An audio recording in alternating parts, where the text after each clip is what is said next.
Hey, fam. Sorry the chat was closed. If anybody was here earlier looking, I screwed up and I accidentally had the live marked for kids, but it's not for kids. It's a normal live, and it's another edition of Story Time with Doug. Slightly different way that we're going about it now, and we'll explain. But Doug, thanks so much for being here as always. My pleasure, as always. Yeah. So how are you doing? How is everything going? I'm well. Yeah, I'm well. I seem to be spending my days doing a lot of really boring things these days. But it's all good stuff.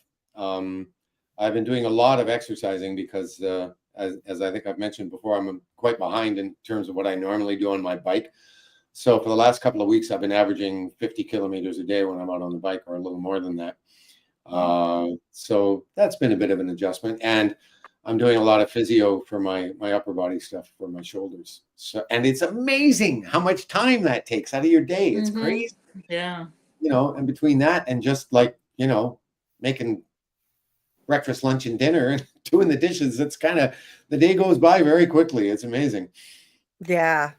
Yeah, I do. I've done a lot of physical therapy and it's time consuming. That's for sure. It's a time investment, but it's good that it sounds like you're gonna get to avoid shoulder surgery, shoulder replacement surgery, which sounds nasty. So that's great, right? Yeah, and I don't know how nasty the surgery would actually be, but my orthopedic surgeon explained to me that the only reason for having that surgery at this point is pain management. And I said to him, well, I'm not really in any pain. And he said, little twinges and stuff. I mean, I have complete range of motion, but like when I get to the extremes, I get little twinges, but it's like, it's nothing. It's certainly not anything that requires a major surgery. And so that was great. I had no idea that that was the case. So as soon as he told me that, I said, okay, well, that's off the table. No point doing that if that's the only reason for doing it. Excellent. So, yeah. And it's been beautiful weather here, and beautiful weather for biking in Toronto, you said too. Yes, perfect. It's just amazing. And it's very mild for this time of year. I mean, today it was in the mid-20s, which is like the low 70s Fahrenheit. And that's, for this time of year, usually you're pushing 30 and it's muggy. But these last few days, it's been like no humidity, clear, lovely breeze, like absolutely perfect biking weather. So it's been great. Michigan's getting the 90-degree weather with 100% humidity. Oh, really? I'm surprised to hear that because you're not that far away. I'm so close. Yet. It's a bummer. I find it amazing that how similar my weather often seems to be to yours, Doug, because it's the same here. The last few days have been 70s, no humidity or very low humidity, and comfortable and unseasonably mild for this time of year. So I've been savoring it while it lasts. Well, you're not that far away from us, at least in terms of climatic zones. And it doesn't surprise me actually that your weather is as similar to ours as it has been. I mean, where you notice it is like the length of the seasons. Our winter always starts a little earlier than yours does, and it doesn't go away till a little bit later, but by and large, big picture, there's not much difference between your climate and ours. Yeah, it's wild to me. And Carl is here too. And we're gonna hey Carl. Hi. Thunderstorms, if anybody was checking on Iowa. Thunderstorms here too. Now see, Carl, that would be absolutely typical for this time of year here in Toronto. Absolutely. Yeah. So you're having atypical mild weather? Is that what you're telling us? You're having Doug bike weather? Oh, it's like perfect Doug bike weather. I was telling somebody in the building today about 10 years ago, I was doing a show in Gananoque, which is at the east end of Lake Ontario, just over the border from upstate New York. And the whole time I was there, I don't think the temperature ever got above like maybe 77, something like that. And it was like that pretty much every day, no humidity, nice breeze. And everybody was complaining that they weren't getting a summer. And I'm like, you know what? This is far as I'm concerned, this is It's perfect. summer. It can stay this way as long as it wants. Yeah, I love it. I'm happy with this. People complain they want it hot. They want it boiling hot. I don't understand it. No, me neither. I can't stand that stuff. You know, Mhm. you walk to Yeah. the corner of the store to get a can of pop, and you need a shower. I mean, it's ridiculous. Yeah, you dress like a pirate for local Renaissance fair, and you're just sweating like crazy. Yeah. So, And they so always kid, have those things when it's the hottest part of the year. I'm like, why? so kids, secure your bikes. Doug is on the prowl. No, they're my bike puts those kids' bikes to shame. And that's something I could never explain to those neighbors of mine. It's like, what am I going to do with a 10-year-old kid's bike? You know, like, anyway. Yeah, the legendary bike story. Oh, man. Hey, Steve. Nice to see you. Miss J, I haven't been able to listen to a stream in a while. I miss you guys. Oh, well, we miss you too, Miss J. Glad that you could pop in. Hi, Miss J. Good morning, Dieter. Morning, Dieter. And we're all sharing our weather. And I'm doing well. I think we've gone around and shared a bit. I'm doing pretty well, and hope everybody's doing well tonight. Hey with Alice. Hey with Alice. Hey Kelly. Hope everyone's doing well. Yep. Hope you're doing well too. Hey Jen, the teacher. Nice to see you. And Kimberly. Hi Julie, Doug, Carl, and Scarlett. Hope everyone is doing well today. I hope you're doing well. Kimberly. Amy says, hi Doug, welcome. Hi, sweetheart. Hey Trace. Hola, Trace. Let's see. You guys found us quick. I posted last minute and tagged everybody in Discord, and my Once chat you was open the gates are open. yeah, Hey, that was Bill. quick. Hey, Bill Chill. Let's see. Real Cinema Therapy. Hey, Lori. Oh, hi, Lori. Hey, Doc. Hi, fam. It's a good evening when it's story walking time. Yes, yes. It is. See, I thought you were having problems with a creeper or something, so you shut down the chat. No. Something weird's been going on lately. I don't remember even checking any box, but it somehow defaults to a kid's live unless you go in there and change it now, I guess. I don't know. It's weird. Kids' lives don't have chats, so that's why the chat was closed. Hi, Critter. It didn't drop below 90 all day down here. Oh. And where are you again, Critter? Is it Alabama? Yeah, where are you, Critter? I was wondering that myself. We're out there, Critter. Yeah. Kelly said, same here, Carl. Thunderstorms. It's that time of year for sure. Mm-hmm. Yeah, we get a lot of them in August and September because we get remnants of hurricanes that make their way up the East Coast. By the time they reach here, it's weakened to a thunderstorm usually. Hey, David Agile. Nice to see you. Hey, Gabrielle. Evening, Gabrielle. Well, we love you too, Critter. We love you too. Hope you're doing well. Let's see. Yeah, I like the cooler weather. I've been taking walks at like 5 a.m. when the sun comes up and it's cool. I had to wear a sweatshirt this morning. It was like really weird, but I wasn't minding it at all.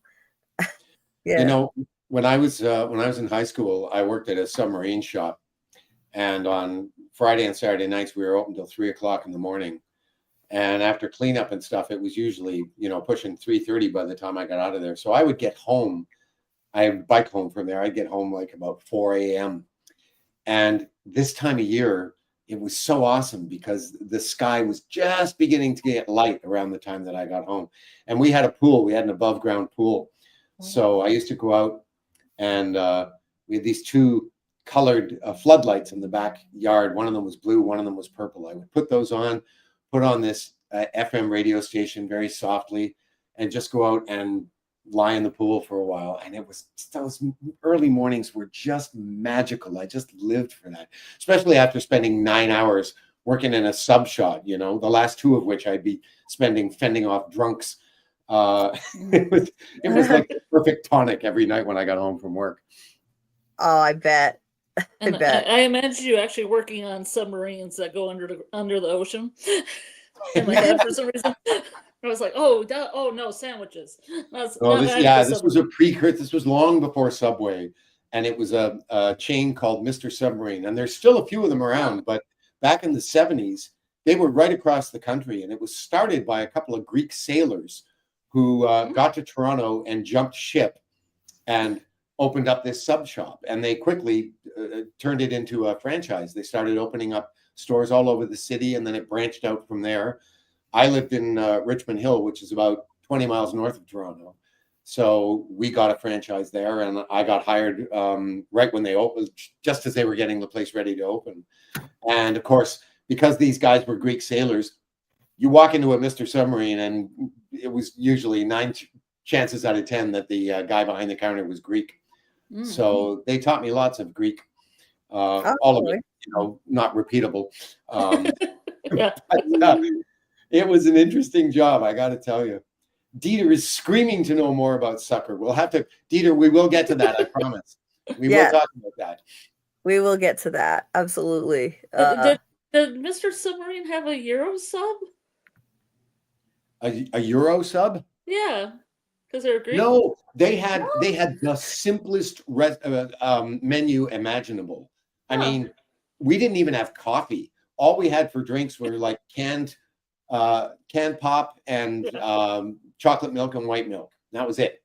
And I think we had about 5 different kinds of sandwich, and it was very, very simple, And it used to kill me because people would walk in the store who'd never been there before, and they would look up at this menu, which was not a difficult thing to decipher. And they would stare at it like they were trying to translate the Rosetta Stone, And I always knew, okay, this is their first time here, right? Yeah. So I would let them look for a while. And then I would say, do you have any questions? And they would say, yeah, what's in a ham sub? And I'd say, well, there's cheese, lettuce, tomatoes, onions, little salad dressing, salt and pepper, and ham. Oh, okay, I'll have one of those. So I'd get out a bun, put some cheese on it, some lettuce, tomatoes, onions, salad dressing, salt and pepper, put the ham on it, slice it, wrap it up, hand it to them, and they'd go, oh, is that one for me? No, I just decided to make my lunch for it. Yeah, yes, that one's for you. And then they'd say, well, I didn't want cheese on it. It's like, you asked me what was on the sub. What was the first word out of my mouth? Cheese. What is the first thing I put on the sandwich? Cheese. This is the only sandwich I was making. Did it not occur? Okay, I'll just take the cheese off. And it used to drive me crazy. Like, people would be so just flummoxed by the simplest of things. And I thought, what is going on? Why do people's IQs seem to drop like a rock when they come in here? And I thought, maybe it's something in the air. And I thought, no, if that were true, it would be affecting me as well. I mean, I'm here hours every day, So no, it's not that. And what I finally realized was when we're taught in school, especially when we're younger, we learn things by rote. We don't learn, our learning is aimed at the fat part of the bell curve, basically, And so we learn to become very comfortable with the familiar, but we're not given tools to deal with the unfamiliar. And it was so fascinating to watch how something as simple as this, this new shop that people had never been in before, would just bring otherwise totally, normal, sapient people to a screeching halt. It fascinated me. But yeah, it used to happen all the time. Yeah. I've been thinking a lot about that recently too. Our education systems emphasize rote learning way too much. It's too much rote learning. Just memorizing just reams of information and regurgitating it, and then you flush that out, and then you memorize more, and you don't retain as much as you would if it were not just rote learning and memorization. So and of course, you sort of have to focus on rote learning with kids because they haven't got to the point where they can learn by reasoning yet. That really doesn't happen until you get into at least adolescence, Mm-hmm. But the problem is high school isn't all that different. It isn't really until you get to college that people start expecting you to think for yourself, and by then it's a bit late in the day, True. I Very was true. just thinking like Subways now that have like a bunch of different options, and you have to pick the bread, and you have to pick the cheese, and you have to pick what meat. Does that Oh just yeah, blow people's minds? these poor people would have. I think they would have fainted dead away if they'd had to deal with all that. I mean, forget it. Right? Yeah. I'll admit to having some indecisiveness when it comes to ordering things, but I mean, I'm not that bad. I have seen people stand for inordinate amounts of time staring at menu boards, and so it's definitely a common phenomenon. Yeah. Well, and that's happened to me too when I've walked into a place and it's like, okay, I have no idea how this works, and so the first thing I'll do is I'll say to the guy behind the counter, "I need a minute to check this out," just to explain the situation. Right. But yeah, it's like people would get into a state almost of catatonia, and I just found that fascinating. That's funny. Yeah, I Amy. think. Sorry, I'm sorry to interrupt. I just wanted to let people know that you always have to be careful when you're picking your meat. Yeah. Indeed. Amy, yeah, I couldn't handle Texas. I think the heat that you get down there. I'd want to get out of there one day too. Jen Any said, idea where you're going to go, Amy? Yeah. Where would you like to go, Amy? If you could leave and pick another state. Jen said, I love that Doug said pop for soda. Huh? I love regional dialect, language teacher and all.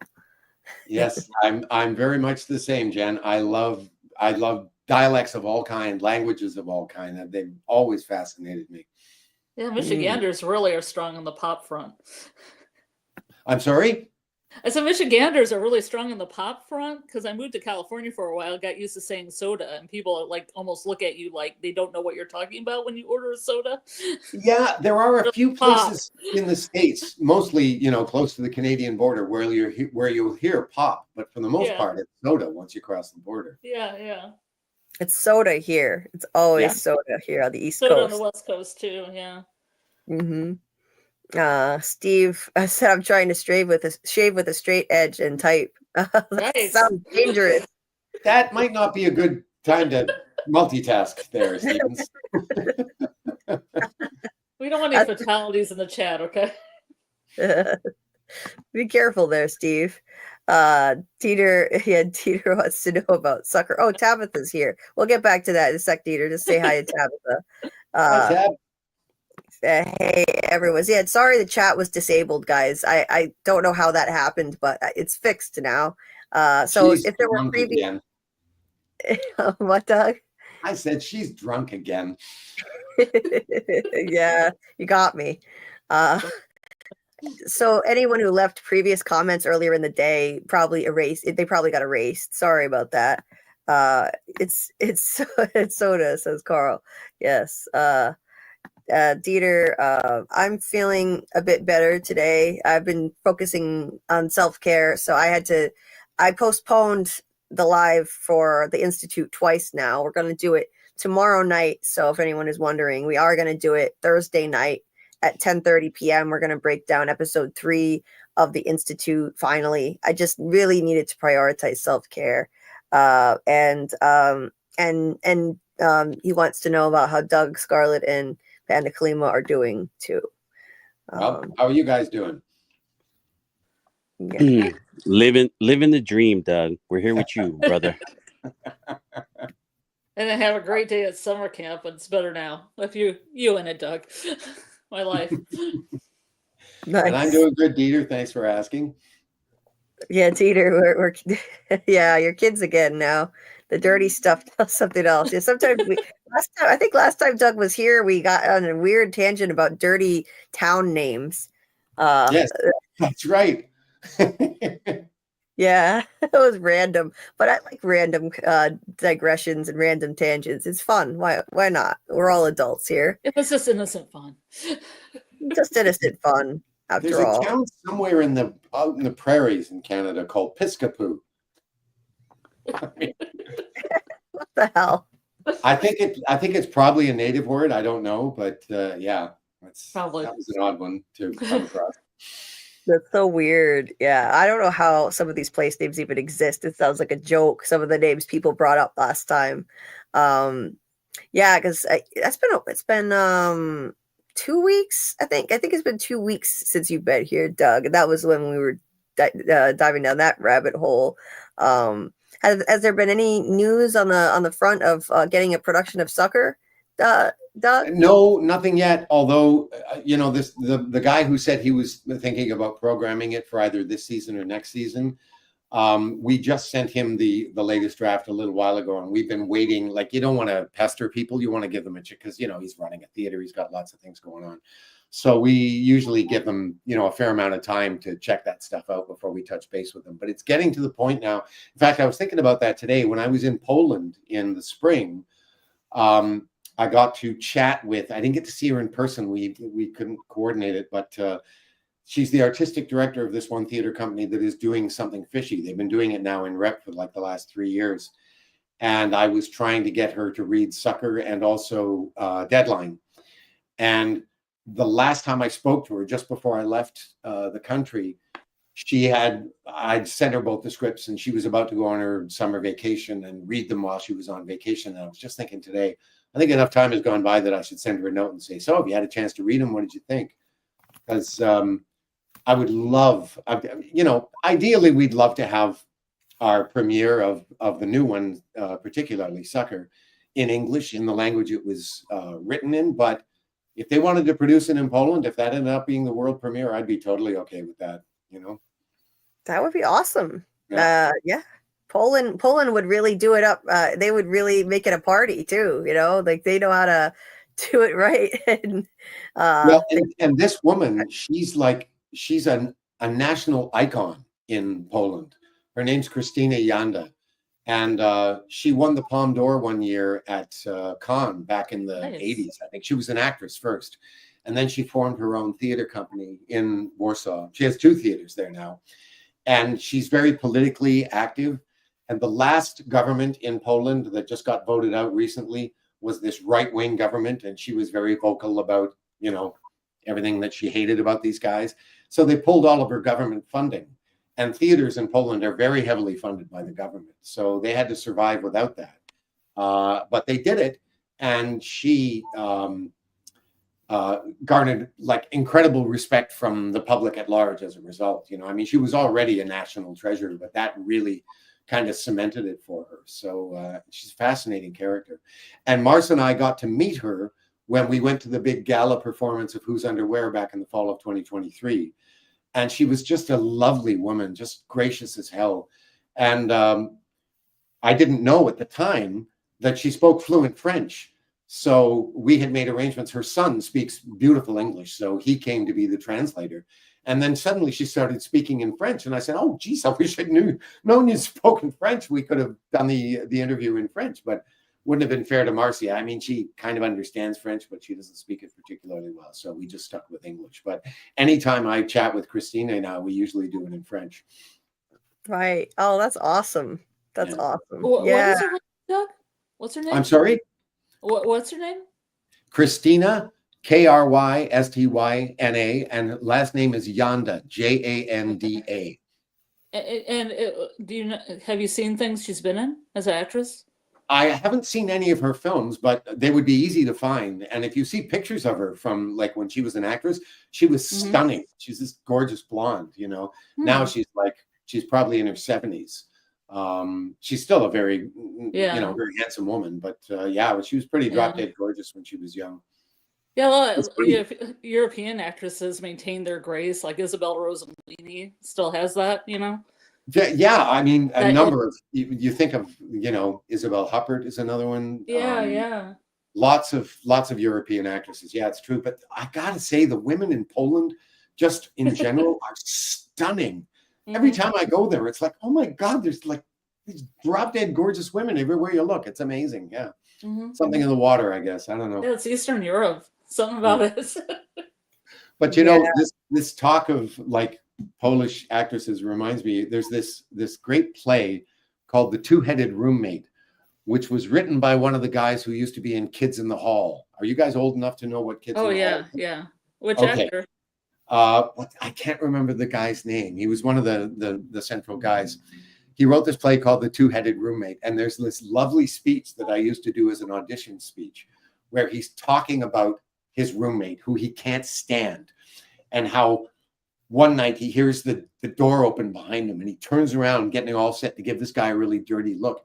And it's not him. It's this beautiful woman, you know, and he figures out, oh, she must be staying over because she's wearing his sweatpants or something, you know.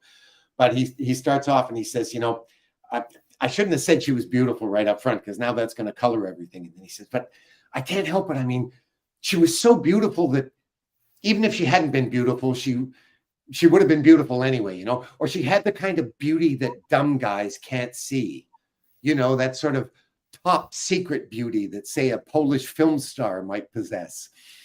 And when I saw a picture of Christina Yanda from the 80s, I went, yeah, there it is. Yeah. Do you know which member? Like David Foley? I'm gonna go No. Thompson? I wish to God I could remember. So no, it wasn't Mark McKinney. It wasn't Kevin David McDonald? Foley. Sorry? Kevin McDonald? No. He was the short blonde guy, little on the chubby side. Bruce McDonald? Bruce, it was Bruce. Yeah. Okay. There you go. I mean Bruce McCullough. I get him mixed up with yes. the director, Bruce McCullough. Yeah, he had a run of it in Toronto that did quite well. They had a couple of productions, but it, you know, so many plays that have lots of promise, that seems to happen. They get one or two productions and you never see another one, you know.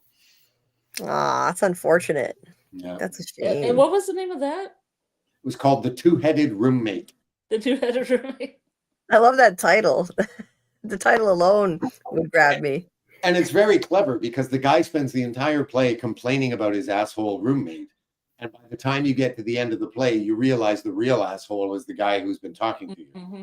That the roommate is actually, you know, a perfectly reasonable human being. This guy is the dickhead. You know? Yeah. There's always two sides to every story. You know, but I just love the way that Bruce wrote because it was so poetic. You know, it kind of reminded me of John Guare, who's an American playwright. One of his plays I actually got to see on Broadway many years ago. It was a remount of one of his best-known plays called House of Blue Leaves. And I saw it on Broadway with John Mahoney playing the lead role. And if you haven't read any John Guare, that's Guare, I recommend him highly. It's got another play called Marco Polo Sings a Solo, and another one called Hurly Burly, and A Landscape of the Body is another really good one. So if you're looking for some plays to check out, I would recommend him highly. Awesome. Yeah. Thanks for the recommendations. I really like reading plays. I read some, you know, I took a lot of English courses. I was an English major for a while, and I took honors English in junior high and high school. So I did read a bunch of plays in school, and, you know, and it's really enjoyable. I like it, you know. So I highly recommend all of Doug's plays. As always, Doug's plays are in the description of this video, where you can find all of Doug's links. Deadline is still at playscripts.com, as far as we know, right? It's still on Playscripts, right, Doug? Oh, yeah, it's not going. It'll be there indefinitely, I think, despite the merger with Concord. I think the only thing that's going to change probably, because I think Playscripts is going to keep their dedicated website, but what will happen is if you're calling to get the license for one of those plays, you're going to be talking to Concord. You're not going to be talking to the people at Playscripts, but that's probably several months down the road before that happens.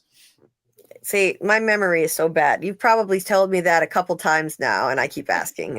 Yes. So I just want to make sure people can find it where I put it, where I put the links in. So playscripts.com, you can find Doug's play Deadline, which I highly recommend you start with if you haven't read any of Doug's plays yet. It would be really appealing for From fans. And as always, you can go to that website. You can read the first 32 pages for free. And there are e-copies or physical copies. And then the rest of Doug's plays, the first 5 anyway, are on Concord Theatrical's website. You can find that in the description of the video too. And hopefully it won't be too long, maybe I don't know, in the next couple of years. I know it takes time. First, you've got to get a production of Sucker before you can publish it. And then when that's done, it'll be available online too. I'm sure it won't be long. Fingers Relatively. crossed. Yeah. So getting back to Sucker, Dieter wants to know about it. So I don't want to give too much away, but the basic story is it's about this American couple. Actually, it turns out she's a Canadian national, but she's been teaching at Harvard for 25 years, and they live in Massachusetts. And they've decided to take a slightly early retirement. He has a very successful distillery that he's been running for many years with his older brother. And they decide, and you know, she's kind of had enough of academe. The politics are starting to get to her. So the two of them decide, screw it. Let's just move to Crete, because they have both been to Crete many vacations. They've fallen in love with the island, and they think it's going to be the perfect place to retire or semi-retire. I mean, they're kind of going.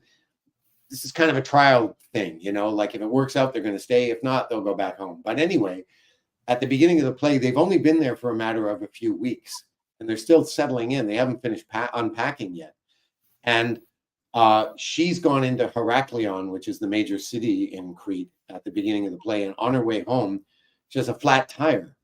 And as luck would have it, she finds this kid, this American tourist, on the side of the road who helps her get the tire fixed so she can get back home, because she's forgotten her phone. She can't even phone home to tell her husband what's happened.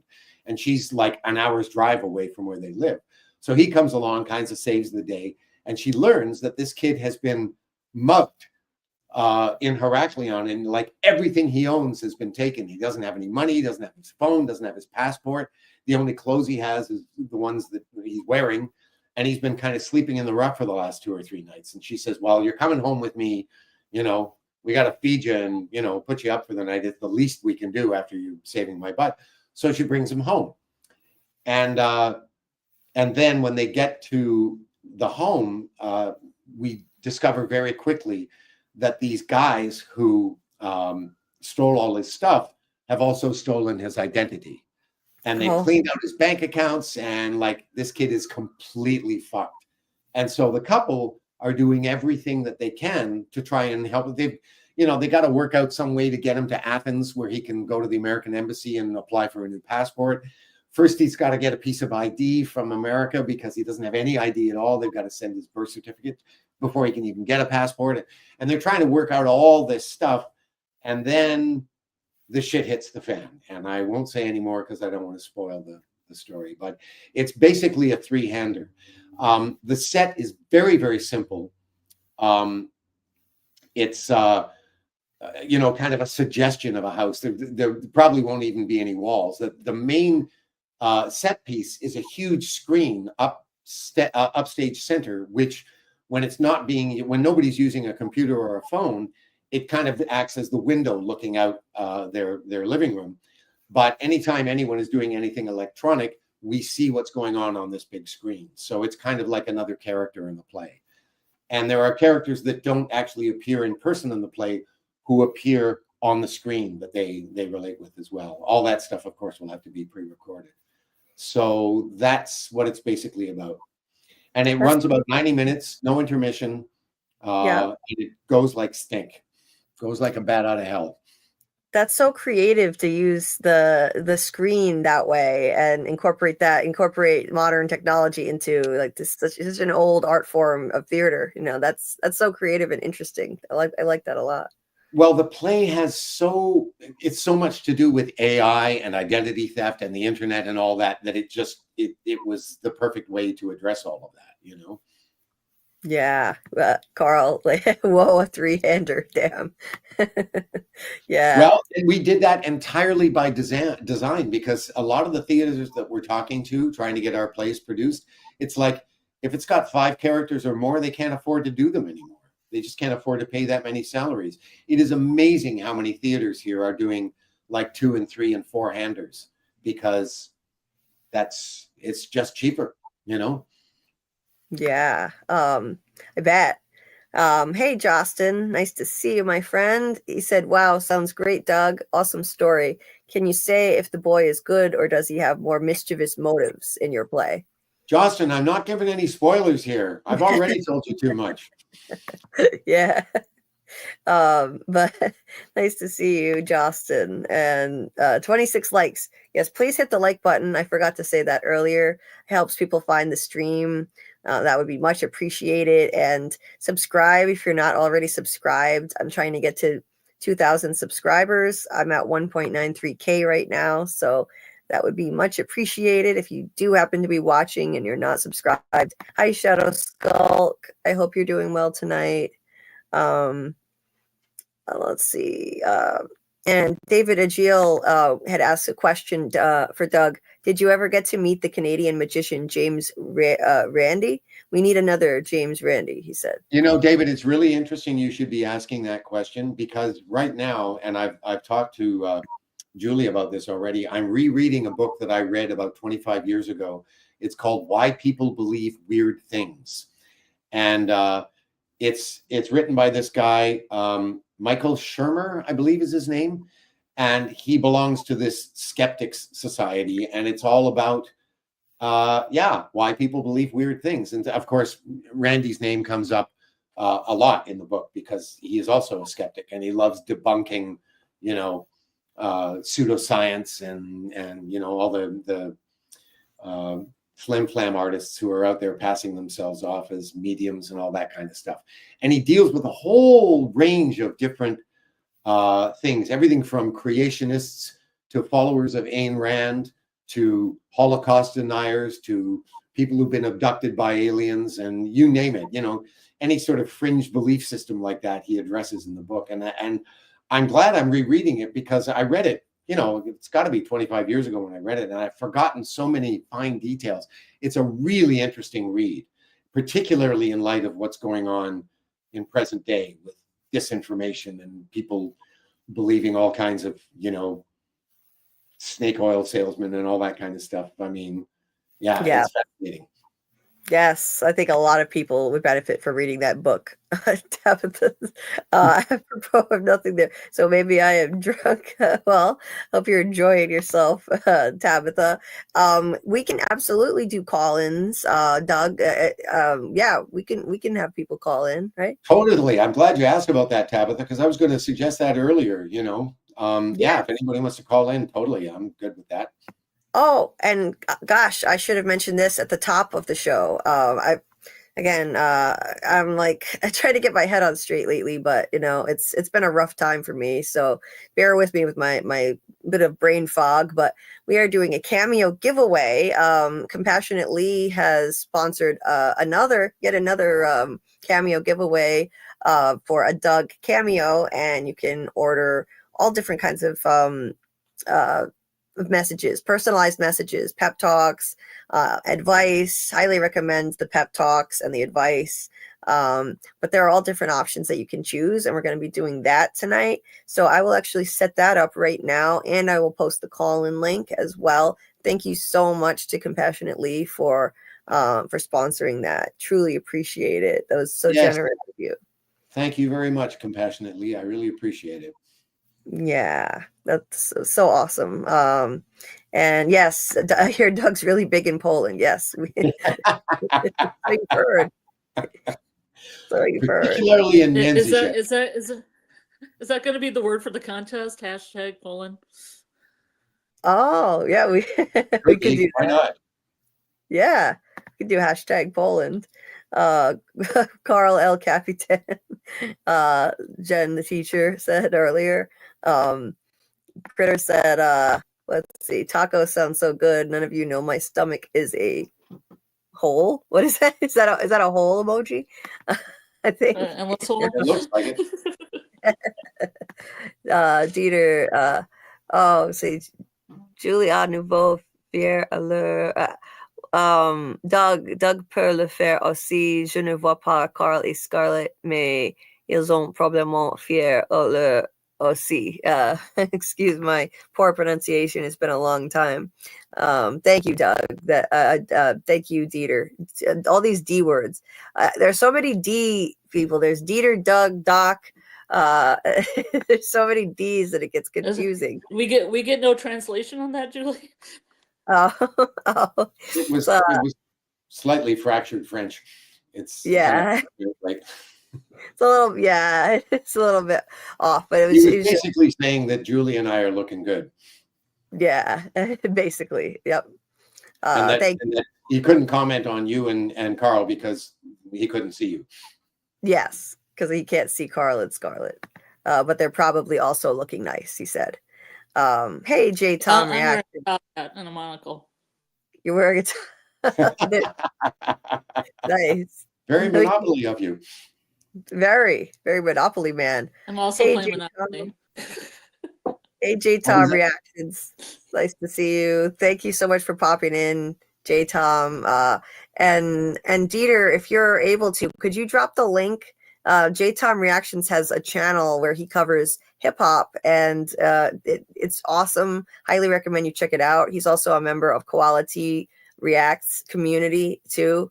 And they're just an amazing bunch of people who've shown so much support for me and for each other and anyone who struggles with anything in life. So I can't recommend Quality Reacts enough, and J. Tom Reactions. So Dieter, if you're able to, if you could find the link and pull it up and share the link to J. Tom's channel, I'd really appreciate it. Real Cinema Therapy had a question for Doug. I'll also set up the giveaway in the background and share the link so that people can call in and ask Doug questions. But in the meantime, Lori is asking, why did you pick Crete for the location of the play setting? A couple of reasons. It was my writing partner's idea because she had been there with her husband and kind of had the reaction to the island that our two characters in the play do. But while they were in the Mediterranean, I think they went to Italy, and she has a cousin that was living in Italy. I'm not a little fuzzy on the details. And it was at a dinner conversation there that this story came out that ended up sort of inspiring the idea for the play. And that's why I went to Crete last fall, because Mars had been there, but I had not. And I wanted to see for myself.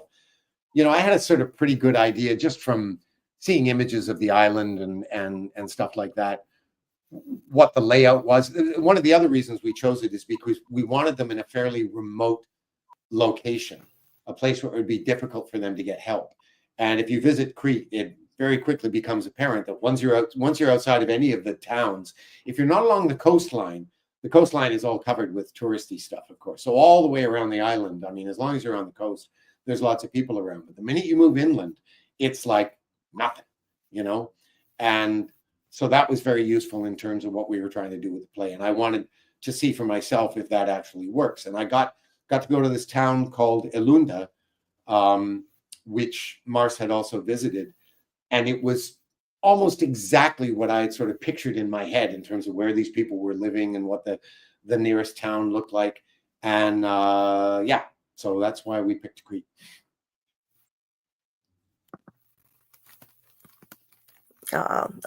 Awesome. Yeah, it's a I'm sure it's beautiful too, from what I've heard. Yeah, so nice setting to choose. Here's the link to call in with a question or comment for Doug. Right here, I'm going to pin it to the top of the chat. Let's see. And I'm going to set up the giveaway now for the Cameo. And yeah, well, why not? We'll do hashtag, but don't type it in yet. I'll wait till I know that it's collecting entries, and then I'll give you the hashtag and the word to type it in the chat. Let's see. What else? In the meantime, Daniel said, it sounds like easily make a low budget film adaptation of that play. I bet you could. Well, it wouldn't have to be a low budget film adaptation. You could do a really big budget version too. I mean, we specifically designed it. You know, this is one of the reasons why it's just a three-hander. Part of that too was just the feel of the piece. It's very much got the same kind of claustrophobic feel that Stephen King's Misery has. You know, it's that kind of a sensation, but we wanted to make the play as inexpensive to produce as possible. That's why there's so little in the way of set. You know, the biggest expense is going to be the big computer screen and the projector for it. But other than that, it's really, really nothing. But all the time we were writing it, we were just thinking it would be so easy to translate this into a screenplay. That was in the back of our minds through the whole process. Absolutely. That would make an amazing screenplay, and it would be very timely because it also deals with the dangers of AI, which is so relevant nowadays, as the dangers of AI ramp up every week, every day that passes, it seems.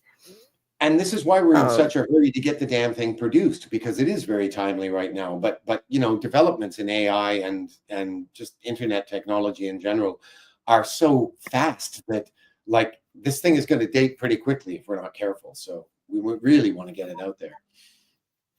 Absolutely. I'm sure you're not going to have any trouble with that. I have a really good feeling about that. And here's the hashtag. So I started the giveaway. It's now collecting entries. So if you want to win, everyone has an equal chance. It'll be a random drawing. You just have to type this in the chat, what I have right here, where Doug is so big in Poland. So right there. But small p, everyone. Small p for Poland. Small p. It's case sensitive. So no capital letters. That's what it should look like. Exactly what you see right there. And everyone will have an equal chance. I'll do the drawing at the end of the live, and periodically I'll just mention it. And we've got Tabitha here. Welcome, Tabitha. Nice to see you. How are you? Hi, I'm good. How are you? Doing Hey, great. Tabitha. Hi. Hey, Tabitha. Hello. Hey, happy retirement from the military. We haven't had you on since your retirement, I don't think. No, I've been partying it up too much. Sorry. Bet. Thank you for your service. Service. Thank Carl, you. we had the same thought. Thank you for your service. Yes. Yeah, that's amazing. What, 20 years, right? Mm-hmm. I was thinking of saying that myself, but I thought, well, it's not particularly appropriate coming from me, is it? Why is that? You know, not being an American national all. Yeah. But Still the still, thought. Yeah, it's the a thought nice- behind it. yeah. And we didn't mention this at the top, but so going forward, we're going to try and steer clear of from related topics, right, Doug?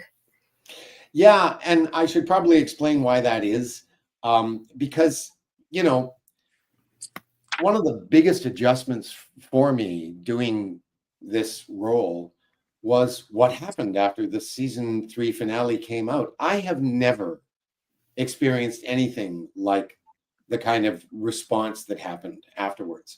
And, you know, when you do shows like this, and this is absolutely normal with everything, you sign a non-disclosure agreement, you know, and you're not allowed to talk about stuff that is you can't give away spoilers, anything like that. And so I was never quite sure when I was doing interviews early on, like what I was allowed to say and what I wasn't, you know. And just recently, my agent sent me a copy of the rider that sort of talks in detail about the details of the NDA. And when I read it, I thought, oh my God, this is like incredibly restrictive. I mean, what it basically says is, you know, you can't post or do anything online without us first clearing it. So I thought, okay, then I'm just going to have to shut up. You know, like that's just going to have to be off limits for the time being, particularly because a new season is now in production. I mean, I had one advantage, and that was I wasn't in until the very last episode. So like nobody knew anything about me until the episode had been online, you know, so the cat was kind of out of the bag by the time people started approaching me. So, but if I end up working there this year, it's going to be very different because, you know, I'm going to be in there from the get-go while we're doing it. And that was not the case last year. So yeah, I have to be really careful. That's all. Right. So when obviously we'll talk from, you know, on this channel as always, but when Doug is here, we're going to just have fun with Doug and hear funny stories and talk about his career and his life and have great conversations. Just take a break from the From stuff for now. And that's, you know, we have a million other things to talk about. So no problem there. Let's see. Anything in particular on your mind, Tabitha? Oh, by the way, Jen said, congrats, Tabitha. That's an amazing accomplishment. Thank you. Let's see. No, I put some questions in there, but they can be for everybody but Doug. There you go. Well, I won't be here that long, Tabitha. So once I'm gone, you guys are free to talk about whatever you want, you know? Yeah. Yeah. No, I don't want to do that to you. Kind of exciting though. Like I just shared with Dieter, and I get fangirly every time it happens. Like literally when you followed me on Instagram, Doug, I freaked out. I called my mom. Seriously. It was like a huge thing. Same thing with Scott. And then today, Sean Majumber followed me. So I'm like, oh my God. Oh, nice. That's awesome. I just sent Sean a message today because, oh, geez. And this isn't vodka either. Because he said something about playing D&D with a bunch of guys online. And so I wrote him back and said, we have to talk, because I was really big on D&D. When it first came out, my first girlfriend bought it for me. She saw it in the store and she just had this feeling that Doug would love this game. And so we invited a couple of friends over and, you know, made a bunch of snacks and stuff and made a whole afternoon of our first playing the game. And of course, none of us had ever played it before. So I think I was Dungeon Master, if memory serves me right, because I figured, oh, well, the game's mine. I guess I should figure out how to do this. But that's the only time I ever was Dungeon Master. Every time I played the game after that, it was other people who actually knew what they were doing, and I was just playing characters. And it was very popular in theatrical circles because, you know, you're playing roles, right? And so it was kind of a totally natural progression for actors. But I haven't played a game of D&D for probably 40 years. So I would love to do it again. Nice. Do you remember any favorite characters of yours that you played, Doug? No, not particularly. But one friend of mine, he was the dungeon master that I played with the most. He said he complained about my characters one day. He said, yeah, he said, the problem with your characters, Doug, is they're all basically the same. They're all just Doug on speed. And I remember thinking at the time, well, okay, yeah, valid criticism. Yes, true. But yeah, I don't know. It's like it's way too far back now to remember the details of any of those. So you don't feel like you're gray, you What's that? Sorry?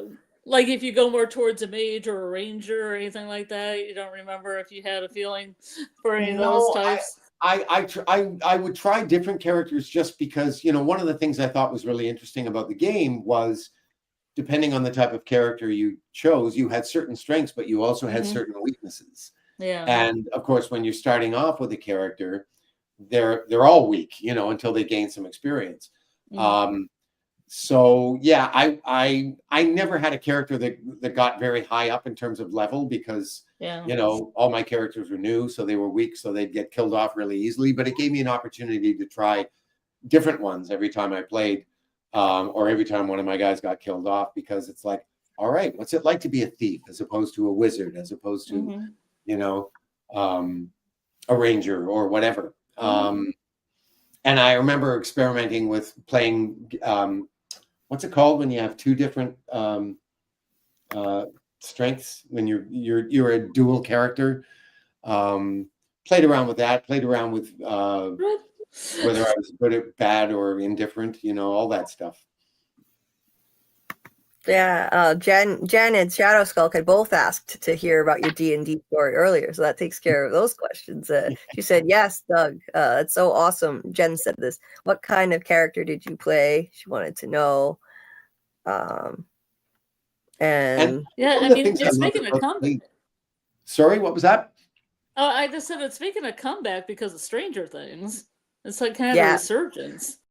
Ah, that's what's doing. I haven't seen any of Stranger Things yet, so. Yep.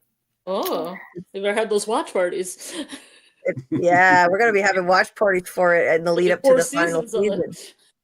The final season is coming out at the end of November, so it's gonna be a big deal. I'm gonna be covering the show, and they played a lot from the beginning. I may try and tag on and see some of those because I've never seen it. Don't know anything about Yeah. it.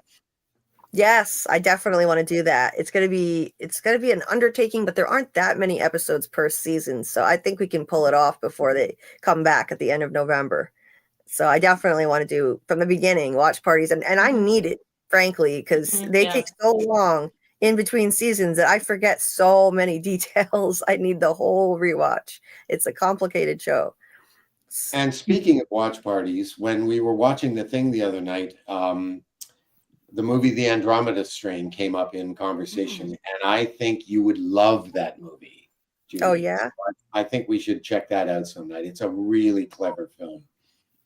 I would love it. Yeah, I added it to, when you mentioned that, I added it to my watch list because that sounds awesome. So absolutely, I've never seen it before. And Shadow Skulk said, "Woot, what? What?" She said, "What?" Or no, it was Woot. I've played D&D for 20 years. I'm putting together a campaign to run for my kids for a school elective. D&D is great. What are your favorite classes to play? Again, it's been so long since I've played that I can't really answer that question anymore. All I can say is, like, when I was playing the game, I was trying to sort of experiment with all of them, just to play with the whole idea of what their different strengths and weaknesses were, because they're all interesting, you know, for different reasons. We all just Yeah. get really excited when D&D is mentioned. Yeah. I'm normally a druid or a wizard. That's usually my thing. Yeah. And somebody else said something about D&D. Jen said, I play D&D now and run the D&D club at my school. Cool, Jen. Very cool. Amy said most of my boyfriends play D&D. Samuel said man in yellow equals warlock, dog equals rouge. Is that a D&D reference, I'm guessing? I don't know. Maybe rogue. Rogue, yeah. Oh, it must have meant rogue. Rouge, French for red. Oh, okay. It meant to say rogue, yeah. Yeah, you can have all the fun of playing D&D without the 80s satanic panic. It's perfect. Yes. Yeah, that was quite a thing. God, yeah. Carl here said Doug was a lawful neutral cleric. Yeah, gotcha.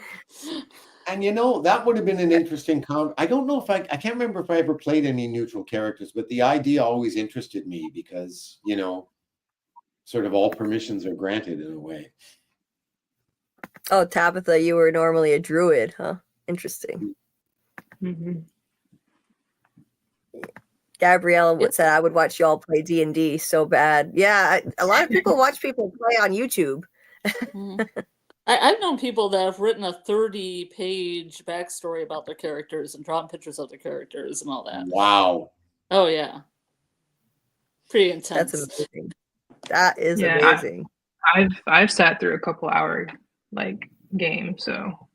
Mm-hmm. Oh, well, yeah. I mean, typically the game is a couple hours long every time you sit down to play it, because otherwise, what's the point, you know? Oh, wow. Yeah. It's, on Stranger Things, like the kids were doing it for like 12 hours once or something. And their parents were like, you have to, this is it. You have to stop now. And the kid's like, we're in the middle of a campaign, Mom. Like they take it so seriously and spend copious amounts of time in the basement doing it. It's a serious deal. Well, and because it's essentially an open-ended game, yeah, it can easily go on for hours and hours and days and weeks, you know, like depending on the nature of the or years even. Yeah, I mean, you can design one to be sort of a shorter length kind of thing, you know, like put a time limit on it. You can build campaigns that way if you want to, if time is of the essence. But in general, they tend to go on for a long time.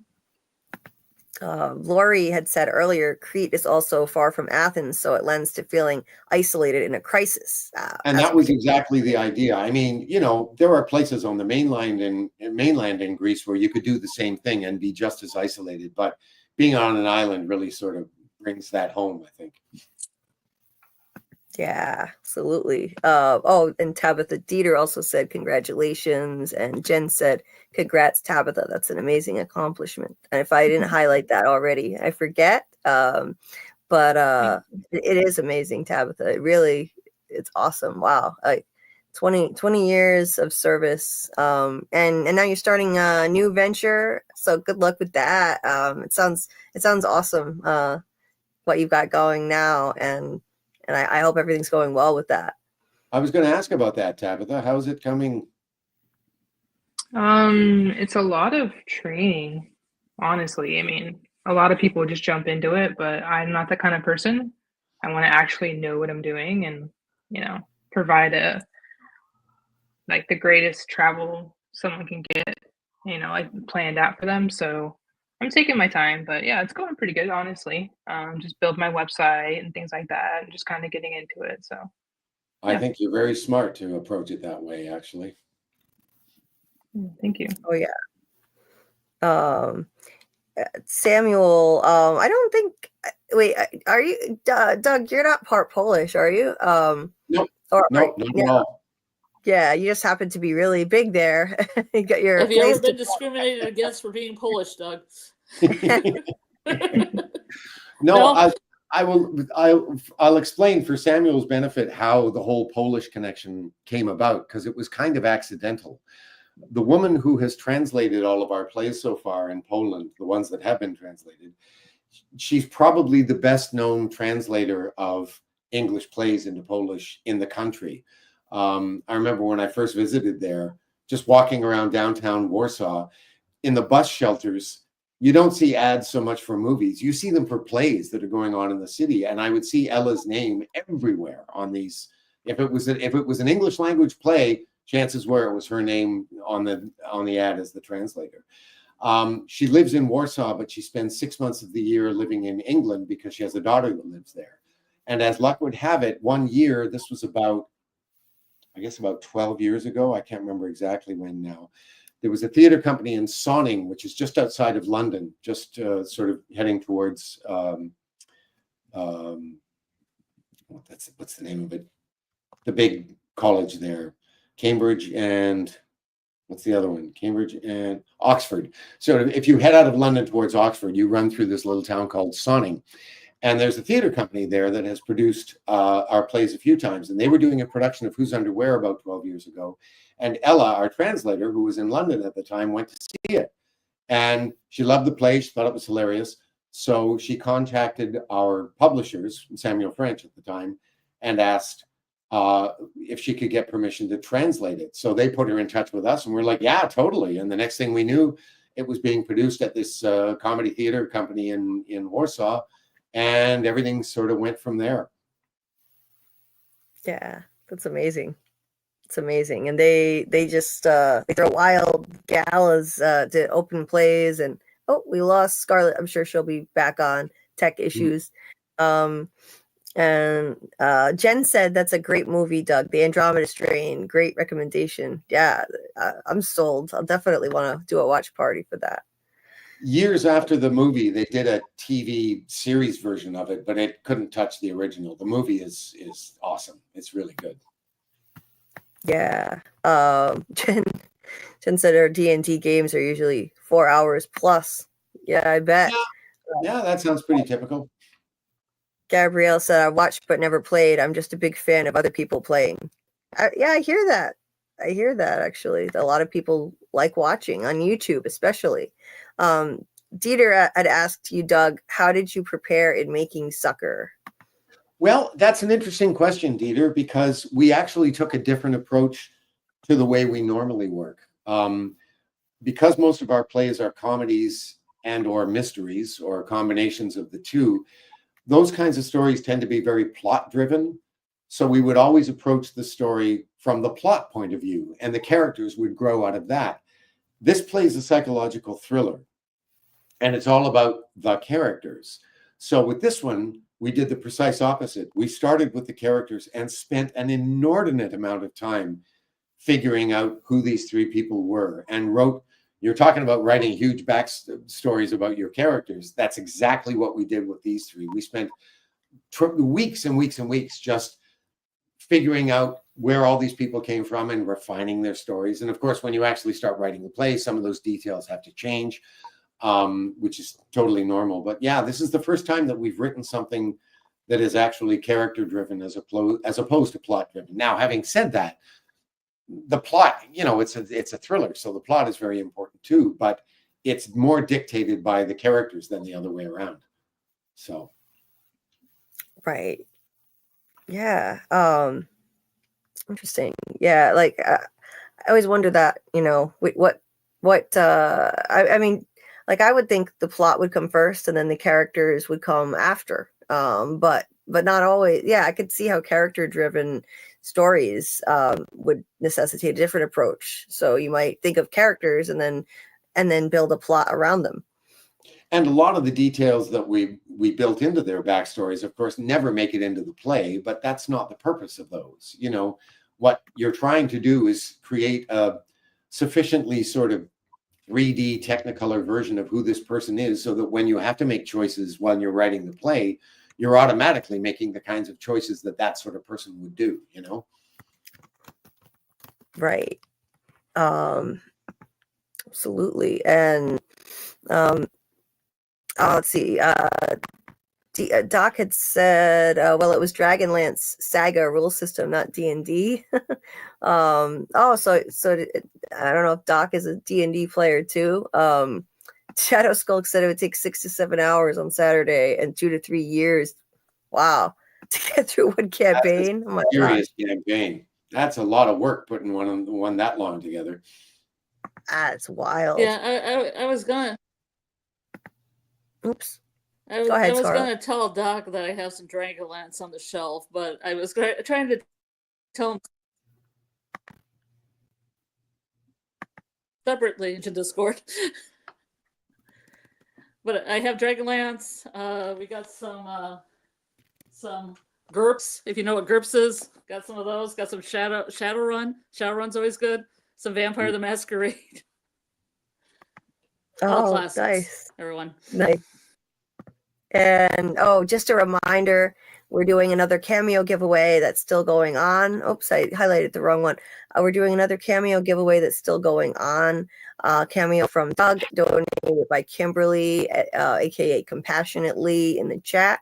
And so just to win, it's going to be a random drawing, and you have to type all lowercase #Poland in the chat.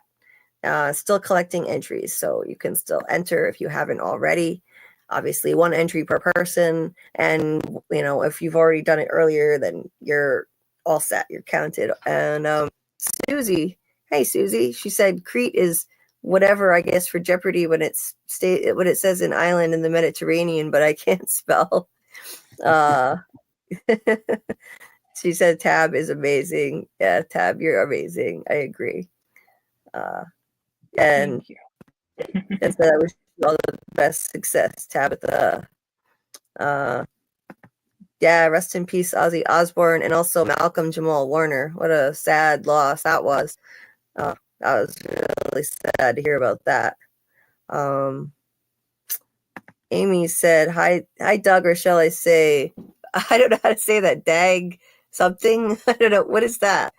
Well, I have to say that Dag Hughes, that's I actually briefly dated a woman who's from Spain, and my name was Dag. That was it. She called me Dag. I could not get her to say Doug to save my life. In fact, her pet name for me was the diminutive version of Dag. It was Daguito. So she actually recorded on my phone, like for my alarm. She did a voice recording for my alarm that went, Daguito, it's time to get up. Wow. Kill me. That's hilarious. I could not get her to say Doug to save my freaking life. Anyone from like Spain, Italy, Greece, any of those places. Yeah, when I worked in the Mr. Submarine, all the Greek guys, I was that D-A-G. That's But so weird. not in Poland, right? Did it say Doug in Poland? I don't know. Actually, now that I think about it, I didn't notice people calling me that. They were usually pretty good. Well, everybody that I hung out with in Poland spoke pretty good English anyway. You know, this one woman who I just met this time for the first time. A lot of these actors and actresses that I've met have studied in the States and spent several years there. She has the slightest hint of a Polish accent when she speaks English, but she sounds very much like an American who's maybe been living in Poland for a couple of years. So yeah, didn't notice any issues with people pronouncing my name there much. Wow, I'm impressed because their language is so different. That they have such different, they have totally different syllables than we even use in Romance languages. So, yet Amy said that's now Doug's Polish name. Got it. Well, a lot of people I knew when I was in Eastern Europe would just learn English off the television, like shows like Knight Rider and the like, and the reruns. Yeah, exactly. That would leave you with a pretty limited vocabulary, I should think. It's got to be the German influence to, like, Slovenia and Croatia and stuff. The Hoff. Now I'm trying to think. Yeah. There was a Canadian who had, was it Knight Rider that he starred in? Forever Knight. Sorry? Forever Knight? I can't. Vampire show? Maybe. I can't remember now. I'd have to look him up on IMDb. Never mind. Not important. Yeah. Doc said I've been looking at maybe getting Forever Knight's a great show.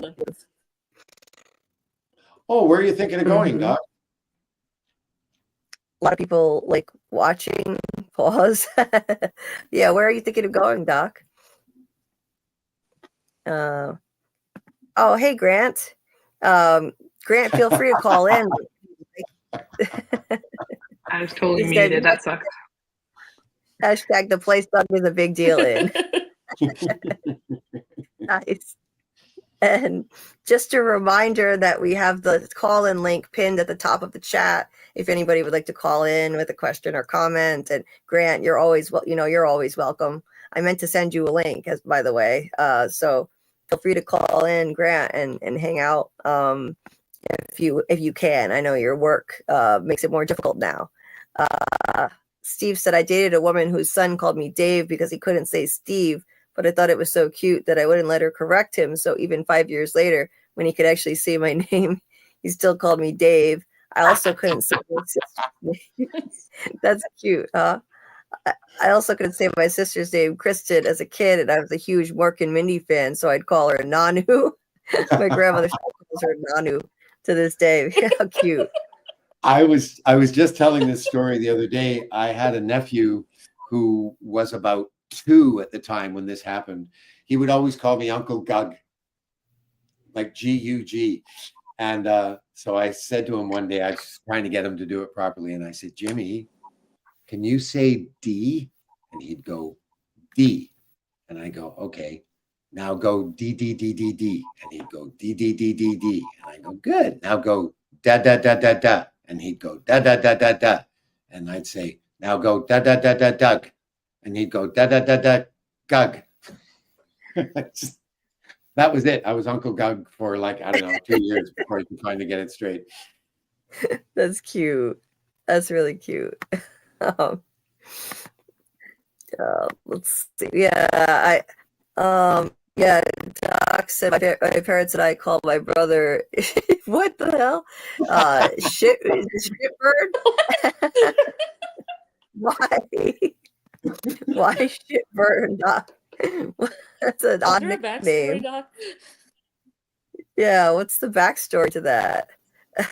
Obviously, a close and loving family. Yeah, extremely so. Susie, you're a sweetheart too. She said y'all are cute as all the cool buttons you find in the absolute best thrift stores, like in San Fran. You're so sweet. You're a sweetheart. Critter said y'all are so lucky. My younger cousins all call me Quitter. Oh no, that's a terrible name to get stuck with. Critter is cute. I love that. I love Critter. That's a cute name. Oh, hey, Noah. Nice to see you. Here's a member of the Koala Tea Reacts fam, of which I'm also a part. He said, I dated a girl for 5 years and we planned to get married. And then oh my God. And she cheated on me when I proposed to her. God, Noah, I'm sorry. That's terrible. That's Jeez. not a story with a happy ending.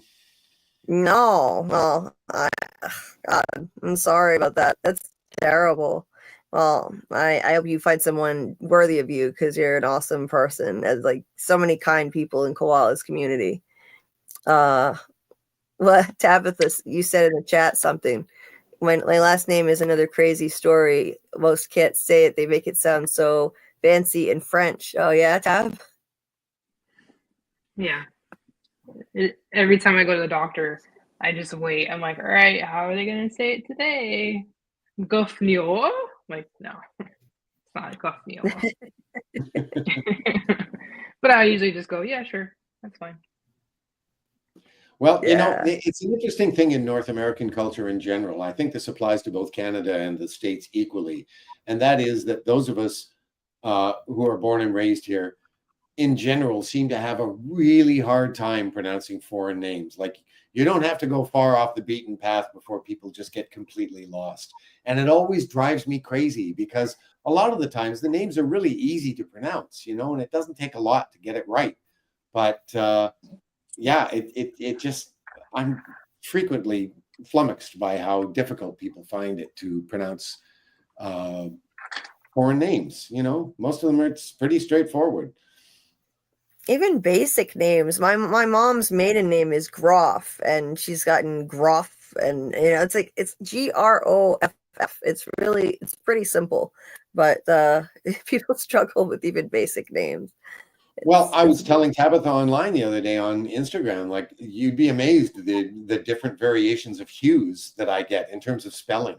People pronounce it okay, but they can't spell it to save their fucking lives. And it's like, come on, it's Hughes, Well, you know? Two It's not like O's? Tchaikovsky or something. I mean, come on, give me a break. Yeah, huge. Hughes. Huge. Yeah, I get the Huges all the time, or I get Hughs, or I get Hews, or it's nuts. But not two O's. Like who's? No, I've never seen that. HOOZ. Girl in grade school who thought it was pronounced Hughes. Yeah. Hughes. I can see that. Yeah. Yeah. You look like you look like a hugger, so I can see it. Nice to see you, Grat. How are you doing? Yeah, a little under the weather at the moment. I'm actually off work today, so that's why I was able to jump on just for a little bit. Oh, I'm glad you could join us. I'm sorry you're not feeling well. I hope you feel better soon. Yeah. Having kids, I'll be right. I'm just being a silk, so. yeah, having kids, I don't get sick a lot. So down under and under the weather? Oh, that's terrible. Mm. Down under the weather. I like Under it. as you can get. Well, I mean, there's Antarctica. They're below us, so. Is it moist there? Where I'm sitting, no, but it's been raining. Ooh. Ew. Had to throw that in there. Yeah. A lot of people have a problem with that name. I mean, that word. I don't have any problem with the word moist, but a lot of people just have this visceral like disdain for that word. How else do you describe a chicken breast? Like, Yeah. Or a delicious piece of cake or a brownie. It's moist. I don't think there's nothing wrong with the word. Yeah. But, I think we all love moist cake. yeah. oh wait, sorry, someone's supposed to say pause. Yeah, there we go. Yeah. Well, Pause. I'll be making a very moist cake in a couple of weeks because I have a birthday coming up, and I have this cake recipe that I discovered about 30 years ago, and it instantly became my go-to cake choice. Like when I every birthday now, I make that cake for my birthday. That'll be happening Yeah. in about May 2 I weeks. ask when your birthday is, Doug? May I August ask 16th. you when your date is? Oh my August God, 16th. it's the same birthday as me. Yes. Seriously? What? That's your birthday? Seriously, my birthday's August 16th, Doug. Holy I shit. thought you guys knew that. I We thought need you to guys have a knew that. party. We need to have a big party. Well, here's the amazing thing. I was born the exact same day and the exact same year as Madonna. We were born on the very same day. Wow. I knew you looked Yeah, alike, I and I always- couldn't figure out why. I always use Madonna as my birthday twin. She is. That's There you crazy, go. Doug. And she's from Michigan too. So there you go. Wow. Yeah. That's amazing. So- That's So that's- the lady that has the red color as her first name and the man in yellow share the same birth date. It's kind of cool. Yeah. It was like we can fate. have an orange party situation going on. Like fate brought us all together. It was just meant to be, huh? That's weird. Now I really Yeah. want to do something. I didn't know if I wanted to do something before, but now I really want to do something. Yeah. Let's have a You special should. celebratory live stream, birthday celebration. That would be fun. Leo party. Total Leo party, everyone. Yeah. Well, Mars is also a Leo. Her birthday is 2 days before mine. And we have another mutual friend who lives in the same city as she does, whose birthday Ooh. is the 15th. So for the last few years, we've been getting together on the 15th so we could celebrate all 3 birthdays at the same time. So I always take an orange cake to that Ooh. gathering. That sounds good. So Christmas conceiving babies, essentially. Then you guys were. Yeah, pretty much. We should have Had her a lot of on. We should have her on. We should mistletoe. have a big birthday celebration. Yes. What was that? Sorry, Scarlett? We should have her on. Have a big birthday party celebration. I'm so psyched now about my birthday. Yeah, I wasn't I before. don't know. Now I don't know if we're going to be able to do it this year. We're having a little trouble coordinating getting the 3 of us together because of Yeah. schedules and stuff. But if it happens, I'll let you know. It's tricky. This other friend of ours, he was an actor. He's retired now, and he's in the early stages of Alzheimer's. He's still compos mentis and stuff, but it's, I mean, even in the last year, like there's been a noticeable difference. So I'm not 100% sure yet we're going to be able to do it this year. We generally do it at the place where he's living because it's very, he doesn't have to go anywhere and it's very conducive. It's a great place to meet people and stuff. There's lots of like meeting rooms and stuff like that. But yeah, I'm not 100% sure it's happening yet this year. Oh, well, that's too bad. That's a shame. The steep is pretty. The curve is pretty steep when it comes to that. Like that's the thing that plagues my family pretty badly. So yeah, I got a lot of experience with it. Yeah, and there's something about the version that he has that it's not as virulent, I guess, as some versions of Alzheimer's are. But still, there's, even in the brief time that since he's been diagnosed, there's a noticeable difference. Somebody asked something here. Oh, Tabitha, you said your birthday celebrity twin is Pedro Pascal. You were born on the same day. He's the same age as you too? No, he's a little bit older than me, but yeah. I was going to say, cool. you don't look that old. Thank you. No, it's just cool because, you don't realize that until you start seeing everybody posting birthday stuff for him. I'm like, what? The same birthday? That's awesome. The only other celebrity I know of who has my birthday was Edie Gourmet. And Robert De Niro is the day after. That would have been a good one, but just missed. Yeah. Yeah, the guy that works on What We Do in the Shadows and other things. The guy who directed that and directed the other one with Scarlett Johansson in the World War II one. I can't remember the name of it. It's World War II with Scarlett Johansson. Yeah. Yeah, it was a funny movie. New Zealand. Taika Waititi's one. Please help me, Grant. Help me. Yeah, something Rabbit. Jojo Rabbit? No, it's Jojo Rabbit. Yeah. Yeah. His birthday. Didn't see that one. And Babalan, who is a Wes Anderson player, also has an August 16th birthday. Wow. I obviously He's have one of to my do- favorites. All right. I'm just going to be right back. I have to rearrange something here. Okay. Jen said earlier, as a toddler, I called Mickey Mouse Moa because I couldn't say it right, which is a curse in Spanish. And my parents thought it was cute, never corrected me. So 2 years old cursing in Spanish on video. That's hilarious, Jen. And then I just cursed in Spanish then, probably with the wrong pronunciation, but that's really funny. I had I a like friend learning. called Kara, and I used to call her Kaka. My neighbors were Turkish, and that means poo in their language. So it was funny. I was calling their daughter poo the whole time. That means poo in a lot of languages. Yeah. I love learning curse words in other languages. That's always fun. Italian ones are funny. Obviously, I love French swears because I learned some French in school, and yeah, it's entertaining. But you got to be careful if you actually go to those countries. I like Slavic swears because they're so poetic. I told you that story about the Serbo-Croatian woman that I used to work with in a store once in a mall years ago. I think I told you that story. Yeah, we spoke about it. I'm not sure if it was on this stream or if it was on when we were talking.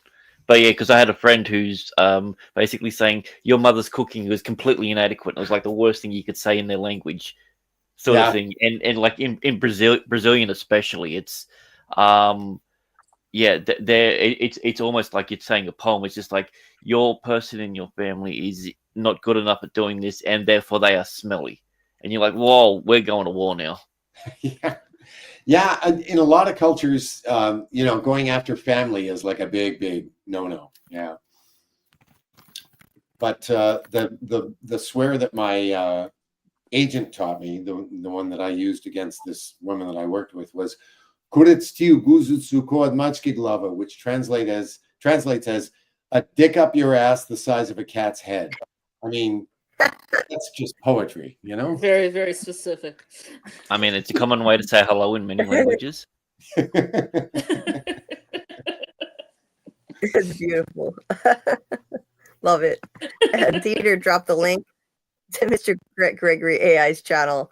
Check out his channel. He's the one who created my amazing intro video, which I also use as an outro. And the reason I didn't use it today was because we were running a tiny bit late and Doug has limited time, so I just jumped right in. But normally I start every live with this amazing AI video, and I love it so much. And Grant is doing lives. He's been doing lives again. Grant, you've been doing lives, I noticed, in morning my time. What are your lives about? I haven't been able to catch one because I've got my my other channel. It's called FAP, so Full Aussie Podcast. Kaiju's a big fan of it. He loves the FAP, as we call our supporters FAPers. So it's everything that's rude, crude, and completely unabashedly Australian. So yeah, we watch a lot of videos from around the world, get people to react to Australian culture, and we're just a bunch of guys and gals that get together and essentially just shoot the shit and have a bit of fun. Don't take anything seriously. Nothing political, nothing world breaking. We talk about the weird things from around the world. I take news articles and I slightly alter them, like what Fox News and CNN and everyone else does, but I make it about people on the panel. So it'll be about man breaks into a shed and steals 100 dildos, and I might put a picture of my special guest that's on there that does that, and I'll be like, all right, now explain the story, and we have a bit of a laugh, and it's it's that sort of fun.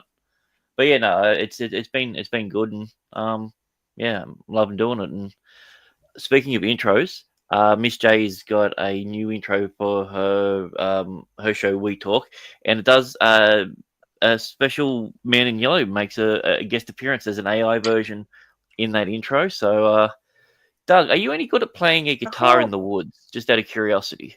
Playing a guitar? No, Yeah. I've never played guitar in my life. Well, you wait until you see this intro because you nail it. Also, she made your last scene in season 3 even scarier. So yeah, I can't wait for you to see that. Yeah, it was truly terrifying, but it was awesome. She hasn't released it yet, but when she does, it's yeah, I'll definitely send you guys the link. Yeah, keep me in the loop. Oh, yeah. I'll take it out. When the whole Coldplay thing happened, somebody came up with an AI picture of me with my arms wrapped around Jim. Yeah. It's not a very convincing picture. It's a pretty crude job, but somebody posted it somewhere, and I just left a comment that said something like, "Well, you got to admit he is kind of cute, you know." That's awesome. I saw that. I mean, it would make more sense if you were like hugging his throat. Yeah, like up here, hands, you know. Yeah, but then it wouldn't look like a hug, you know. It could be a hug. Oh, so that's what your character was doing at the end of season 3. He was trying to go in for a hug. He's just a little bit too aggressive. I get it now. Clumsy. Yeah, you know. Man in Yellow is all about love. Love it. Yeah.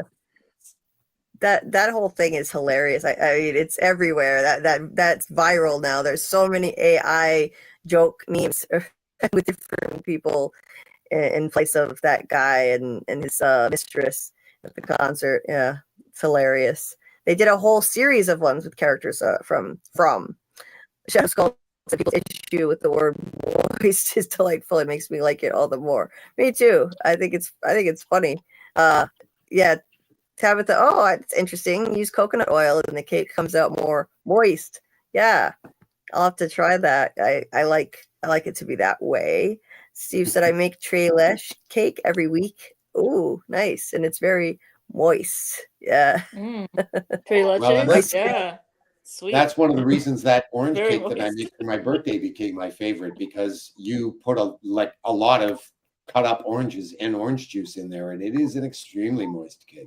So, does it matter what sort of orange juice you put in there? Like, does it need to be like a certain quality or consistency? Well, my favorite oranges, and they're actually not oranges, they're tangelos, are Minneolas. I don't know if you have Minneolas in Australia or not. They look like an orange, except they've got like a nipple on top. Yep. Yeah.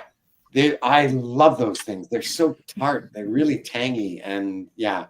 I much prefer those to just regular oranges when I'm making this cake. Because the only good orange cake that I can do is technically made of mandarin instead of orange. Well, yeah, mandarin would work with this this recipe too. You'd have to use more of them because they're small. Because they're tiny, yeah. Yeah, but yeah, mandarin, they're very similar to Mineola in terms of taste, so that would do it too. Jen's mom's birthday is August 16th. Cool. Cool. Yeah. Yeah. Another fun fact is. Go ahead, Scarlett. Both Elvis and Bela Lugosi died on August 15th. Yes. I was so pissed off that he died on our birthday, because every year, on the news, and it's been 6 years since Elvis. It's like, shut the fuck up! It's my birthday, for Christ's sake. That's I could always tell as a kid when my birthday was coming around. It's the same thing. Same. I remember when I was in my early 30s, I was working in this mall in downtown Toronto in a shoe store. And I was working with this gal who was about 21 at the time. And she was a big fan of Madonna's, And I told her, I said, well, that's interesting, because Madonna and I were born on the exact same day. And she looked at me and she said, is Madonna that old? Like, thank you. You just reply with parts of her, yes.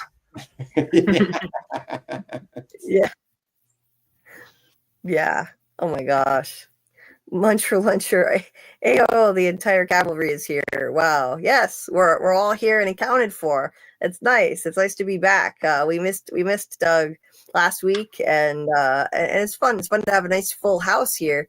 Got a full panel. Always fun. Steve, yeah, I'm so sorry about that. That's brutal. My grandmother had Alzheimer's too. He said my grandmother has it. This past week, she's taken a really bad turn. Oh no, for the worse. It's hard to watch loved ones go through that. So I wish your friend the best. I'm so sorry, Steve.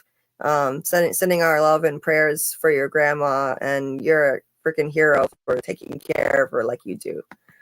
Thanks, Stevens, and I feel your pain. I lost my mother to Alzheimer's 7 years ago now, And actually, I've got it on both sides of my family, so it's a concern because at least two of my dad's siblings, one of them died of Alzheimer's, the other died of other things, but he was suffering from Alzheimer's. So yeah, it's an awful disease.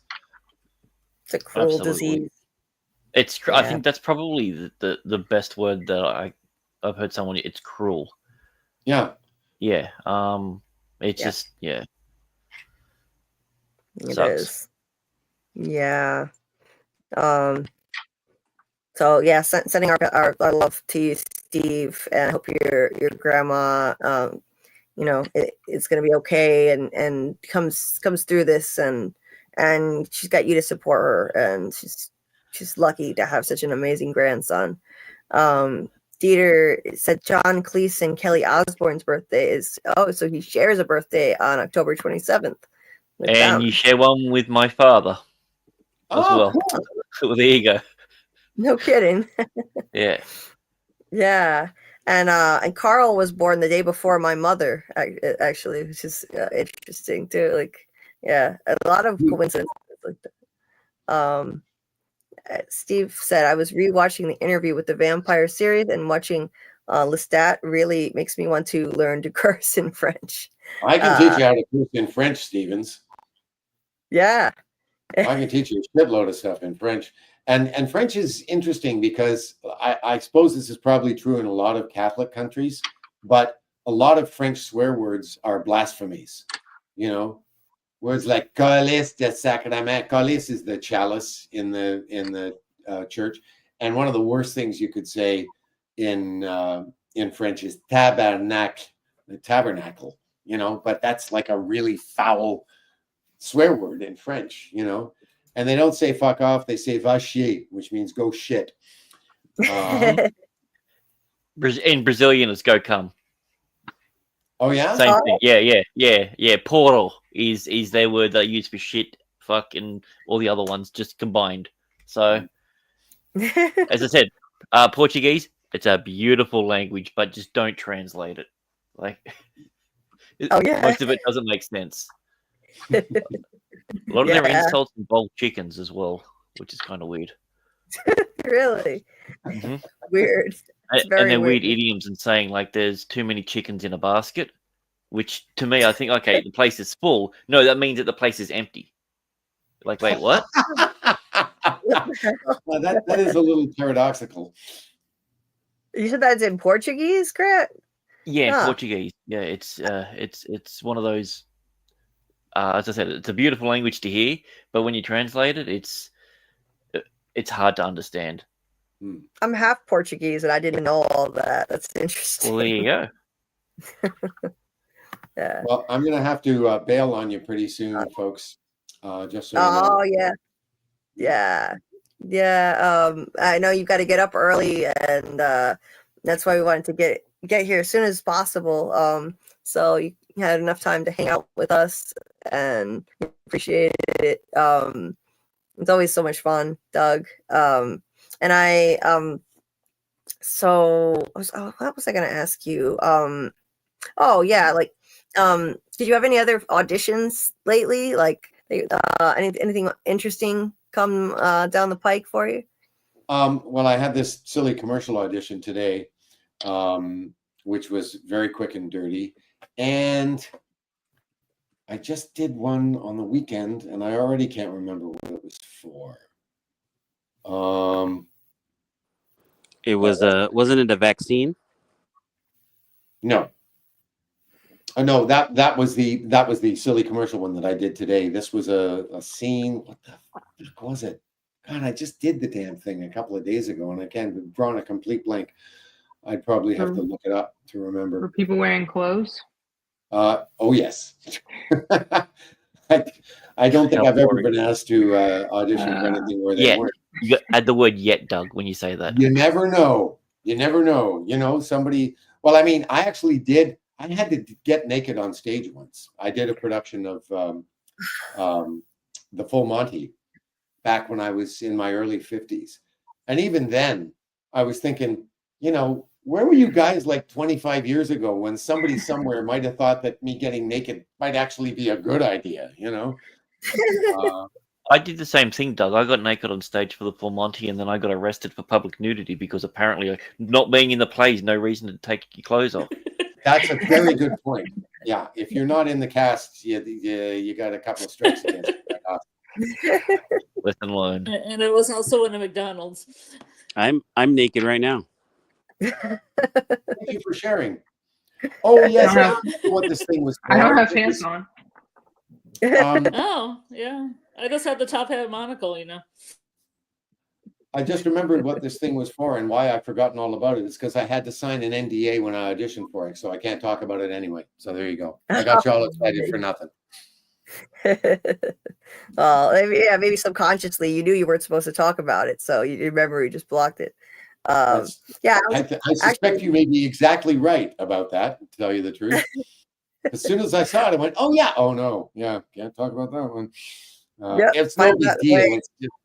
It's you know, with things that people don't know about that are going into production, they're often just very, very security conscious. So you know, yeah, it's no big deal.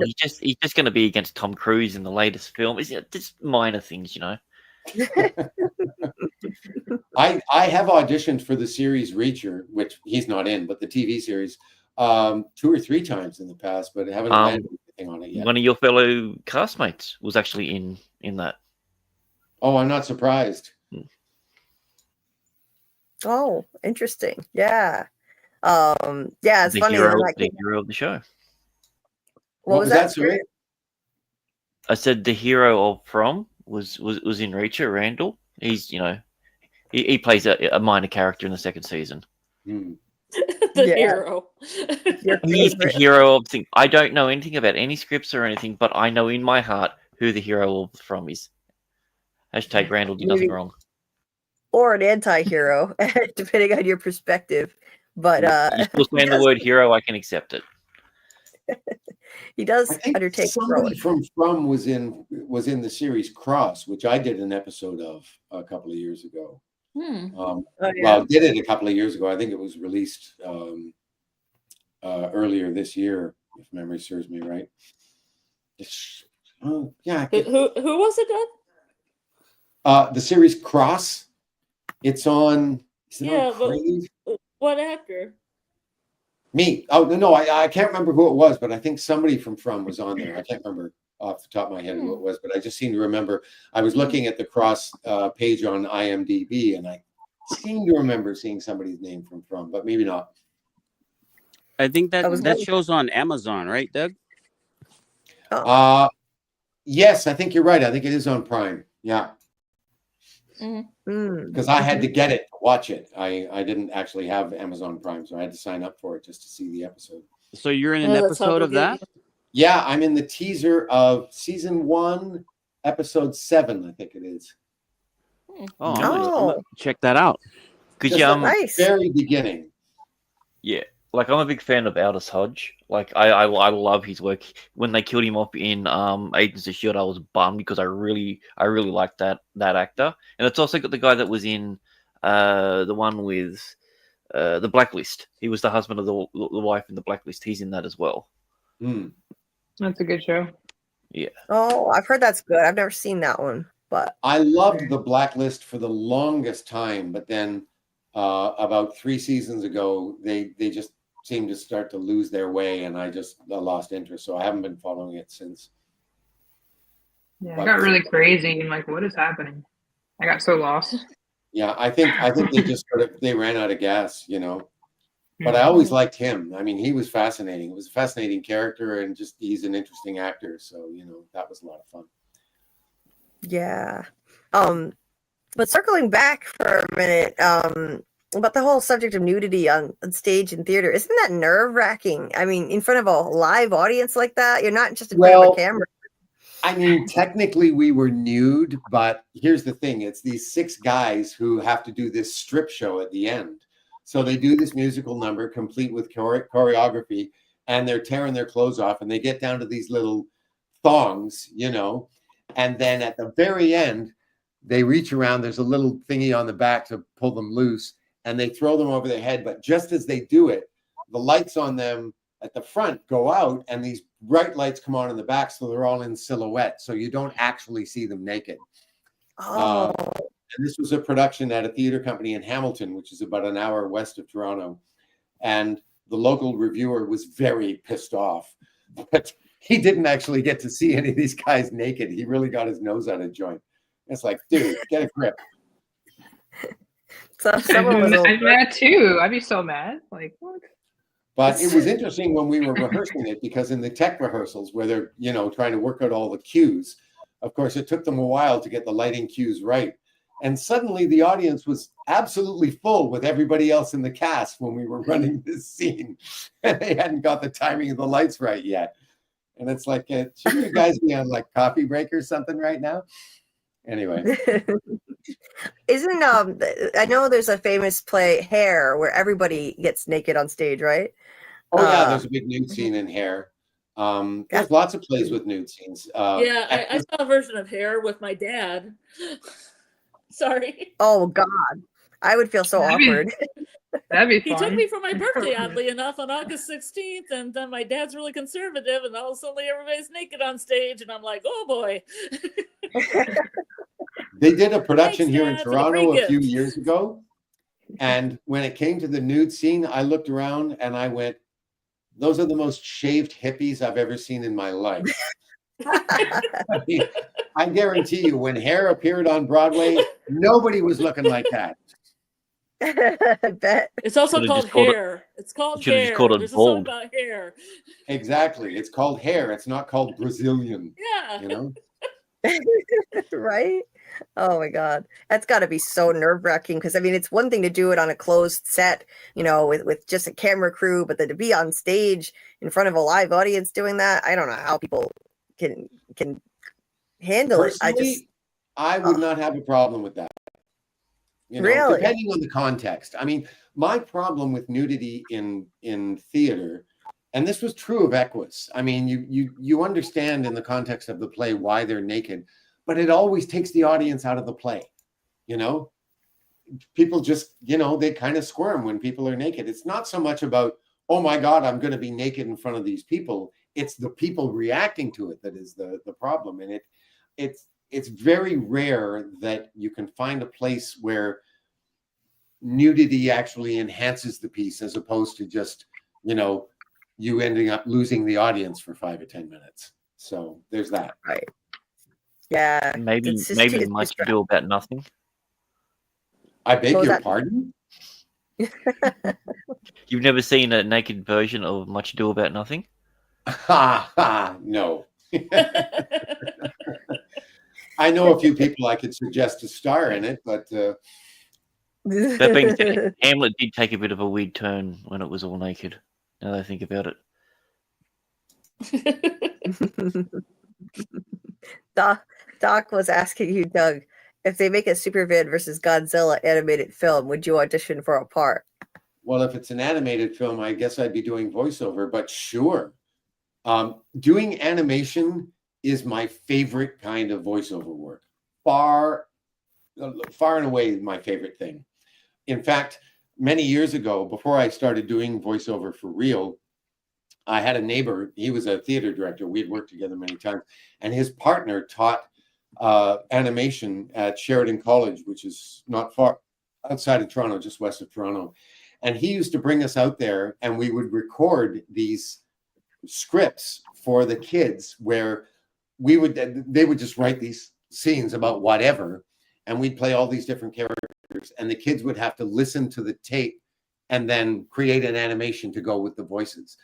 And I had never had so much fun as an actor in my life as doing that. I adored it. And we weren't being paid anything. We were just like doing it. It was a bit of a lark, but I loved going out there and doing that. I just thought, this is so much fun. And I've gotten the chance to do some animation professionally as well. And it's always a great experience. I wish I could do more of it. Hey, Yeah, hey, Doug, you did have you an have- amazing voice for that. Oh, sorry, Julie. No, I just want to know I was if just Doug saying had you- photos. Did you have photos you wanted to show before you left? Oh, there was yeah. one, but it's too long a story. We don't have to bother with it. We can do Oh, it next time. no. Yeah, no, it's okay. It's not a big deal, but it's kind of a fun story. So we will get to it. Oh, but it's not related to the full Monty? Not at all. Sorry. Oh, well, then not interested. Okay. You're trying to tell me you want to see me naked, Grant? Is that where you're going? I'm not saying that I don't want to not see you.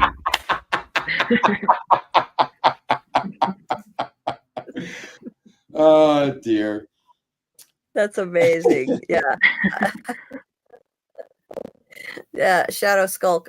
People reacting to nudity is funny. Yeah, we all have bodies as long as it's not acting inappropriately with nudity. I don't care how much or how little someone has on. It makes no difference to me. Yeah, that's a very open-minded perspective. It makes sense. Yeah. Well, nudity is generally conflated with sex and sexuality.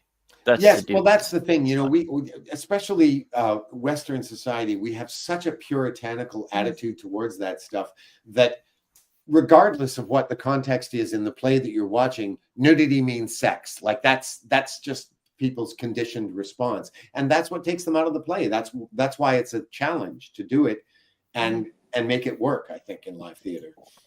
It's almost like a bunch of Puritans came over and founded your country. Exactly. Yeah, right. Almost. Oh, and I just remembered before Doug goes, we can do the drawing for the Cameo giveaway. If you have a minute, Doug, we'll do that. Oh, yeah, no, we should totally do that. Absolutely. Yeah, so I'll give everybody one more minute. My goat noses. Sorry, Julie. So, get goat noises out. Gonna make a production. Yeah. Yeah, so last call. I'll give you guys another minute. If you haven't entered yet, it's hashtag all lowercase colon. If you want to win a cameo, a personalized cameo from Doug, and you can request what kind you want, whether you want advice or a pep talk or a roast or multiple options, different special occasions. So that's the hashtag right there, and I'll do the drawing in a minute. So just last call if anybody didn't catch that earlier. Gotta dip and take care of my buggy boy. We love you too, Critter. See you later. Carl shares a birthday with Kevin Costner, Cary Grant, Dave Bautista, and DJ Mother Effing Quick. January 18th. Nice, Carl. I just shared mine with Jesse Eisenberg and Kate Winslet. Mm-hmm. Oh, that's an interesting pairing. Well, Eisenberg is. I mean, technically, it's not because it's the day after because of the time zones, but we're technically born on the same day. Yeah. So, let's see. And Shadow Skulk said, "Yay, Doug! It was so nice to see you and hear your stories. Thank you, and have a good and restful eve." Thank you, Shadow Skulk. Kimberly said, "I got to see the full Monty in New York. It was so funny. I did not expect the ending." Yeah, we put the end in it. That's for sure. You put the what? That's we put the end in ending. Did really? Did you dress up as the postman and have the post like the package in front of you? I mean, obviously you had package. I mean, the postal package in front of you. No. Yeah. No, with the hole in it. With the hole in it, yeah. Well, how else are you supposed to hold it up with no hands? Right. So last call. Let's see. Did anybody else? Okay, I think everybody probably got their. Okay, we got a few more entries in here. Great. So I'll do the drawing now. Susie said, "Oh my God, can you teach me how to Dougie?" Literally, my job is asking me to do voice acting lately. Really? Wow. We could talk about that. She's she normally, I think her job is to train AI in some manner. She trained people have to train AI apparently. I don't really understand how it works, but yeah, that's what she does. Well, if you're on Julie's Discord, you can DM me there and we can talk about that. Yeah. So I'm gonna share my screen. And we've got we've got a few more entries in here. And so it's completely random. We'll get to see Quitlands on live. And thank you again to Compassionately Kimberly for doing this, for being so generous to donate this Cameo. We really appreciate you. And the extremely kind donation that you sent to me. Thank you so much again for that.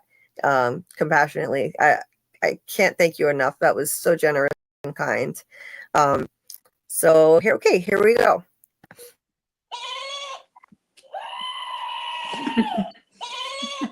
I generally thought that was a noise. It was.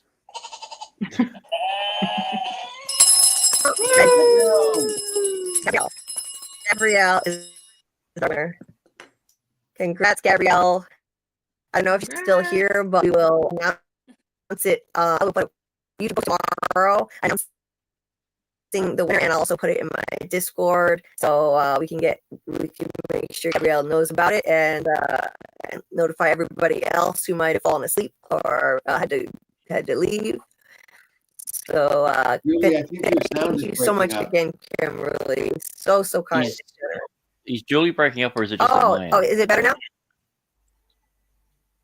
Say something. It's probably because I was sharing my screen. Oh, Is it better now? Yes, Oh, it got better sounded just now. before, yeah. There we go. All right. Well, I'm going to have Sorry, to book, it was because guys. I was sharing my screen. That's okay. Thank you so much for hanging out, Doug. It's Mhm. always a pleasure. Well, same here. My pleasure as And, always. Good night, Doug. Adios. Good night, everybody. Yeah, Hope good See you, evening. buddy. Good catching up with you again, man. Thanks for joining us, Tabitha. Absolutely. And night, Doug. yeah, like I say, we'll see you soon. So sleep well, folks. You too. Is that a You threat? too, Doug. I have to remember Sleep how well. to get out of here. I haven't done this in a while. How do I get out of here? Hold There's Alt a- and hit F4. Like escape room. It's changed. There's a red button with an arrow, so it yeah, looks a it's little right there. different It's now. changed. Oh, there he goes. Oh no, he's gone. There he goes. Hi, my birthday twin. Oh my god, that's amazing. Yeah. My mom Yeah, literally how thinks he's super hot, by the way, guys. It's funny. That's awesome. You wait until Mom's got a you see the Monty show then. She was so like, "What? Do you know him? What?" Like, it was funny. I was like, "Mom." You can rip my throat out anytime. Wait, what? Yeah, I'm blushing for Oh. her. I'm blushing for her. Yeah. I feel left out Yeah. because I'm the only one on the top row that's not wearing red lipstick. Give me a minute, I'll be back. Right? Yeah. On your dress, you need the red lipstick. Oh no, I've got the dress. I just don't have the lipstick. Nice. There's an image. Kimberly, she said you are very welcome. So happy to do this. You are such a sweetheart, and we're so thankful to have you as a member of our community. And everyone was saying good night to Doug, which he often will pop in and see the replays. I'll highlight that. Good night, Doug. Jen, the teacher, said thank you so much, Doug. Have a great night. Dieter said, good night, Doug. Always nice having you here. Amy, rest well, Doug. Kimberly, let's see, my Chrome looks a little slow. Thank you, Doug. Have a good night from Kimberly. And Real Cinema Therapy said, good night, Doug. And Sleep Well says, Samuel, sorry for calling you Polish. I wish I had seen that one. That's funny. Anyway,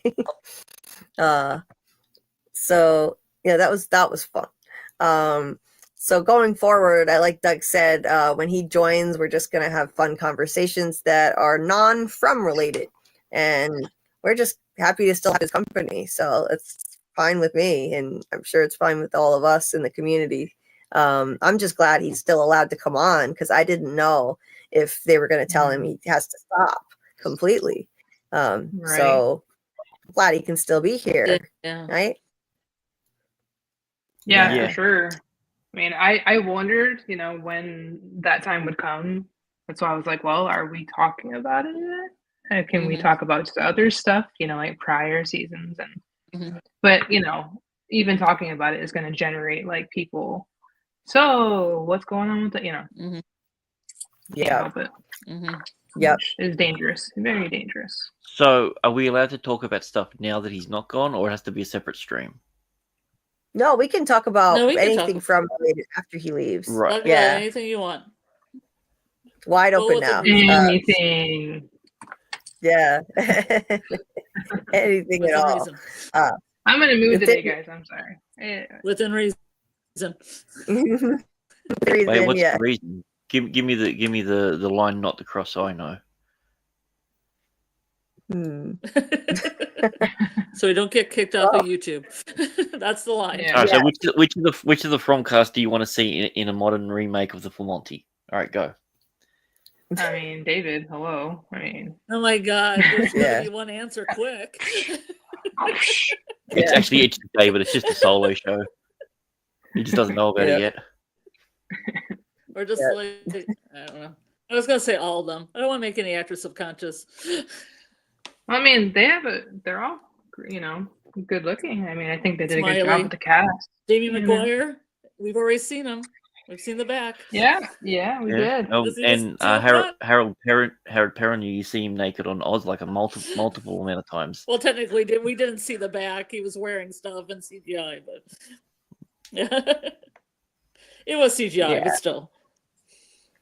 So funny thing I wanted to say too, because Dieter just said something about Kenny and Moist Taco. Like, I saw him on another podcast, and that's like his favorite word of all time is moist. I think that's hilarious. That Dieter just put No it. way. Yeah, it's like his favorite word. Sorry. I think I like the word personally. I have no problem with it. So I think it's funny. It's funny how just a certain sound can turn people off. Like, it's just a certain collection of syllables, but people have a problem with it. Dieter said, "From question is Kenny going to get Moist Taco this season?" Yes, I definitely think he's gonna, him and let's just say Acosta, they hook up the first episode, and then From does what From does. Season 2, they break Kenny's heart, and she's gonna either break up with him or get killed, because you can't have the beginning 2 episodes of a series without Kenny being traumatized. He loses a mum, he loses a dad, he loses a girlfriend. Like, it's that let's just torment Kenny at the beginning, let him go through I'm a bit angry arc through those middle episodes, and then he'll come back towards the end, and he'll be the guy that that's going to save everyone until next season. Yeah, it's the Kenny torture porn show. You're right. It's always the beginning of the season he seems to get tormented. So yeah. Well, episode 1, his dad dies. Episode 1 of season 2, his girlfriend's girlfriend rocks up. Episode 1 of season 3, his mum dies.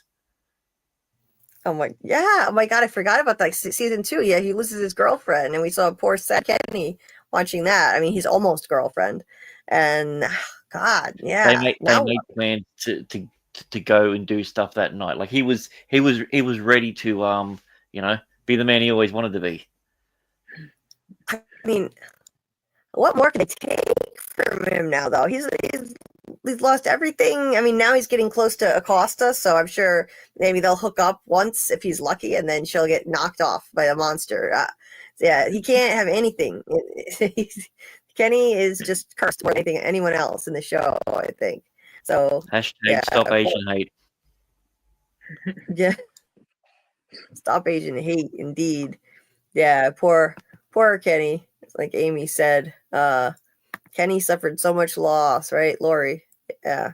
And I don't think he's ever going to get killed off, in my opinion, because this place seems to feed on fear and suffering and pain. Well, they've already taken everything away from him, his dad, his mom, Christy's love. So what else is there? So now they can just milk his loneliness and his depression for the rest of time. I don't think Kenny's ever getting killed off. Sorry, Tony Teflon. Oh, and Tony happens to be in the chat. I didn't even see him there. I didn't say he wasn't going to get any. I said he was going to get a taste. Well, not figuratively, but like he's going to get a little bit, and then it's going to be taken away. It's going to, as they said, they're going to give him enough hope to rip it away from him, or they'll subvert it, and you'll think, oh my god, he's past the first episode, everything's going great, and then episode 9 or 10 is when everything comes out, and it's just like, by the way, I'm actually smiley the whole time, or something. It'll be something weird that he's not getting a happy ending, or he's going to be the only person that survives. I don't know. It's one of the two. I agree. Yeah. sorry, Tony. I didn't even see him in the chat. And I was saying, sorry, Tony. I don't think Kenny's going anywhere, and he's going to be getting Tony's girl next season. I hate to say it, but he's Tony. What's up, Tony? Hope you're doing well tonight. He said, I don't think I like this talking this blasphemy. Kenny ain't getting no ass. He's still on that. Kenny ain't getting no ass train, but I think that they're doing this to screw with Tony. Maybe this is a troll on Tony. He said that from day one when he was covering season 1. So yeah, it's like, I mean, look at one of his other favorite characters. He loses an eye at the end of the season. I think that's a direct attack on Tony. yeah. So, oh, you think? Yeah. Yeah, because he does. Nathan is his boy. You know, Nathan Simmons. They're buds. Like, that's a good point. he's the second best Simmons on the show. Yeah. And that little troll where they had Victor mention little green men, I think that was a little joke, maybe a little reference to Tony. But I think I would take it as an honor. You know, I would be honored. Like they do a shout out to your theory. That means you really made an impact, and you're making an impact. And it doesn't mean it's not accurate. It could still be true. Aliens are on the table. They have not been debunked. Or something that's extraterrestrial in nature. And then there was the tarot card shout out. That was definitely for Taran Matharu. You know, I think it was cool they were doing these fan theory shout outs. They also had Boyd say that he was going to trap a monster. Tony was saying that he should do that since season 1. So I think that was another Tony shout out too. Yeah, very first stream I was on, I said, it's got to be at least halfway through season 2. They've got to trap a monster. It's either going to go really well, or they're going to find out some information, but it's going to lead to something absolutely terrible in the future. And then when they did that, I'm just like, oh, did they listen? I'm like, there was 4 viewers. I don't think they did. But in my head, I'm going to say that one of them was someone on the show. Because they did it. Yeah. Oh, good, I'm not top anymore. Now Carl has to wear the lipstick. Yep, and he's getting sandwiched. Oh, snap. Yeah. now he's sandwiched here. Nice. Samuel said Kenny never gets past holding hands. Yeah. Poor Kenny. That's all he got. He's got. I mean, that's why he moved into Colony House. He literally asked, he said, do you still do the orgies up there? Yes, he did. He said you're not doing those sex parties still, are you? I think. Oh man, I hope not. He's like this. He's like this behind his back, like. And then no, Trudy died like early on, and you went, oh damn it, Trudy. Yep. Dieter dropped the link to Tony's channel. Let's see, where is it? Here it is. Dieter dropped the link to Tony's channel. I'm sure most people here already know and are subscribed. But if you're not, check out Tony Teflon's channel and subscribe. He'll be doing From Lives again before long, I'm sure. And he's covering Dexter right now, the new Dexter show. And there's the link to Dieter dropped the link to Tony's book, Darkest Before the Dawn, on Amazon, where you can get, I think you can get an e-copy or a print copy. And we're going to be doing a giveaway. We'll let you know when that's going to happen. Our awesome community member, who's also from Tony's community, Rose Jones, donated enough to do 2 giveaways, 2 books, 2 of Tony's books. So we'll let you know when that's going to be happening. We're going to be doing that. Steve said, sorry, I think that means away for a minute, because my grandmother woke up after 16 hours. Oh my God. So I was sitting and talking with her a bit until she fell back asleep. Aw, you're an amazing human being, Steve. You really are. Missed saying bye to Doug. Did I miss anything else? Well, Doug often watches the replay after he has to leave. So like the next day he tends to check it out. And so I always highlight everyone's comments anyway. So he'll see Doug that. Doug will be back in the chat by the end of the stream. We go forever, you know that. Yeah, he'll probably be in the chat later. And he'll be back on with us again soon, of course. Maybe next week. Didn't really miss anything. We're just talking some From. Once Doug leaves, all From talk is now game, so we can talk as much From as we want. That's pretty much it. So yeah, not a whole lot that you missed, Steve. You're an amazing person, and I hope your grandmother, hangs in there. Let's see. She's lucky to have you, Steve. Amy, let's see. Amy, yeah, don't register, Amy, about calling in. Anytime you'd like to, you are welcome. But I'm sorry you're not feeling well, and I hope you feel better soon. We all support you. Let's see. Tony's laughing. Amy said, I love Faye. I used to draw nothing but fairies when I was a teen. Then I got depressed, so I stopped drawing. Yeah, I've given up things I loved because I got depressed too. It's a shame because that can be therapeutic, if you try to push through and still engage in those activities you love. For me, it was listening to music. I just stopped for a couple of years, and now I'm finally listening to music again. And it's like, how did I deprive myself of this for so long? So I would encourage you to just keep doing what you love, and it will give you some therapeutic value in the long run, even if it doesn't feel like it at the time. Anybody who's struggling, we're all here for you as a alcoholic community here. So just know that we support each and every one of you guys, and anybody who wants to talk about their problems, we're here to support you. Drop them Kendrick Lamar bars. Maybe not with her. I feel too self-conscious with this many people on panel. Maybe sometime when it's just me and Carl or something. I get stage fright. I don't know why. I don't get stage fright with a bunch of people in the chat doing it, but I don't know. But I will. I'll do some more Kendrick bars eventually. I thought you were going to do some freestyling. You don't do any freestyling? No. I don't know how the hell people freestyle rap. That is like an insane talent. I have such respect for that. Damn, it's amazing. How did they come up with these rhymes on the spot? It's amazing. One of my mates got on with. Do you know who Harry Mack is? No. He does these things called Omegle bars. So he'll be like on Omegle or one of these video chat sites, and his whole purpose is to do a freestyle rap for the person. So he'll jump on there. He's like, all right, I want you to give me like 4 creative words.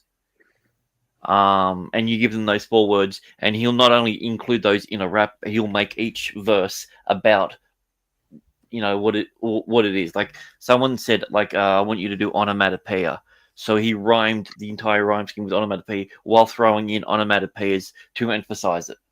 Like he's like a 42-year-old white guy from Oregon. You look at him, you're like, this guy can't rap, and he has some of the sickest flows ever.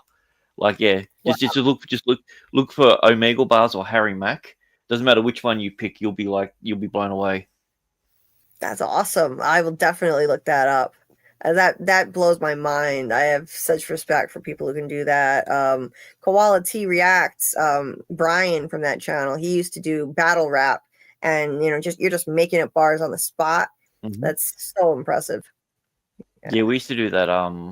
Like a group of our friends, we would do it at we call it tape, but the closest thing you've got is like community college.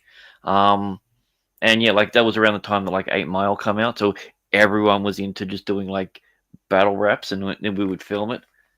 Thank God YouTube wasn't around then, because that would, oh my God, that would have been cringy. Oh my God, I would like to see it though. That would be so entertaining. I enjoy hearing people with accents like English or Australian accents rapping. I find that it adds an interesting flavor to it. Like well, I can tell you one of the songs I've done. Oh really? Mm. Yeah. Oh, I would love to hear it. That's awesome. Like Ed Sheeran has done rapping, a little bit of rapping, like when he does covers. And there's this guy he collaborates with who's a British rapper. And I think that's so cool. It sounds awesome. He did some stuff with Stormzy, but I wasn't a big fan of it because I'm not a big fan of Stormzy. But I mean, Ed Sheeran, you can't really go wrong with him. No, you can't. Except when they put him in Game of Thrones. That was a bad mistake. Yes. They did that as a favor to him because he's a big fan of Game of Thrones, and yeah, I heard that was not a fan favorite moment. Oh, it was But- like a 3-minute little concert that didn't make any sense in the world. Like it was just thrown in there for the sake of it. Like, okay, cool, this is the beginning of season 7. Can we move on with the story? And they kill him. So Oh no, they killed him off. Oh man. yeah, well, off screen, but yeah. Oh yeah, that's if they just shoehorned that in, that's cringy for sure. But Susie, thank you.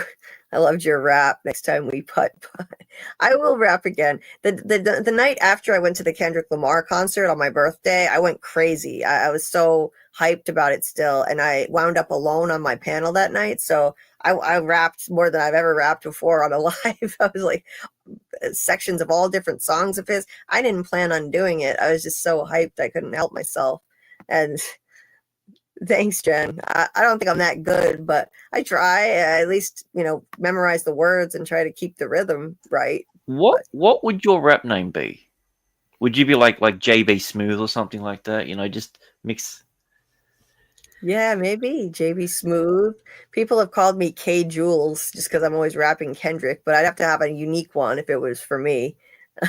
So, yeah, I don't know. I mean, just JBD. That could work. JBD. Yeah, that could work too. Yeah, I'd be a terrible rapper, but I love diving into this genre now. I don't think you know the state of modern rap. No, you wouldn't be a terrible the rap is not what it used to be. It's no longer street poetry. I can talk slowly into a microphone with auto-tune on, and then have a beat behind it. Rap's not rap anymore. Hip hop's not even hip hop anymore. For the most part, it's not. I don't like mumble rap. I don't like auto-tune rap. Kendrick Lamar is phenomenal, and there are still some great rappers out there, but you really have to dig to find them. And I think Kendrick is amazing. But yeah, he's a rare bird nowadays. He's the best rapper around. You ask me, the best current one who's still making music. Noah here from Koala's community, he said that is why I write poetry and battle raps. You write battle raps? Oh, that's dope. No, I didn't know that. That is so amazing. That's such a talent. I envy that talent. So cool. Samuel said, draw Dark Fae to Susie. I think, who was it that Susie? Was it Susie or was it Amy? It was Amy. Use the emotion for your art, Amy. That's right. Sorry, my glasses are off, so I can't see that well. Yeah, that's a great idea. Use the emotion and it helps you get out your feelings. Drawing would be a great outlet, I think. Oh, that's awesome, Amy. She's been writing songs and putting the emotions into that as well. That's great. That sounds very therapeutic. Keep it up, Amy. That's an awesome idea. Yeah, art therapy is great. Shadow Skulk. I ran a peer support art group for a while. Even scribbling in a small square or all over a page can help with regulation. Always recommend. Absolutely. Harry Mack is awesome and a great freestyler. Well, I'm gonna have to look him up. There's a difference between freestyle and doing something off the top of the dome. He mixes the two together. Because freestyle is you write something, but it's not put in an actual song yet. But you've got a rhyme or a line or a rhyme scheme in your head, and it's sitting back there that you can pull out at any time. He mixes a lot of that in with going straight off the top of the head, or as he calls it, off the top of the dome. Where, as I said, you get a new word, and then bam, he's just going, and he's very knowledgeable about a lot of stuff. He reads a thesaurus like every single day to get new words to put in. He listens to spoken word poetry because there's a lot of rhyming and symmetry in that. He's very dedicated to the craft, and I think once you hear him, you'll fall in love with what he does. He just seems like a nice guy too, which is really weird. I don't trust nice people on the internet that are famous. Really? I know lots of nice people on the internet, but I hear you. No, but I mean, he's got 4 or 5 million subs. I'm talking about he's proper big. He did a rap for like the Avengers. They got him on set to do one, just ad-libbing to them. So yeah, he's pretty cool. Nice. Noah said, I dropped the link of my rap battle in your comment section. I didn't think my comment section is open yet. Until the live ends. Let me give you a wrench so you can drop the link in the chat. Let's see. Add as moderator. Noah, if you're listening, I just gave you a wrench. So now you have the ability to put the link in the chat to your battle rap. So please do share. We'd love to check it out. I sure would. We have a lot of R&B and I mean hip hop and rap fans in the From community. So definitely drop the link. That'll be awesome. Check it out. JB Beats. I like that Tabitha. That's cute. K Jules is cute though. Yeah, I like K Jules for now, Amy.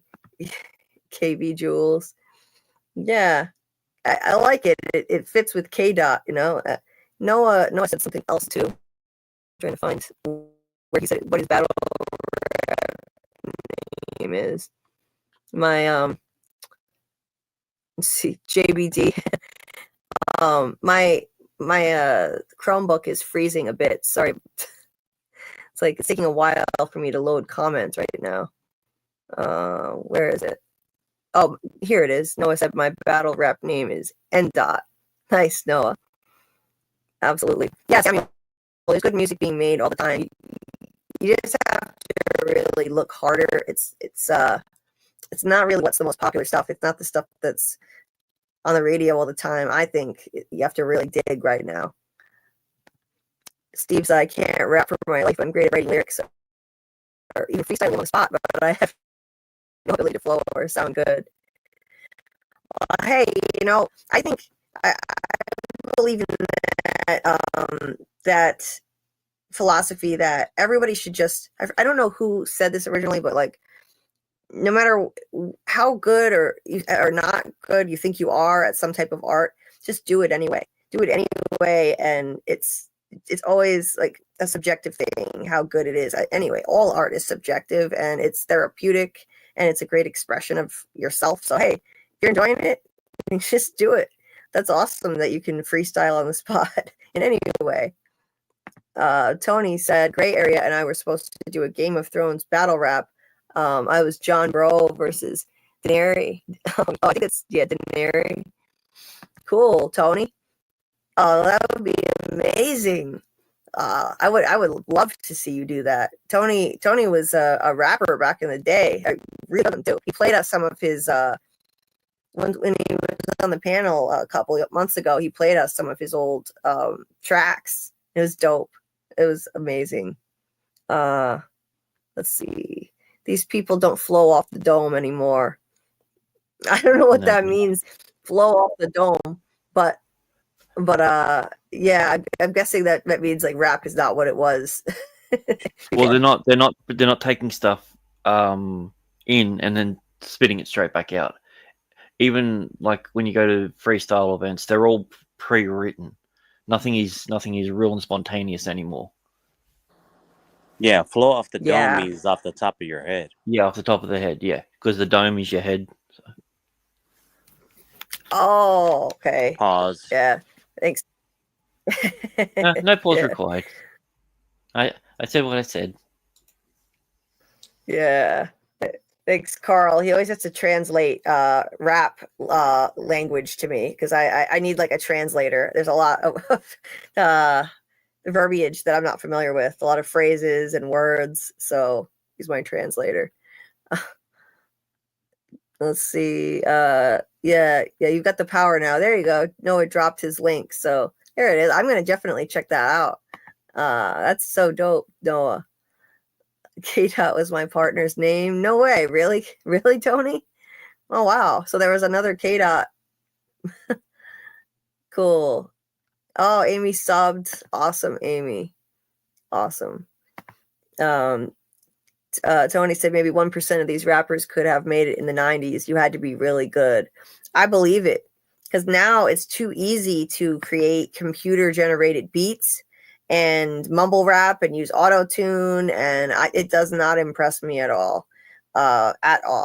Kendrick is an outlier in a sea of mediocrity, if you ask me. I do hear some rap that's I think he's revitalizing rap, though. In the last year, he's revitalizing it, and now we're seeing some real, like, there was a rap beef last May, and we're seeing like hip hop be hip hop again. It was an actual sport, a competitive sport, like it should be. And you had artists firing shots at each other and creating these amazing battle raps, not freestyle, but they were releasing them in short succession.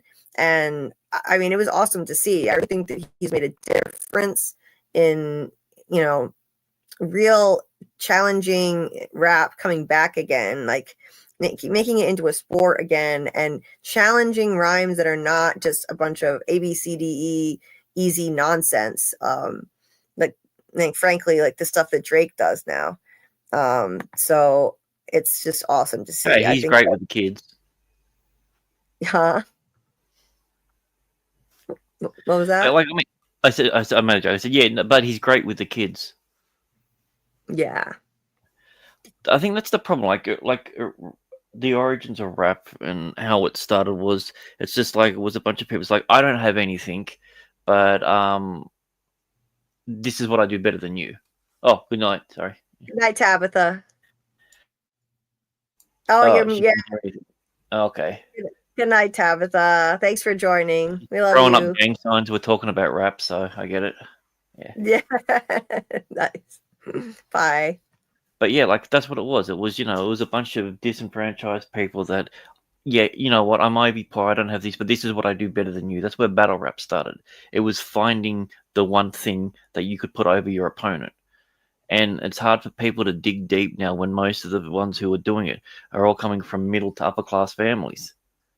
Right. Drake famously said, started from the bottom, now we're here. We're like, bitch, you grew up in a mansion.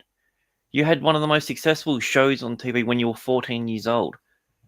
You don't know what the bottom is. No, he's a poser. Drake is a culture vulture, and he's, so he's trying to benefit from this community and steal from it, and not giving enough back to it either. Kendrick Lamar came up in Compton and struggled, as a kid. He came from actual struggle, and now he's giving back from his whole career. From the first time he actually hit it big and was making good money, he started donating massive amounts of money to support like arts programs for youth in Compton to keep them off the streets. And, every Christmas he started doing a toy drive at a free concert right in Compton, and into this day he does it. So I have nothing but respect for that. Kendrick is like West Coast young Cassidy. I'm not familiar with Cassidy, Tony. I'll have to look that up. Oh, Noah, that's awesome. I've been writing music since I was 15 years old. That is really cool. That's a skill I wish I had. I can write, I have a writing degree, and I love to write essays, and I do video essays for this channel. That's what I'm doing. I write a script, and then I read it. And so I love writing, but I can't write music. That's a skill I just don't have. In 6th grade, we had an assignment to write some kind of a simple little song in school, and I just couldn't do it. I couldn't do it. I did something really basic, and I was able to get by, but I hated it because I'm a perfectionist. And yeah, Samuel said, yes, Kendrick was right to call him a colonizer. Yeah, you're not a colleague, you're a fucking colonizer. Yeah, is the line from Not Like Us, and he was spot on. Tony said, if you want to know the real history of rap, I'll tell you the real deal. I lived it all, seen it from the beginning. Well, I'm interested to know. I've been learning about it. I'm only just now kind of diving into the genre because I was sleeping on it for way too long and Kendrick sent me down a rabbit hole. So now I'm trying to, explore rap from the very beginning. Carl's been introducing me to a lot of amazing hip hop and rap going way back to the beginning, actually, lately. And I love it. I love it. I can't believe what I was missing. I was listening to almost every genre except rap. But you were listening to Biz Markie the other night. Yeah, among a lot of others. Yeah, I love it. There's so much out there. Like, it's gonna take me forever to catch up with everything I've missed. Oh, and Grant popped off. Oh, good night. Good night, Amy. If you're going to sleep. Oh yeah, she says I gotta go too. Gotta go watch. Oh, okay. Resident Alien. Enjoy, Amy. Have a good night.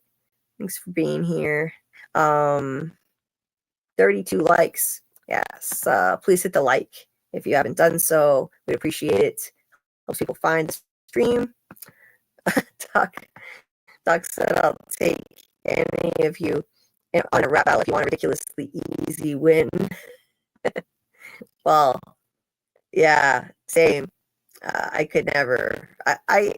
I can, with a lot of practice, I can rap a little bit of Kendrick's music, but I could never just make up my own raps. Not in a million years. Nope. Oh, Dieter, yeah, I had seen your comment earlier that you were heading out for a while. Sorry, I meant to highlight that. It was right around the time Doug was leaving. And it was right here. Said, hey guys, I need to go for a while. I try to hop in later. I've missed these. Take care, everyone. Prayers for Julie. Thank you. Thank you. I'm going through a particularly hard time with my pain condition right now. And so I appreciate it. And yeah, I'm taking good care of myself as best I can. It just reminded me I do need to drink more though. There, I drank some water. David said, listen to Big L. He translates everything. Okay. Big L. I haven't heard of Big L. I watch a lot of Knox Hill videos when he breaks down new songs. He breaks it down so that anybody could understand it, of any race. If you're not familiar with the culture like me, I'm outside the culture, just an appreciator of it. He translates it so I can understand what he's saying bar by bar. He's a fantastic rap reactor. Noah said, Julie, I sent my rap battle to Kendrick record label, PG Lang and Shady Records. Oh, that's awesome. That's so cool, Noah. Good luck with that. Good luck with that. I hope that that you get a shot at making this a thing. Like, that would be amazing. Good luck. Good luck. I mean, follow your dreams. That would be so amazing. And I know, like, it takes persistence though, because look at the persistence of DJ Mustard. I mean, Mustard was doing well, writing beats or making beats for other artists for a long time, but he wanted Kendrick to take one of his beats so badly, and so he would send him a beat every day, literally every day for years. He would send Kendrick beats, and then last year, Kendrick just all of a sudden picked his beat that he sent him for Not Like Us. He wrote Not Like Us to Mustard's beat, and Mustard was just astounded at it, and it finally happened. But it took, anything like this takes persistence, and you got to be able to withstand a lot of rejection before you finally hit it big. And look what happened to him. I mean, Mustard is living the dream right now. Kendrick then got him to do another beat for his Gen X album for TV Off, and he literally, screamed Mustard in the freaking song just to pay homage to this dude. And I'm pretty sure he did that knowing he was going to be performing that in the Super Bowl, because at that point he'd already been picked for the Super Bowl, and he fully intended to get the entire stadium to scream Mustard and just pay homage to this dude who did the beat for this, insane hit, not like us. The most epic hit diss track of all time. So persistence pays off. You just have to keep at it, even if you get a lot of no's. And then he took Mustard on tour with him too, to all the stadiums. I saw him there, and I'm happy for the guy. It's awesome. And then there's Doug. Doug got rejected so many times. He went to act at the what was it called? Oh my God, how am I forgetting the name of it? The Shaw Festival. The Shaw Festival, which is a prestigious festival for actors in theater in Canada, in Canada, and he was auditioning from the late 70s up until the 90s. Like 1995, he finally got chosen to be in a production there, and persistence paid off. He came back so many times and got so many no's from them, but then he did 13 seasons in a row at Shaw and had an amazing time, and it was kind of his really big break in theater. So, and my cat agrees. Yes, you have to just keep at it and be persistent, and that's how you get where you need to be. Just can't give up. I don't know what my cat wants. Maybe I might have to let her out of the room. Tony, the link is at the top.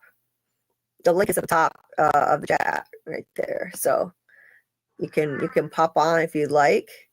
I'm not going to make this a marathon length tonight. Probably stick around for like maybe another hour or so. Please join if you'd like. We'd love to have you on. It should still be pinned there, I think. Yeah, it's there. It's there. I should probably take it down though for other call-ins, just so we don't get out of hand tonight.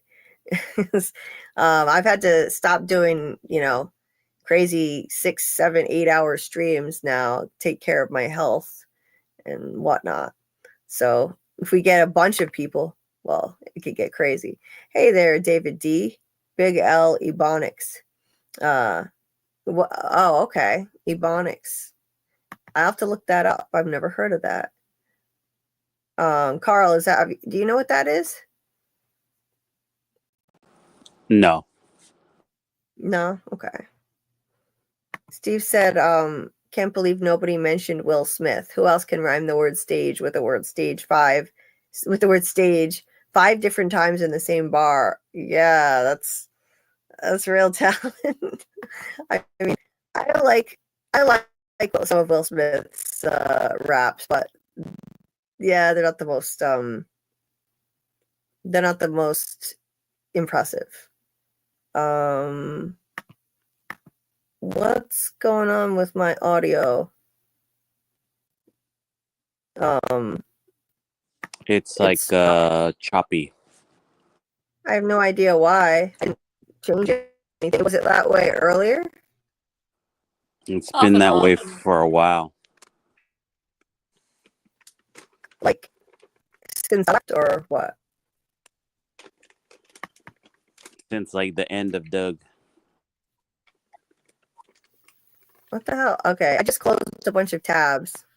See if that does anything. Yeah, I closed a few tabs. So hopefully that's better. Is that any better? How do I sound?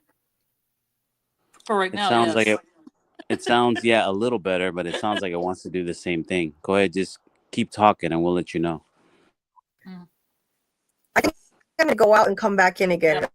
Yep. I'm gonna reload the tab. Okay, I'll be right back.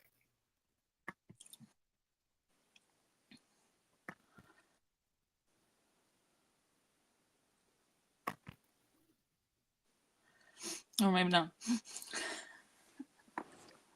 Hi, Scarlett. Hey. How are you? I'm doing all right. How are you doing? Fantastic. So now we're deep diving over here. Is it Scarlett Deep Dives or Carl Deep Dives? You can go for it if you wish.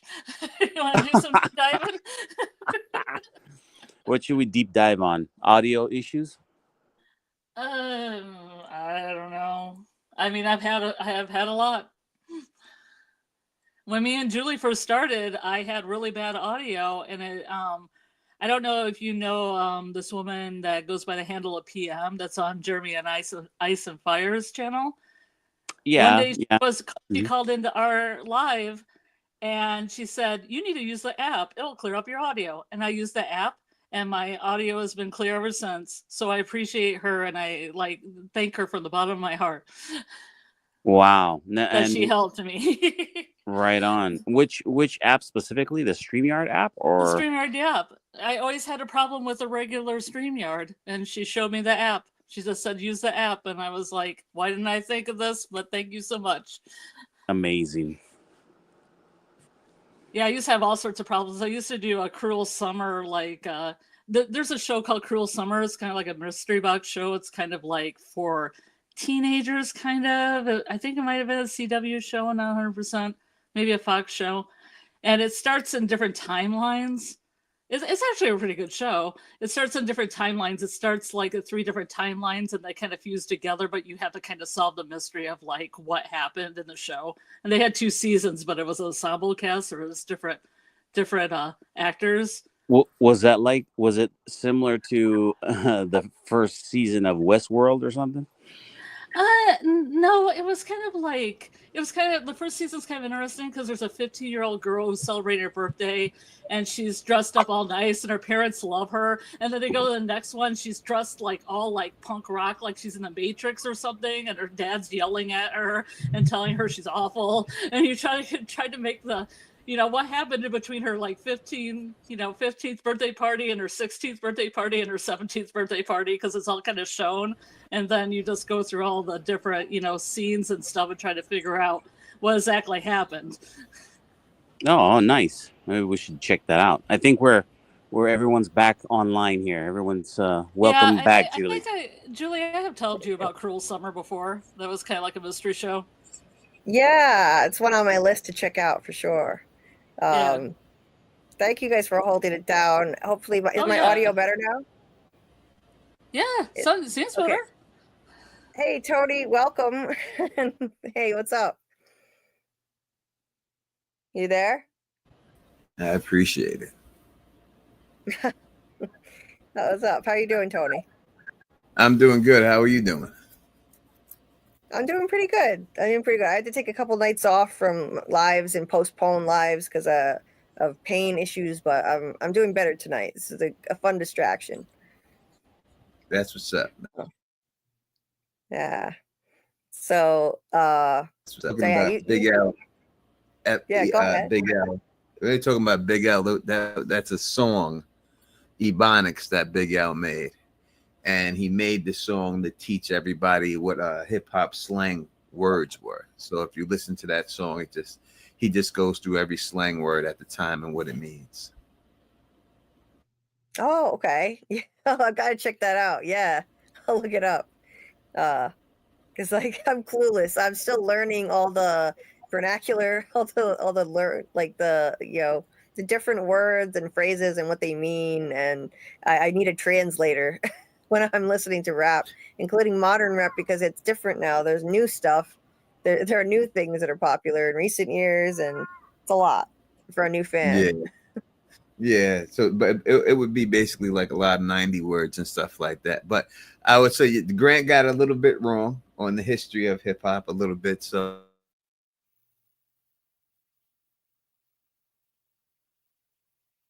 it was not about the rapper, the DJ. The DJ was more important than the rapper, and the rapper's job was just to promote the DJ. And then when battles first started between rappers, it wasn't about lyrical ability and who's better. It was about who can make the crowd scream for them more. And people used to go on stage and just try to hype the crowd. Yeah. And whoever till OD battled a rapper named Cool Rocker Busy B. And that's when it became a lyrical battle. Kumo D was the first one to go on there and actually diss somebody with his lyrics and got the crowd behind it because of that. And that's when the shift happened. and where lyrics were more important than actual just rocking the crowd. So that's the way battle. Now we have the same battle the way we know it, but that's when it all changed. Right. So, and it wasn't as personal, right? It wasn't as personal, like taking shots at people's families and girlfriends or wives or whatever. It was more about who could flow better and stuff, right? Like whose skills were better. They made you. In the 60s and 70s, they had a thing called the dozens.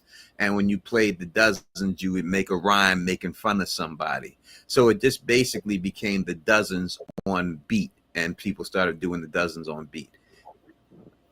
And if you ever want to see a representation of the dozens, just go watch it. There's an episode on the show The Jeffersons, and George Jefferson gets into a dozens battle with Tom and Helen's son in there, and they show what the dozen is. You cut out a little bit. Can you repeat that last thing, Tony? Yeah, if you ever wanted to look for an episode, see what the dozens were, you can look up. There's the show called The Jeffersons, and they do a dozens battle on that show. Oh, okay. I'm gonna make a note of that to look it up. Cool. Yeah, but that's what it really was. So it just became, they would just say, simple things like respect the elephant ears and your long chicken neck, and they would say something like that really fast, and then somebody would say something else and say something about them real quick, and then they just took that and then they put that on beats, and then that became the rap battle. Right. Yeah, somebody sent me the videos of those old battles. I gotta look at those. That would be cool. They actually did them live. Cool Mo D, right? And versus somebody, I forget who. LL Cool J. Yeah, LL. So when LL came out, he had beef with a couple of people. He had beef with Cool Mo D, but first he had beef with MC Sham. MC Sham was the most popular rapper of his time. He was representing Queensbridge, and LL in the Kango hat. And then LL Cool J took the Kango hat and started wearing it. So he took it as a diss that he was copying his style. So the first person who really tried diss L was MC Sham. And L wasn't really trying to battle Sham. He didn't really want to go to that battle. He was young. LL was only 17 back then. MC Sham was 25. Happened to that. And then he battled Kumo D and everybody else. And LL is kind of like the passing of the guard, he was more of the new school compared to Kumo D, and them were all the old school. And then when L came, it started bringing in the new era of what hip hop should sound like. Right. Yeah. And initially it was I'm learning about it, how it was originally more tongue in cheek, and they were having fun and being funny in the 80s, and then it turned into more gangster rap and thug kind of rap in the 90s. So total change, like Fresh Prince, DJ Jazzy Jeff and the Fresh Prince, that's the old era, right? And then they completely changed, rap completely changed. Yeah, it started with what I would say Ice-T. So back in the day, Ice-T basically took the style. If you listen to Ice-T's first song, he took a beat song basically. He did Steady B song over, but he did it in the West Coast thing. And then he started talking about gang stuff in the West Coast back in the day. And then it was popular, but it didn't blow up. So gangster. And when NWA came out, then that was when the whole gangster rap era started. They're the ones who blew it up. And that's really when West Coast rap crossed over to the East Coast, and West Coast people started making noise. Because before that, the only rap you really heard from anyone famous was from New York. And that was it.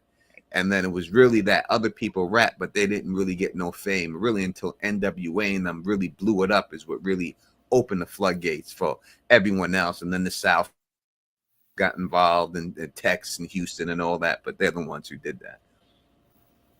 Right. Yeah.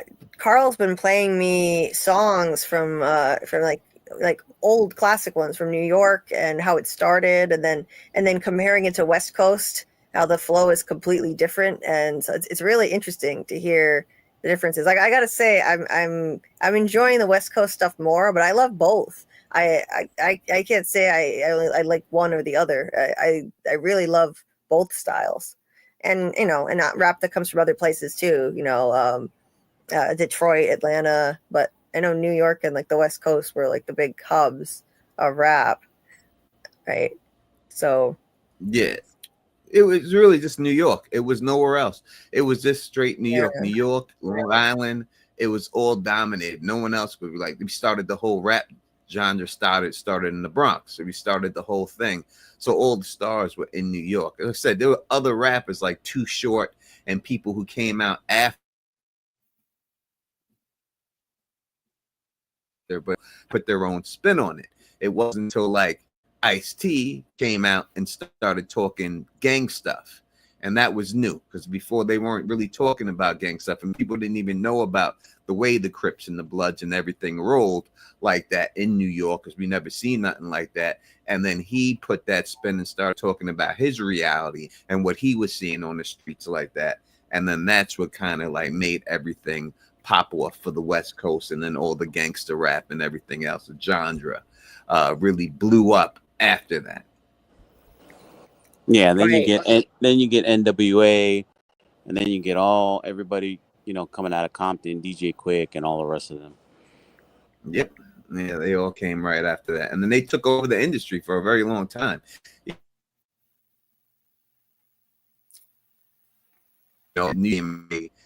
took it over. And then the South had their day, and then Atlanta and them came after that. Then you got Atlanta and them started doing their thing. And Atlanta didn't start blowing up until it was like, really, it was Crisscross and the Brat who really made any noise out of Atlanta. Like they were the first ones to make noise for them. I opened for Crisscross. Oh, no shit. Wow, that's amazing. Wow, Tony. Yeah. I opened for those dudes when they came. I opened for a bunch of people. I opened for Snoop Dogg when he did his first show in New York. He did it at Trafalgar Square. I opened for him when he did that. I opened for Lil Wayne when he did his first show in New York. It was at the Armory DMX.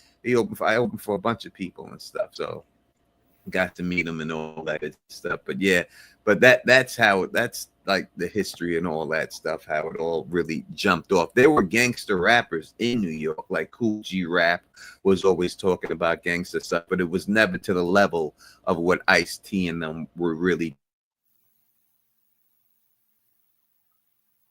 doing. Talking about guns and stuff in New York, but it wasn't really to that level that they did it in the West Coast. They really took it to the next level and popularized it.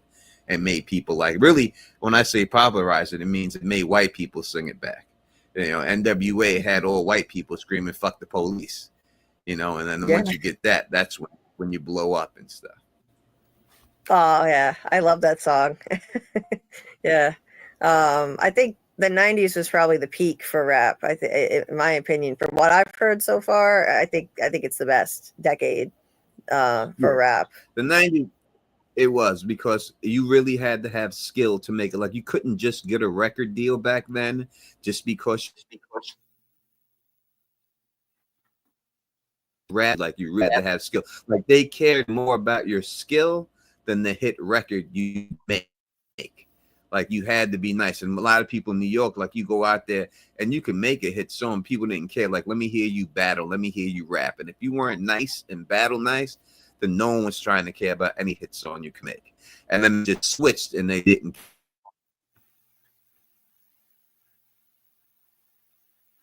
care about the beats and the hook, actual lyrics themselves.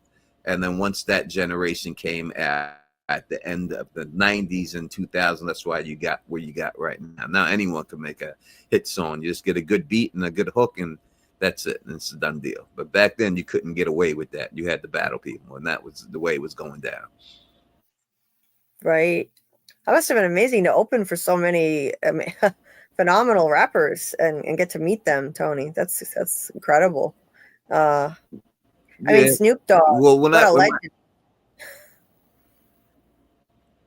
Yeah, like in my neighborhood, like where I grew up. So in Queens, where I grew up, on 164th and Jewel Avenue, right outside, we had a bunch of Many at first, MC Sham moved into the condo, so we had him in my neighborhood. After the MC Sham moved in there, like a couple of months later, Big Daddy Kane moved into one of the condos, so we had him there. Then after that, Cool G Rap moved into the condo, and then Kid from Kid and Play moved into the condo, and then we had Salt and Pepper. She lived right down the block, so they all just be hanging out in the park with us. When I was little, I used to see them all the time. Salt and Pepper. Oh man, I love their stuff. And play basketball and everything else, and they would just be there. Yeah, they would just be out there just chilling. So I was always around people who did it, so it didn't seem like unnatural to me. You know what I mean? Like it just seemed the way that's just the way it was and stuff. Because they were all there, but they were always all out there. Around my, they just all. I think what happened was that they all were on Cold Chillin' Records at the time, because the Juice and their group was called the Juice Crew. And so I think that Cold Chilling must have got a deal with that condominium. And when you sign the contract with them, like one of the perks was you get a condo. And that's the same condos. Mm-hmm. Wow.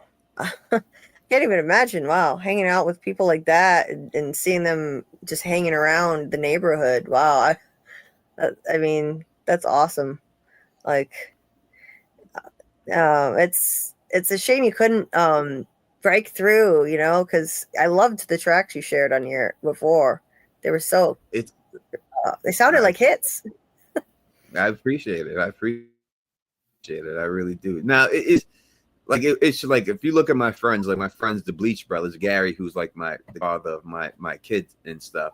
Like if you listen to Terror Squad album, the last song on it, www.that'smyshit.com, he's on that album. Like that's the Bleach Brothers are on that.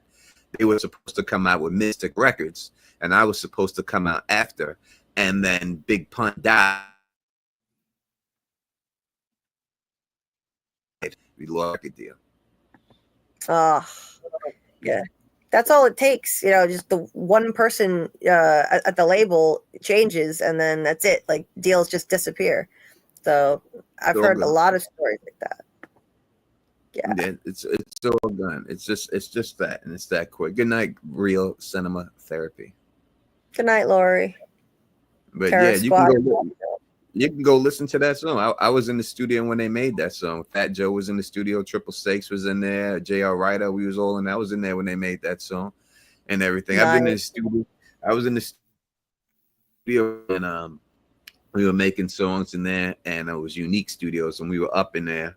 And then Old Dirty Bastard came in the studio session when we were in there. Oh man. Wow.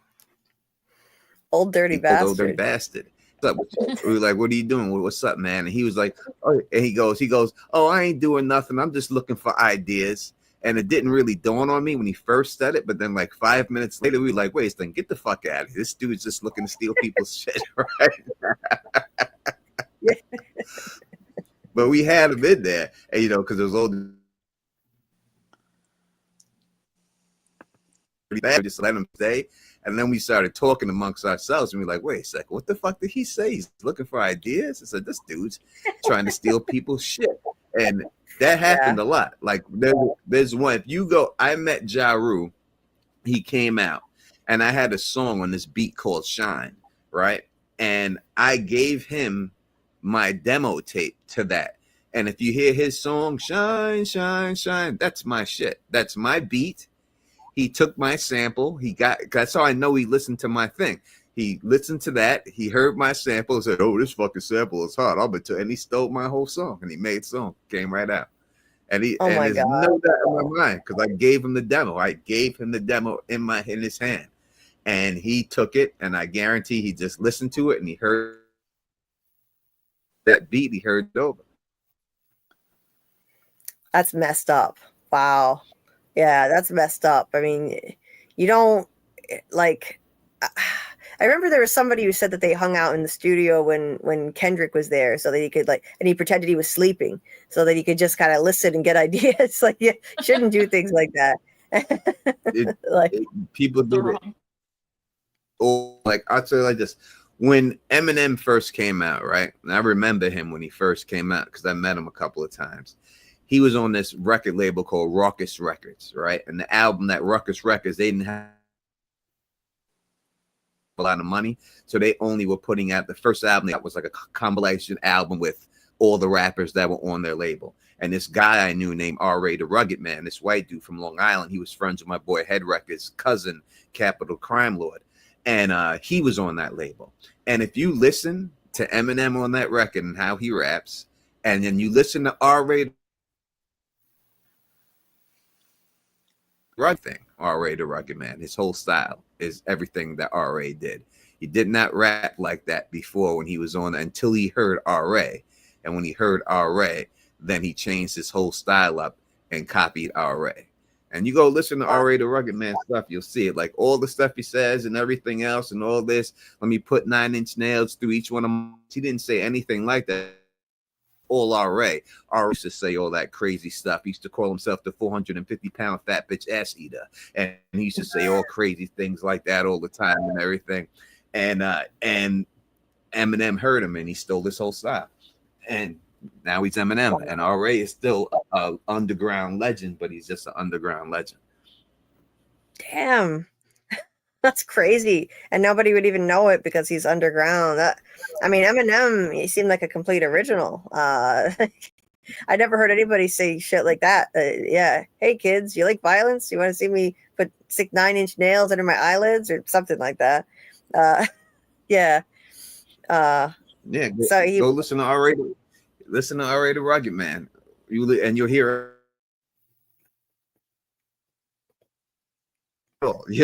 it's Tylee Quableb's on it, and they were all signed to that label. And you'll hear it when you hear Eminem's song. Listen to the way he sounds, and then go listen to R.A.'s song. R.A. like one of R.A.'s hit songs back in the day was "Every Record Label Sucks Dick."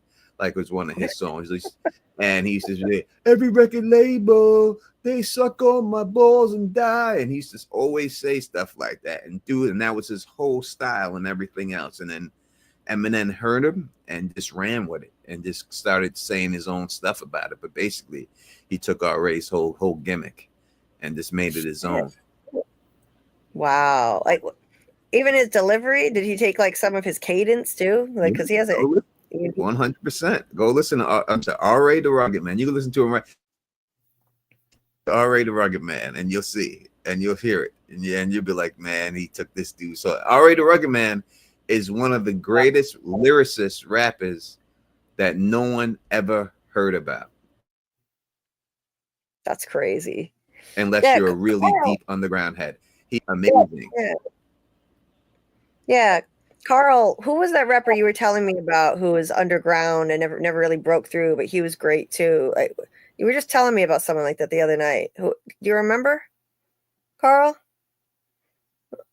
Oh, maybe he stepped away. There was this rapper, he played me his stuff. It's like, damn, there's so many amazing rappers that just can't break through and get a hit. And it's a shame.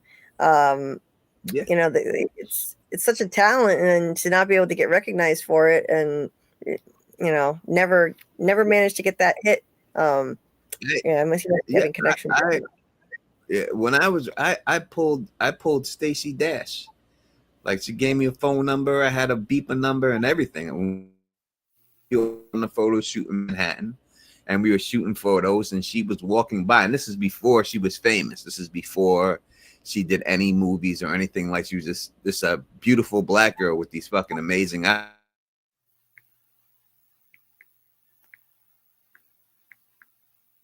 To pull a watch, and I would beep a number, gave me a number and everything else, and she was like, "Oh, what are you doing?" I started telling her what we were doing out there, and she was all about it and stuff. But yeah, I pulled that chick and a couple of other industry girls too that I really don't want.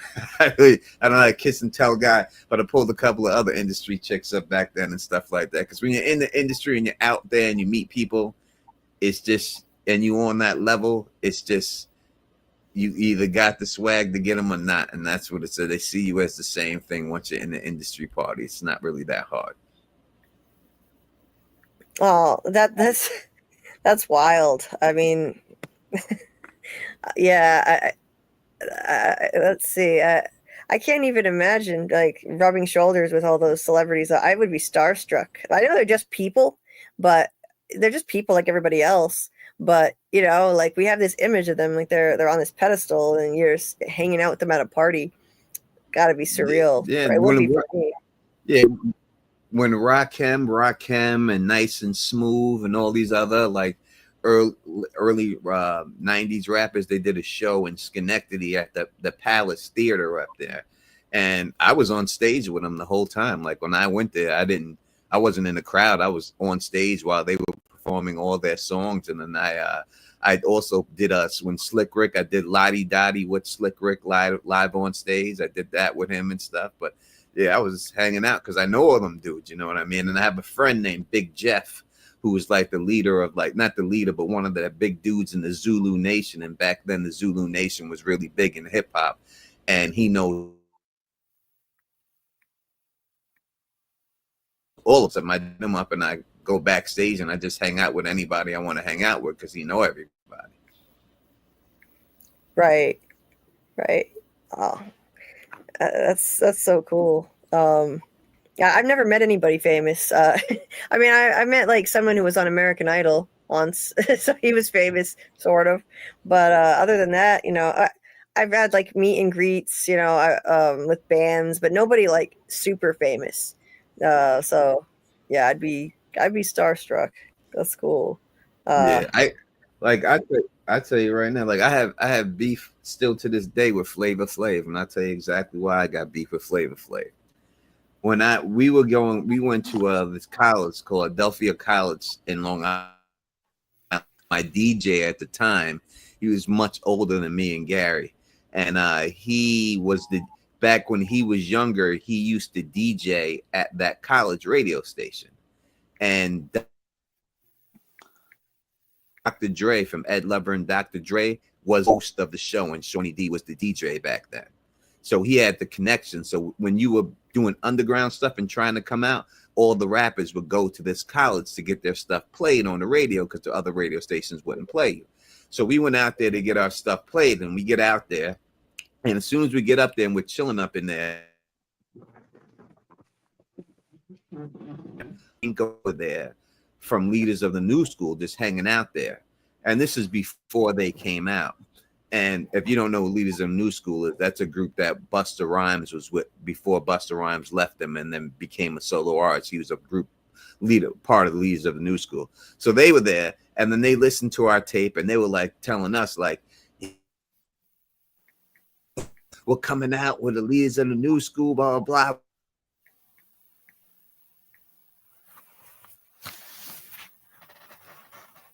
So we didn't really take them seriously and stuff. And there was another group called The Main Source, and Large Professor was there, and he was getting his single played for the first time. So he got his stuff there. He was there. And this Thaddeus, who was like he was just like the gopher there. He runs downstairs and he comes back up, and Chuck D comes upstairs. And this is when Public Enemy was like the biggest group in the world. So Chuck D comes up, and he comes up with his daughter and his niece. And the thing that was weird to me was that both of them called him Chuck. They didn't call him Dad or Uncle. Well, they just called Chuck his daughter and them. And they were like 4 or 5 years old. And for whatever reason, they liked me, and they were just jumping on my lap and climbing on me. And Chuck D came over, and he was like, "Oh, they like you, blah, blah, blah, blah." And he asked me what I was doing. We told him we're here to get our stuff played. Then after that, Flavor Flav comes up there. And this is prime Flavor Flav when he was he came up, he had a 6-pack of Heineken in his hand and shit, drunk. And they played their debut song, and it was Get the Fuck Out of Dodge. And this is the first time they were playing it for the radio. So they played that song. So we stayed for the end. The dude was like, I think his name was Wildman Steve, and he goes, "All right, we got some young brothers in here. They call themselves the Irresistible Force, and we're gonna listen to their stuff." And Flavor Flav grabbed the microphone and says, "Nah, G, play our song one more time." And they fucking played their song and did it with Flav ever since then. And I still hate him to this fucking day.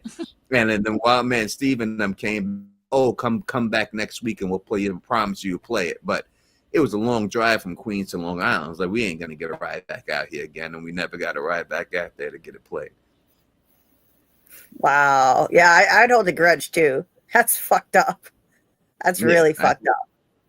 I hate him to this day. And I find, listen, anything I say right now, go on Twitter and you could repeat it to any one of these people because the truth, 100% true. If you don't believe it, go on Twitter and say this dude named Tony Teflon say A, B, C, D, and C. You'll see. And they'll say, because they all know the truth. That's why I'm giving you the whole details. I'm telling you, when these dudes were there, who was their main source?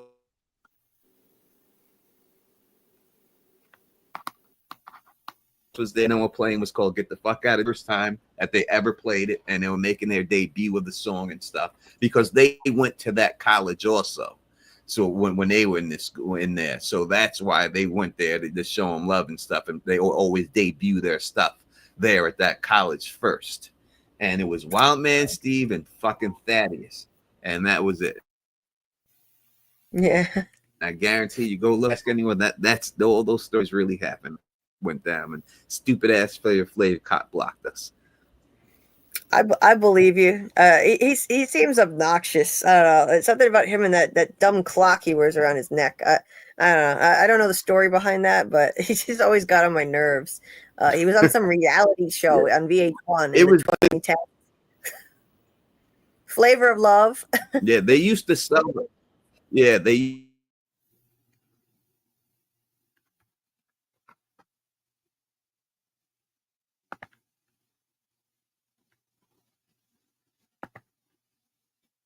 And stuff, and then it got conscious, and like a lot of people stopped wearing gold. So if you look at Queen Latifah and the Jungle Brothers, Tribe Called Quest, they started wearing medallions and stopped wearing gold, to African medallions and things like that. So people started wearing clocks that had little tiny clocks, all different colors. And Flav got that clock, and he started rocking that clock. And then it became his gimmick, and then all of a sudden he started getting fucking clocks the size of fucking manhole covers. You know, just made for him because it became his whole gimmick and stuff. But everyone in the city was rocking those clocks, and he just put it on and went on video with it. And then it just became like his thing. But everyone was rocking those clocks before that. See, I didn't know that. I just thought it looked goofy. But you know, and also just being on reality shows is cheesy. Those reality shows that he did, he seemed like, you know, like he burned too many brain cells with the drugs that he did too. Like, so something wrong with him. Samuel asked you if you ever met Blowfly. I've never heard of Blowfly. You ever meet him? No, I don't know. Blowfly. I don't know who Blowfly is. I don't know if it's just like a joke or something, but I don't know. No, about Blowfly. Steve said you're talking about Sound Bombing 2 compilation album. I think M's song on that was Any Man. Yes, I am talking about that one too. That's what I'm talking about. Yeah, it's Stacey Dash. Good Lord. Yeah, indeed. Stacey Dash. Mm-hmm. Nice. Yeah, that was before. I didn't know it was her, like, until I seen her in the movies. And then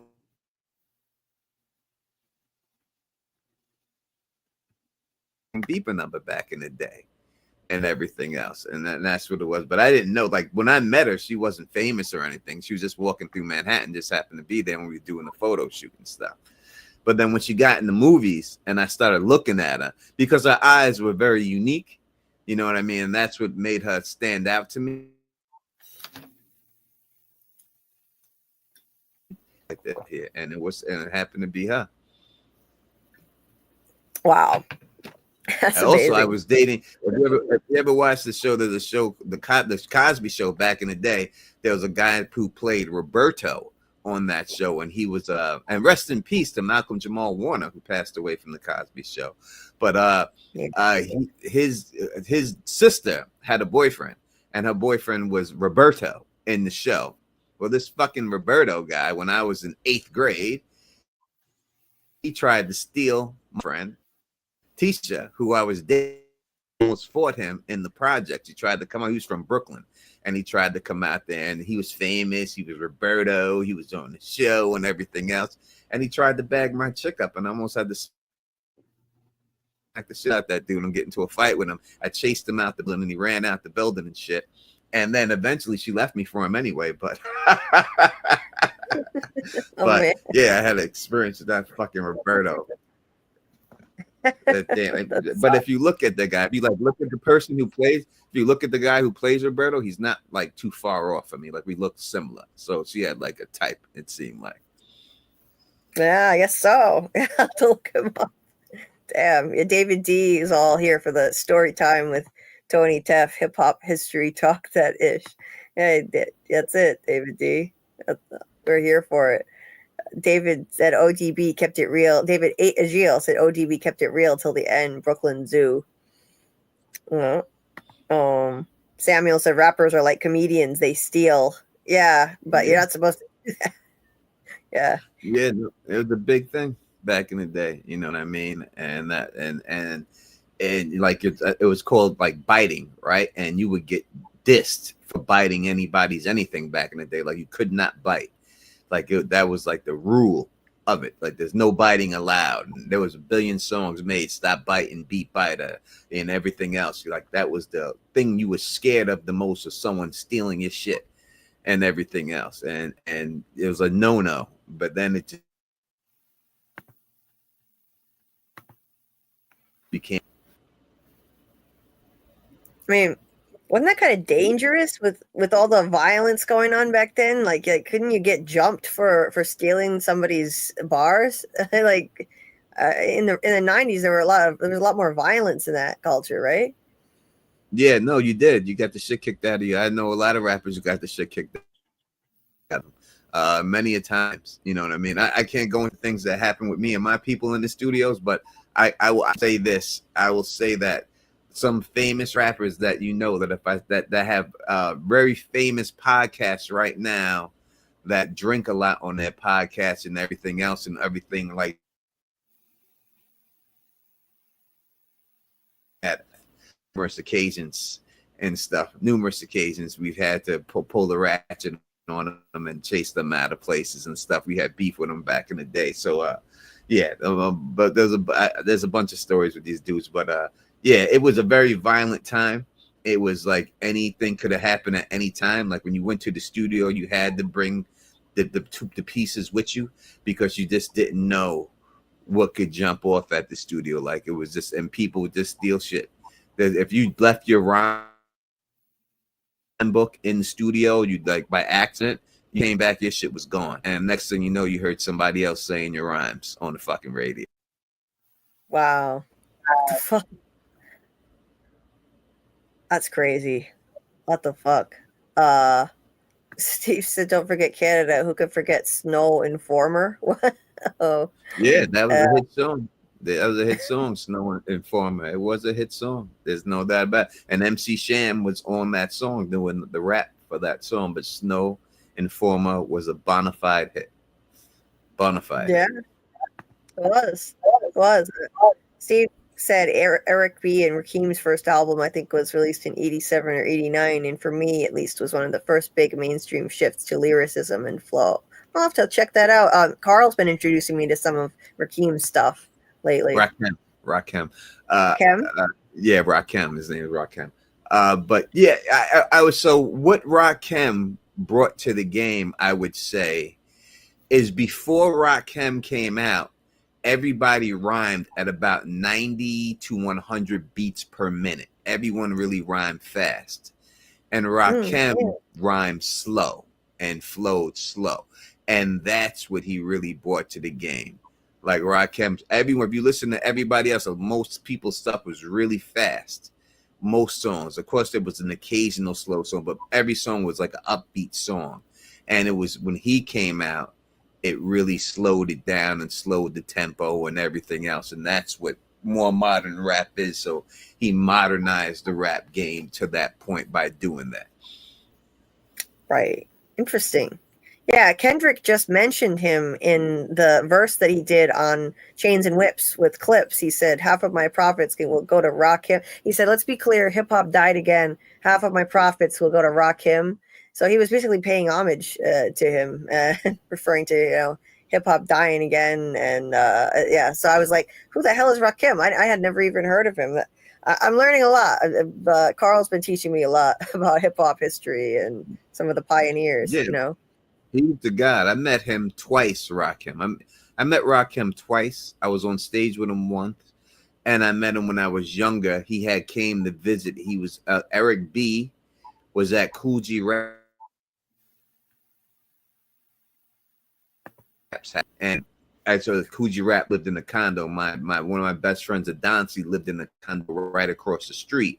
So we would see if we were to stay outside on the balcony, who would be coming to visit G-Rap and stuff. And I met him at that time. I went up to G-Rap's house when he was there. And I'll tell you, this is how I got cool with all these dudes. I'll tell you. When I was like 16, I worked in McDonald's. And they had a thing called the Mac Jr. Just came out, right? Cool G-Rap came in there with like his family. And he ordered food. And I was like, listen, just go sit down. I'll bring your food out to you. And I gave him like 20 fucking Mac Juniors for free. Like I just threw them all in the bag and fucking rigged the register so it looked like they paid for it. And I gave it all to him. I went there and they were so happy. He had to ask for a bag and shit to get it out and everything.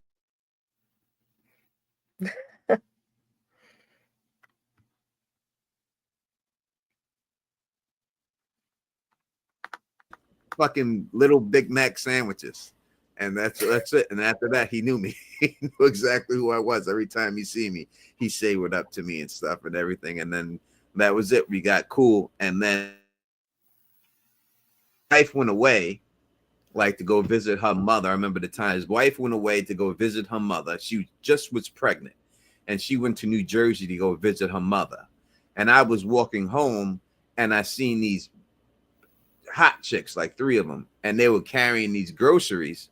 So remember, I was on. The Cool G Rap and I'm a grown ass man. I'm only like 16 at the time. So I seen them, and these chicks were much older than me, but I didn't recognize them from the neighborhood. So then I just started talking to them. I said, "Can I carry your bags for you?" And then they was like, "Yeah, you can carry the bags." So I carried their bags, and then they went back to G Rap's house, and I was like, "What you here?" And they were like, "Oh, we're here to visit G Rap," and it was like. And it was Superhead was one of the chicks and 2 other chicks I don't know, but I know the one was Superhead.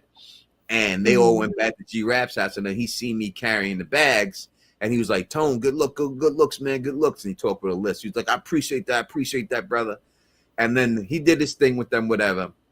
I was outside on the Donsi's porch, and then he came out, and I was like, "Yo, G-Rap, what's good with the new album?"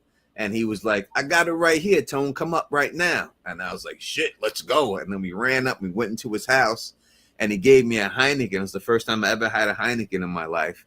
And the album was the Streets of New York album. And he dubbed, that's when you had the 2 tape decks.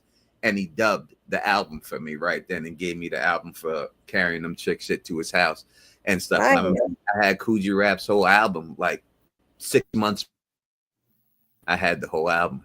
And I was just bumping the album and shit. And people were like, "You got that new G-Rap shit." And everyone's like, "How'd you get this?" "I gotta dub it. And I wouldn't let nobody dub it. I was like, nah, I can't let you dub it. And everybody just wanted to dub it and shit. But I had the whole album before, like 6 months before it dropped. That's awesome. You must have been growing up in like the perfect area to be in the middle of all this. That's so cool. Yeah, my neighborhood, it was a very upper middle class. So when they made money, they moved to my neighborhood. Like my neighborhood wasn't like ghetto at all. Like upper middle class. It was a really nice area. So once they made that money, they moved into the condos, and that's why most of them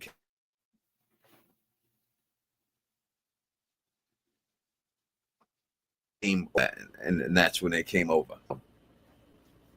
Okay, yeah. So when they were making it, they were hitting it big. They were coming over there. Wow. Yep, they moved to my neighborhood, and that's how they weren't from there. They all just moved over there. Wow. So that's how you were meeting people who were so famous. That's so cool. Yeah, I guess I have met somebody famous, Steve. I guess I was just thinking of musicians, but obviously we have Doug Hughes basically as the co-host on this stream. Yes. So yeah, he's like a guest co-host at this point. Of course, Doug is famous, but I was thinking in terms of musicians. Never met a really famous musician. Samuel said Blowfly is like the black explicit Weird Al. Oh, I gotta look that up. That sounds funny. Ja Rule is known for stealing people's shit. I'm not surprised. I never liked Ja Rule personally. I don't like his style. Oh, and by the way, Carl said, "Good night, guys. Gotta go enjoy hip hop history with Tony." Yeah, when 50 Cent was coming out, before 50 Cent came out, I was dating this one chick, and her name was Janet, and she's a Czechoslovakian girl, and she went to a Catholic school. I think it was Mary Agnes, and it was on like Hillside Avenue and stuff. And I used to always go pick her up from there. This girl who went there who dated this dude named Tech-9. And it was either she dated Tech-9 or Tech-9 was her brother. It was one or the other. I'm not sure. But he was in the group Onyx when they had first started. And then when Onyx got their record deal, they kicked him. His real name was Booby. And when Onyx it was his real name was Booby. And when Onyx kicked him out the group when they got the record deal, and this made it a group of 3 instead of a group of 4. And then 50 Cent came out. His first song was on the Onyx album, a song called React. And that's how 50 Cent came out. Onyx is the one who put him on. And that was like his first mainstream hit and all that stuff and everything else. But I used to see all them dudes all the time when I would go pick up this chick from school.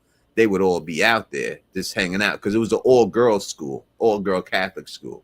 So every time the bell rang, there was a billion brothers out there just trying to bag these chicks up because these chicks was walking with their little Catholic school dresses and shit like that, And that, like the Britney Spears shit that she was doing in her video, they all dressed like that.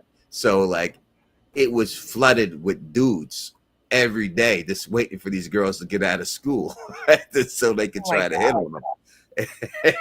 And I used to have to go because my girlfriend was there and I didn't want no one hitting on her. So I used to show up to make sure nobody tried nothing sleeping on her all the time and stuff. And that's just the way it was and stuff. But yeah, that's how that. So if you ever listen to the Onyx album, the first album, you'll hear Sticky Fingers he'll say, I got the Tech-9. So in the first song that came out would throw your guns in the air. And in the song Sticky Fingers goes, I got the Tech-9. So what the fuck up, boy? Buck.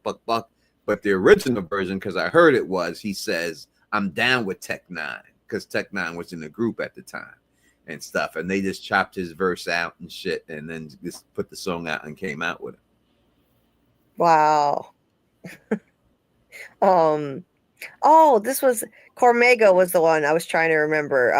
Cormega is this artist that Panda Kalima Carl loves and never broke out. You familiar with Cormega, Tony? Yeah, I know Cormega. I'm familiar with him. Yeah. There's so much amazing rapping skills.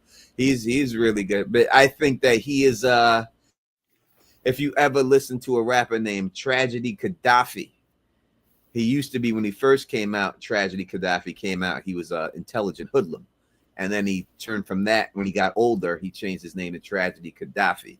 And you'll see that that's a very similar style to. Okay, cool. Yeah, I'm really interested in hearing like more of this underground stuff, not just the mainstream stuff, but even people who we're only known by the hip hop heads. Carl's been introducing me to a lot of that, and I love it. I'm racking up a huge playlist of this stuff. A lot of it from the 90s. Yeah. You have an Amazon Music? No, I just got got Spotify back. I've got Spotify, and then I listen on YouTube, but then it has ads, which is annoying. But Spotify is what I usually use. Yeah. I don't have Spotify, but if I had Spotify, I'd make you a playlist. But I have Amazon. I could have just maybe one of my Amazon playlists. I got everything from the 90s, 80s, and 90s, all on this playlist. Everything that's worthwhile and stuff that was there back in the day. Nice. Everything Nice. I battled. There was this group called Super Lover C and Casanova Rudd. They were like real popular. They had a song called "Girls, I Pump 'Em Up," like that. It's like "Girls, I Got 'Em Locked." Girls, I got 'em locked. Pump it up. I gotcha. Girls, I got. I battled that dude in Jib Lanes and I beat his ass. I burnt him. He said he battled me for $3,000, and I was young. He's much older than me. And I was like, all right, let's go. And then he was like, pull the money out, shorty. Pull the money out, shorty. And I was like, I got the money. Don't worry about it. Let's go. Let's go. And he said a rap, and I rapped, and he did not want to rap again. And then he just left. And I was like, where's my money, man? Where's my money? He just took off. And all of his boys were like, oh, he got you. He got you. And he was so embarrassed, and he bounced. And then I battled this one group, these white dudes that were called the Young Black Teenagers. And they were all white guys. And called Tap the Bottle and Twist the Cap. And when they Queen's Day, and we had no respect for them because they were white guys calling themselves the Young Black Teenagers. We didn't really appreciate it. And I battled those dudes in Queen's Day, and they didn't go back on stage after this. Destroyed those dudes. Everyone in the group went right through them all. Boom, boom, boom, boom. And they left. They wouldn't get back on the stage after that and everything else. They were done. They wouldn't even perform. They just left. Wow. But I battled a lot of that's just the way it was back then. You would just go around and you see someone, you just call them out. And just like if you ran up on them and just started spitting on them and that's it. And just tried to burn them right in the street. Anyone who was famous, you just tried to, if you seen them right there and you had something, you just give it to them right then in front of everybody. But back then there was no cell phone cameras. There was none of that stuff. So nothing got on tape. It was just in the moment. And that was it. Oh, that would make big news now. Like everyone would have their phones out and taking video, putting it online. It's just not that way anymore. Like being able to mingle with famous people and it's just different. You know, you don't have that opportunity anymore. But that sounds awesome. I can't imagine being able to. How do you just make up lines on the spot? Like how do you just off the top of your head be able to just come up with rhymes and specific to a person too? You're like dissing that person. How do you do that? I'm just a good writer. I've always just been a writer. So whether it was writing songs, and that's what I started off with, whether it's writing songs, writing books, writing screenplays, whatever, I was just writing. I was writing stuff since, I first started writing. I used to write comic books in like second and third grade with my boy, Brian Kong. And if you look at Brian Kong, he's like a famous artist. He like draws for Marvel and everything else. You can just look up his name, Brian Kong, you'll see it. But he used to do all the drawings for it. And I would write the whole things and then he put them in. And then we sell them in school and stuff when we were growing up. So it was always that. I started rapping in 7th grade and I didn't write in the beginning. And my man Sergio Blades was rapping. And I used to just watch him rap, and I was just mystified at how good he was, and I loved it, and I always wanted to do it. And then he wrote like my first 3 songs for me and stuff and everything. Wow. And I just memorized them, and my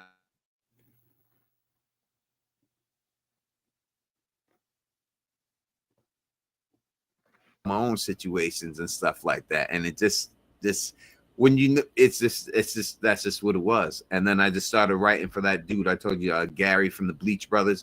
We were in a group, and I would just, instead of him writing the verse and I make a song, I would just write all the verses, and then he would just kick. It was easier for me because I came up with the song than wait for him to write a verse and everything else. So I would just write all the verses, and like all the stuff we did was all stuff that was written by me, and then he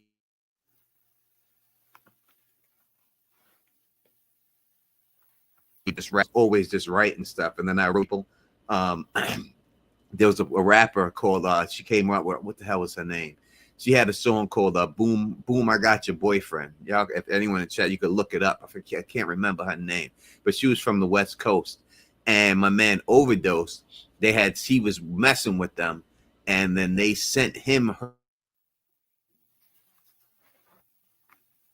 song fit, and then he gave it to her, and she came out, and the song is out, and it's called "Boom I Got Your Boyfriend." I got no credit for it or nothing, but I wrote that song. That whole song back then, I wrote that, and that I just always just been writing. It's just always easy, you know what I mean? It was always just easy, so I just was writing stuff all the time and stuff. Because Overdose was my man. I'll tell you another fucking stealing situation. Overdose is my man, and his cousin was Grandmaster Slice, who came out with the Electric Slide, and he went on tour with Grandmaster Slice. Well, on tour, Grandmaster Slice was the headliner on this tour, and R. Kelly was the opening act of this thing. And this is before R. Kelly blew up, right? Before he was anyone. He had one, and Overdose had a song, and his hit song, it wasn't a hit, but his song that he was doing was called Booty Call. And Overdose would come out and rap the Booty Call song. And then what happens after that?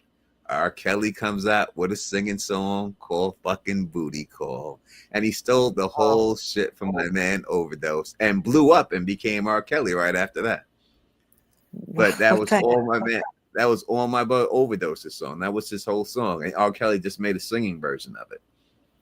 Oh my God. And people didn't get like threatened for that. Like, this was still this was still the 90s, right?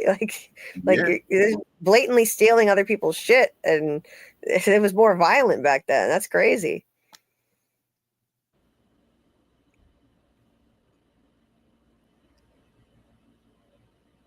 Yeah, you never seen him. Like he's never seen R. Kelly again for the rest of his life. You know what I mean?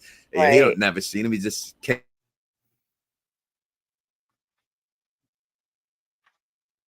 He was on the Honey Love song, and he seen the response that they were getting for doing the Booty Call song, and he said, "I bet I'm just making up in my head, but I bet you," he was just like, if I did a R&B version of this song, I bet you it'd blow up. And he went and fucking wrote one and made a beat for it, and it did blow up. What the hell? That's crazy. Wow. I mean, rap is supposed to be, I'm learning a lot about it. It's supposed to be known for its originality, and like something I noticed about it. So, I mean, that's really important not to steal from people then. And, one thing I noticed is that people don't even do covers. People don't do covers of other people's rap songs generally, even if it's a tribute, like they died. Every other genre, you see cover songs, and people do it as a tribute to that artist. But it's not done in hip hop. I found that interesting. It's just not done. No, when Slick Rick did like one of not the first cover, but one of the big covers, he did Slick Rick's Lottie Dottie, right? And if you listen to him in the beginning, this one goes out to Slick Rick, and anyone who don't like it can eat a dick, because he knew that people would say you fucking biting Slick Rick shit, but he was just trying to pay homage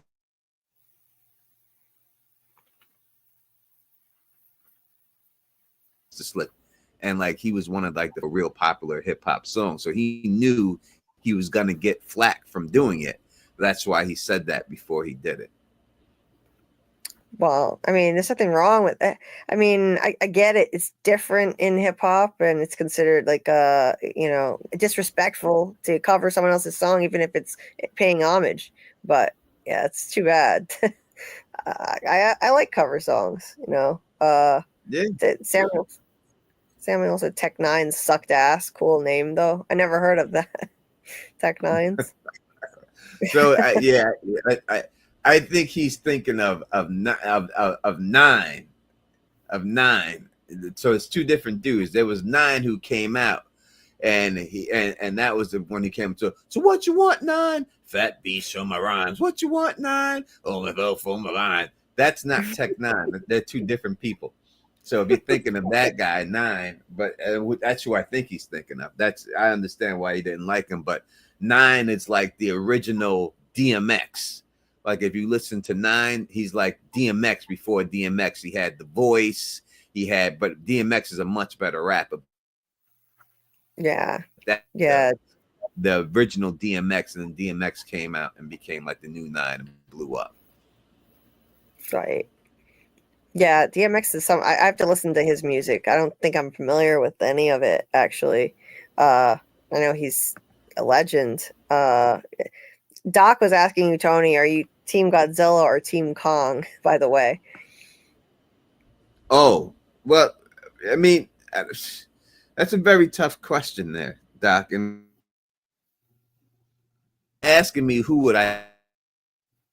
It's not a fight. It's not a challenge. Godzilla beats him anytime. No one can beat Godzilla. It's impossible. In a one-on-one fight, no one can beat Godzilla out of all the monsters. Godzilla, there's a reason why Godzilla is the king of monsters. Yeah. Right. So it's just, and it's an unfair fight. Kong don't got no fucking powers. You know, Godzilla's got powers. Kong's just got strength and, and a big right hand. So it's a really unfair fight. But if I had to pick one, I would beat Godzilla, of course. I'm running with Godzilla all day in this thing. Godzilla is the king of all monsters. He's unstoppable. There's no beating Godzilla. I'd have to agree. Yeah, I haven't seen as many of the movies and stuff, but I have to agree. Godzilla, Susie, Godzilla has the humans behind him because empathy. Oh yeah, yep. There was some recent movie, wasn't there, with Godzilla? I forget. Yeah, they did 2 Godzilla versus Kong movies. I think they put 2 of them out already. There's going to be a third one. Yeah. I'm so like behind the curve on movies. I haven't paid much attention to what's coming out this year. Like I've only seen a few things hit online. Like there was one. What was it? I saw like this really weird Stephen King movie. It was the Monkey. It was so gory and over the top, but it was supposed to be over the top. And I don't know. I wasn't really a fan. And then there was another one. It was called Companion. It was about an AI woman robot. That was a good one too. And obviously Sinners. Sinners is the best movie of the year, I think.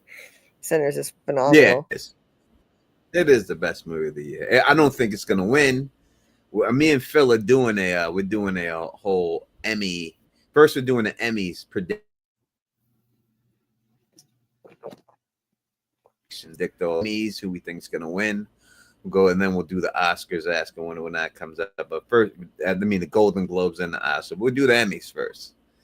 And everything with all the television shows and the actors who we think is going to win and all that stuff. It's going to be who we want to win, who should win, and who we think is going to win, because it's all 3 different questions. So nice. We're going to do that. I wish the actors on From would get nominated for some Emmys already. Jeez, what's it going to take to get recognized? It's frustrating. They deserve it. No. It's just not. Yeah. They won't get nominated. They're not in a big enough market to get nominated. Yeah, I was upset that From and Yellow Jackets didn't get any noms. I mean, come on. Yeah. Yeah. So many snubs. Yeah. So I could see because it's on a bigger network. Mm-hmm. And it really comes down to when you're doing those things, the network has to push your show to the Academy to get it nominated. Right? It's a big business push. And I don't think they have the backing of them from Amazon to push that show out there enough to get them nominated. Mm-hmm. Yeah. Yeah. And Apple does. Apple has big bucks. Yes, they do. So the studio and Netflix. And Netflix, that the Adolescents got fucking 35 nominations for Adolescents. Which is Wow. probably going to win it all. Like adolescents, they'll probably win every category that they're in. Someone from adolescence is probably going to win it. Yeah, that's the concept of that thing is that it's too dark for me. I haven't watched it. It's too dark. I know I watched From, and From is dark, but it's dark in a different way. So I don't know. I just couldn't bring myself to check that out, but I heard it was excellent. They will teach that show in movie and film classes for that rest of the time. Guaranteed. Really? Yeah. Wow. Yeah. Good. Guaranteed. It's a show that is let's say it's an hour-long episodes, 3 episodes, they're all hour long. Every episode is shot with one camera, one take, the whole episode. Mm-hmm. The whole episode. It's one take, one camera. So if you messed up at 5:55, they shot the whole thing over from the beginning. Wow. That's crazy. The hell? Well, one camera, and they go outside and they're running around and everything else and all, and it's all done with one camera, the whole thing. So that's amazing. That's why it's not. Mm-hmm. It's a dark concept, Julie, but it's not dark at all. Like they don't show anything or nothing like that. It's just basically drama, just talking. Okay. They don't show anything. You don't see anything. It's not a who did it. Like, the kid's guilty from the opening beginning. And it's not about that. It's not about the kid being guilty. It's what caused him to become that way. Is really what it's about. Interesting. Well, maybe I'll give it a shot. At least it's worth a watch, at least once. Susie asked you, Tony, if you've seen 28 Years Later. I've never seen any of those movies. I just haven't gotten around to it. What about you, Tony? Yeah, I've seen it. I wasn't too impressed. So I don't want to say nothing crazy about, but I wasn't too impressed about it. I didn't think it was anything special. Nothing I would write home about. I don't like zombie stuff, so it's just not my thing personally. Mm-hmm. That's why I haven't checked it out. What, Scarlett? Yeah, same. Same, yeah. I like older zombie stuff, like Serpent in the Rainbow, stuff like that, but not virus zombies. Yeah, not a fan. Well, Peter Dinklage is the new Toxic Avenger. And that's really? Coming out.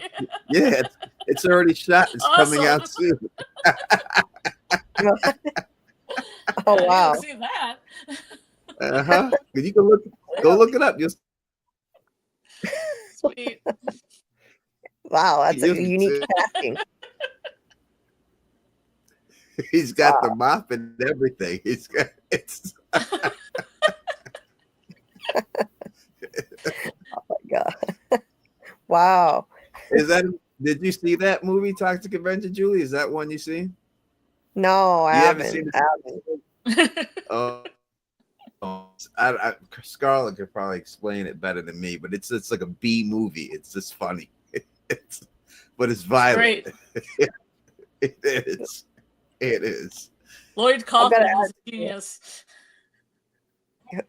I've got to add it to my list right now. Let's see. The Toxic Avenger, right? Oh, yeah. Let's see. Yeah. We should watch that next watch party. It's nothing to take serious. But it's great. But Peter Dinklage Peter Dinklage is the new Toxic Avenger. Out. What the hell? Okay. Nice. Yeah, he can do it all. I'd rather not say much and have you just watch it like blind, Julie. Go into it totally blind? So you'll be like, what? Okay, I'm game. I have one of Lloyd Kaufman's books on filmmaking. He's an inspiration. Oh, yeah? Yeah. Nice. He has a whole movie company. It's fantastic. Okay. Cool. Samuel So I know you don't like zombies, but you will love Train to Busan. It's Korean and it's one of the best zombie movies ever. Well, I love anything Korean. I love K-pop and I love the Korean language. So I would watch that just to listen to the Korean language. I'd give that a shot, Samuel. Sure. Right now, I don't know. I'm more into TV than movies. So, I've always been a TV person. So I don't know. Like, I don't know if I'll ever cover a movie on the channel. Right now, we're doing the Institute. Tony, what have you been thinking of that? You like the Institute? How are you liking it? Are you watching it? So far, I'm watching it, and I would say so far so good.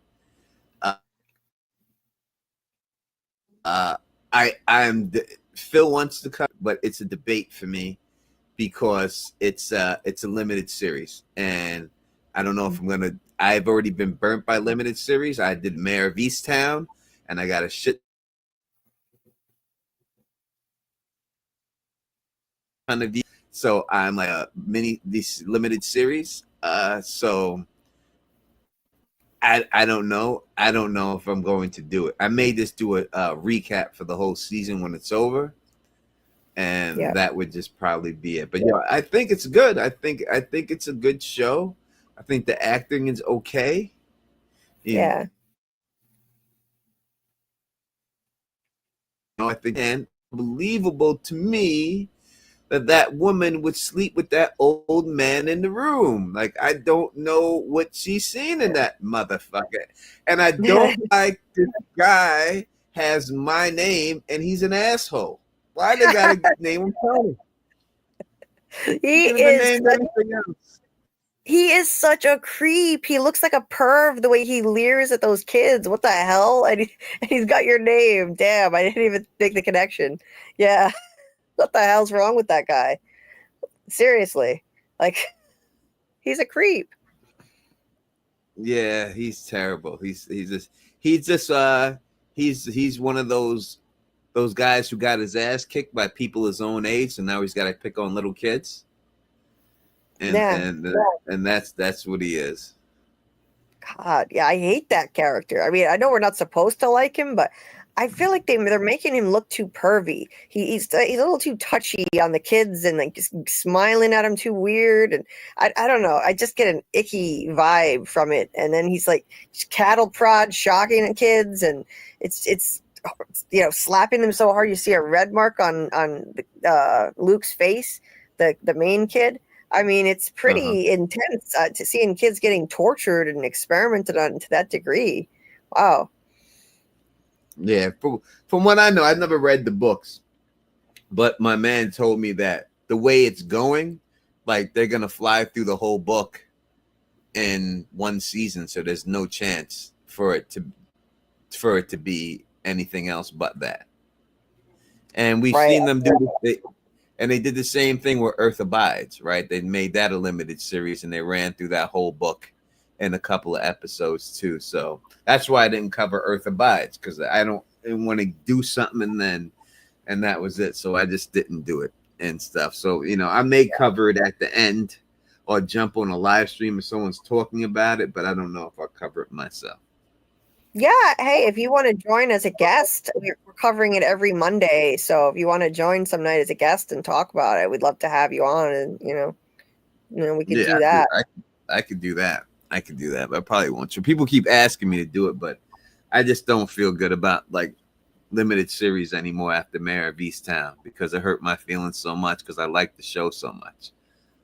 I get it. And plus it's based on a book. So there's source material, and I'm coming up with predictions and theories, but I haven't read the book, and no, I can't prove I haven't read the book. So it's not the same as a show like From, where you can theorize and there's no source material. I do like that better. And I do like non-limited series better, ongoing series. I decided to cover this before I knew it was limited, but I don't regret it. I'm enjoying it so far, and it's the only thing out there that really like jumped out at me as something like this. This is something I need to cover, because I've never seen Dexter. I know you're covering the Dexter show. I've never seen the original, and I didn't have time to get caught up to cover that, so that wasn't really an option. But how's that going? You liking Dexter? You're doing lives for that? It's going good. Week, I love Dexter. I've always loved yeah.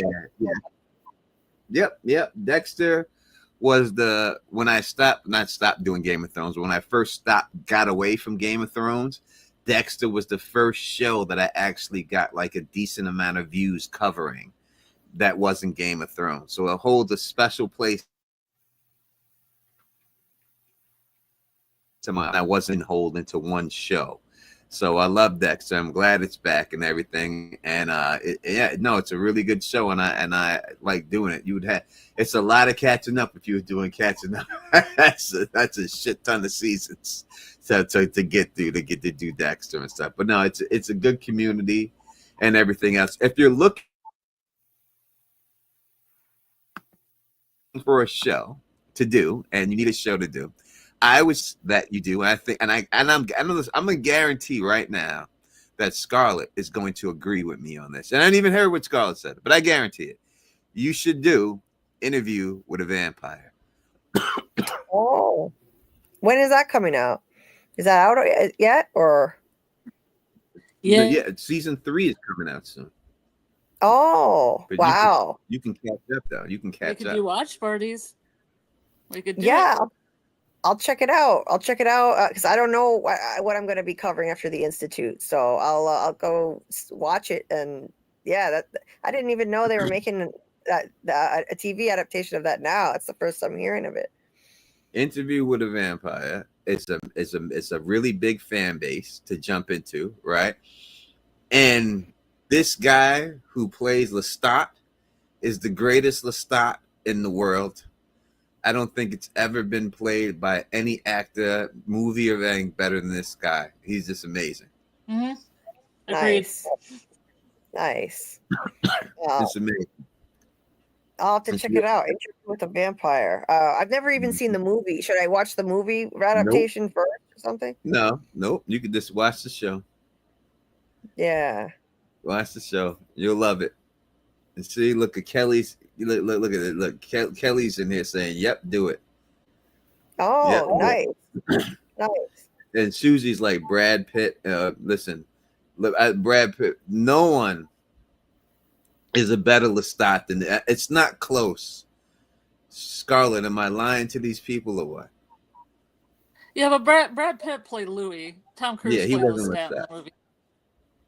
So. Yeah, I really do like the Interview with a Vampire series. I think it's a really good adaptation, and plus it's like spawning. I'm a Mayfair Witches fan, I'll admit it, and the Talaska has like this whole little franchise thing going on that I find really interesting. Nice, yeah. Oh, that's so cool. I'll definitely check that series out. Ultimate setting and stuff, but yeah. Book readers tend to hate the show or think it's mid. True. Susie said, I'd love to hear Teflon reading his words, reading his own art. I guess she means your book, which we're going to be giving away. We're going to be giving away 2 copies of your book, Tony. We just have to figure out when we're going to do it and announce it ahead of time, thanks to Rose Jones donating enough money to do a giveaway of 2 books, 2 copies of Darkest Before the Dawn, your book on Amazon. So yeah, we'll figure out a day. That was very kind of Rose to do that. Yeah. Because we wanna support your book, and yeah. So we'll figure out a time to do that, and we'll make sure we announce. That would be very sweet of it. But yeah, I think that you should really consider doing that show. I would catch up right now. If I was you, I would go and just catch up. You're gonna love it. I promise you. Just watch it. You'll love it, and you'll catch up in them 2 like nothing, and you'll be ready for the 3rd season. And it's a really good built-in fan base. So you'll be able to crack that fan base and bring in a lot of new people. And it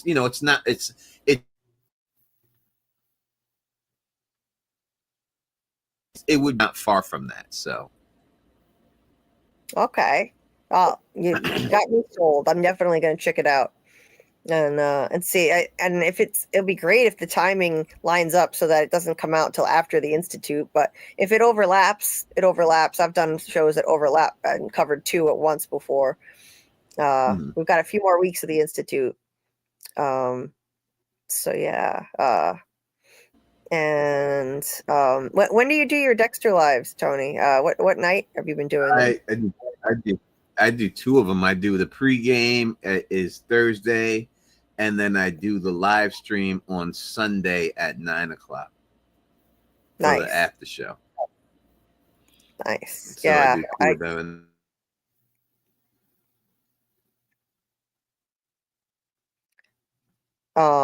Eventually I want to like catch up and actually watch. I do the review video. Mm-hmm. Yeah, Dexter's a really good show. I love Dexter. I love it. And it's guaranteed to go on because it's like the biggest show. Like it beat Yellow Jackets for like most views for opening seasons, opening episodes, like blew Yellow Jackets out the water, which was the previous biggest show. So it's guaranteed to get more seasons because of it, and probably spinoffs and stuff because of that too. So yeah, lots. Yeah, I've heard it's a great show, so it's on my list to check out. And maybe next time when they do another season, I'll be able to cover it. And you do those review videos too, right? You do videos for it. Yep. I do the review video, and then I do the trailer video, and then I do a theory video, and then the 2 live streams every week. Nice. I'm behind the curve. I've got to catch up. I have 3 episodes of the Institute to make videos on this week to try and catch up because I fell behind. But yeah, I'll get there. I've got one. Just all I have to do is record it. I have another that I have to get the pictures for and then record it, and then I have to make the 3rd one. But I'll catch up eventually. I'll have deep dives on the Institute, every episode of the Institute, and I'm enjoying it so far. It's fun. Carl and I have been covering it together, and it's no From. You can't compare it to From, even though it's executive produced by Jack Bender and it has a couple actors on From in it. It's not on the same level, but I'm enjoying it. And Dieter said our Tony isn't a creep. He's a gentle and amazing human being that wants to cost his heart. And maybe more than just her heart. There, Dieter. Yeah, I take both. Twice. Twice. Yes. What up, Terry Matheru in the chat? Hey, Taryn. Nice to see you as always. So cool to see you from across the pond there. Let's see. He said, I heard there's some sort of From tribute in the Institute, but it's just a rumor on Facebook. They're random little, From actors that pop up, like the actress who played Kelly was in a scene in the first episode. The actor who played Frank, I think his name is Bob Mann. He was a walk-on, day player role in the first episode too. So it was cool to see some familiar faces. And of course we've got Robert Joy, who plays Henry, as a major character in the show. So I like that. I like little From Easter eggs in there. Stephen King is a huge fan of From, and he's an executive producer of the show, so I'm sure that's no accident. And he's working with Jack Bender. So yeah, it's like I said. I give it like 9 bodies in the Mexican morgue. Like it's like they keep coming out with these limited series, and they're not investing in full series, and I wonder why. Yeah. I don't know. This is way better than 9 Bodies in a Mexican Morgue. I couldn't even get through that show. That was garbage, if you ask me. There was not a single likable character in that show. I couldn't get through it. The guy from Severance is in the show. Is he? Which guy? Yeah. Which one? What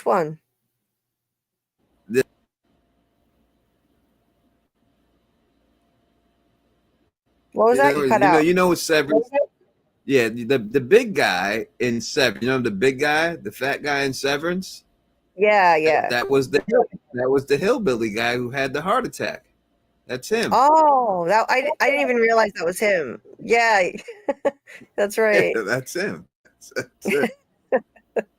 I got through only a couple episodes. I was like, I'm out. I can't do this. Like, they ruined. I thought they ruined a really great concept, a very Agatha Christie murder mystery kind of concept, and I couldn't get into it. But You know, maybe I'll try it again just to see how it ends, because I am curious to see how it ends. I picked the killer in the first episode, and I was right. So, you know, at first episode, I picked the killer. Predictable. Yeah. Too predictable then. Yeah. So I think the Institute is way better, if you ask me. But I do think that ongoing thing like White Lotus, if it was done right. Yeah. White Lotus, I've heard is great. That's one I haven't seen, actually. Taryn said, I'm pretty certain Stephen King will play himself in the lore from Tabitha was named after his wife. I was waiting for a Stephen King cameo when Tabitha was in Maine. That would have been the perfect opportunity, but they wasted it. It was too bad. Stephen King loves his Maine. Jackson, I don't think that Institute is connected to From directly. I don't think they're in the same universe based on a Stephen King book. It's not connected to From in any way other than the guy who made From is running the show. But besides that, it has nothing to do with it. Nothing. Yeah, that's what I'm thinking. Well, I think at the 4-hour mark, I should probably head out and you should sleep. Yeah. Tony, I've changed my ways. I've turned over a new leaf in the last month. I'm not doing crazy 8-hour lives anymore. I had to knock it off for my health, although it was fun. But listen, when you'll look back at it, you know, when you're still doing YouTube 10 years from now, and you'll talk about it. And we used to do those 10-hour streams or 11-hour streams, or it'll be like that. And that's just what it'll be. It'll be the good. I'll be like, oh yeah, the good old days, you know, and that'll be it. That's all, you know. So yeah, it's better not to. Better for the algorithm. Better for your channel. You know what I mean? I would suggest if you did do streams like that, just to, you know, just do them and then make them private. Right. It's going to affect your channel negatively if the views aren't there and people think they're not watching it, you know, or make it subscriber only or something like that, or, you know, something like that. I would consider doing if you're going to do streams like that, just to help your channel out with the algorithm. And you got to get those Institute things. Remember, timing is everything. So whatever day that show comes out, you need to have that within a day and a half, the latest, for that episode. Yeah. It's got to be right there. You got to be on it on any show. When that show drops, don't wait 3-4 days, and it's not going to be the same. You got to hit that where the iron is hot on every one of these shows. That's the key to it all. And anything you can watch any channel. When you see people, Marvel drops a new channel, they don't wait 3-4 days to get it out. They got that shit out within 3-4 hours. That's when everybody's searching for it, right? So you got to always strike when the iron's hot. So when you do these videos, make sure you get them out quicker and stuff. I wouldn't even, like the ones you have right now, I'd still put them out, but I'd be focusing right now on the next episode and getting ready to get that one out as fast as possible. Yeah, you're right. I know but you got to get it when it's trending, get it out as soon as possible. It's tough because I do these deep dives and it takes me forever. They'll be like 30 to 40 minutes long, and it takes so long to write the script and everything. So, but normally I only take a few days, not a week or 2 weeks. I've just been off my game lately, but I'll get back on it. I'll get back to it, you know. Well, then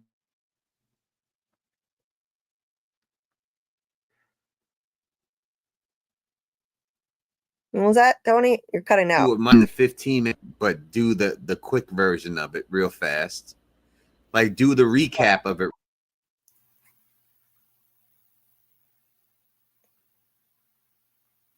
Flags in it for you. And then do another 15-minute video of Easter eggs. So now you have 2 videos instead of 1 video, and you're able to get them out quicker. Do this first recap, get that out, knock that out, and then come back and then do the Easter egg video where you have all the deep dive stuff in it for another 15 minutes. And then you'll be able to have 2 videos, better than 1, and you'll be able to get them out there faster. It's a good idea. I'll give that some thought, see if I can do that, you know, because I would like to hit it when it's hot, you know, get in the algorithm. And you said long streams are bad for the algorithm? I've never heard that before. The marathon ones? Yeah, because everything goes by watch time, right? And that what it really. So say out a 12-hour live stream, right? With any video you put out, no matter the length of the video, you're looking for over 50% of time watched on the video for YouTube to say that it's a good video. So people have to watch halfway through. So if you put out a 12-hour live stream for YouTube to think it's a good video, and if they don't watch the 6 hours, YouTube's going to say it's not a good video. Oh, I had no idea. Right. Oh, that's not good. Yeah. So it's better if I don't. Yeah. I'm trying to keep it more to the 4 hour, 4.5 tops, you know? Always think of it like that. It's always going to be half of whatever. Half is what they want. They want a 50% watch rate through the video. They don't have to watch it all, but they want to get at least 50% of it. Right. And that's what you're looking for. So that's why I tell people, like, if you're going to make a video and you start making videos, what you need to do is you need to look at the time, the average time watched on your video, and then times that average times by 3, and that's how long your video should be.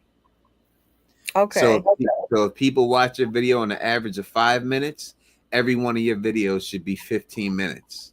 So that way, at least you'll get to 8 minutes of watch time and get around there, and then you'll be in the high good of the algorithm. Oh, okay. Yeah. Yeah. Thank you for the tip there. You know, because I think my videos are a bit too long. I need to try and cut them down so that it works better like that, you know, so that people are watching longer. The watch time is better in proportion to the length of the thing, for sure. Like 40-minute videos are not going to do as well. Yeah, and you want to get comments. So when you get comments, every comment you get on your video,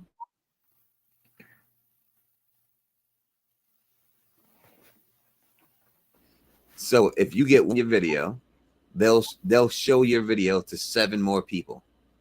So every comment is worth 7 impressions. So that's what you always got to think about, getting people to comment. So if you get any comment you get, they'll show it to 7 more people. For any comment you get, they'll put it in front of 7 more people. So that's why you always want to get high comments. So the more comments you get, the higher you get. 500 comments, you 500 times 7, and there you go. That's how many impressions you'll get just from the comment section alone. So it just helps.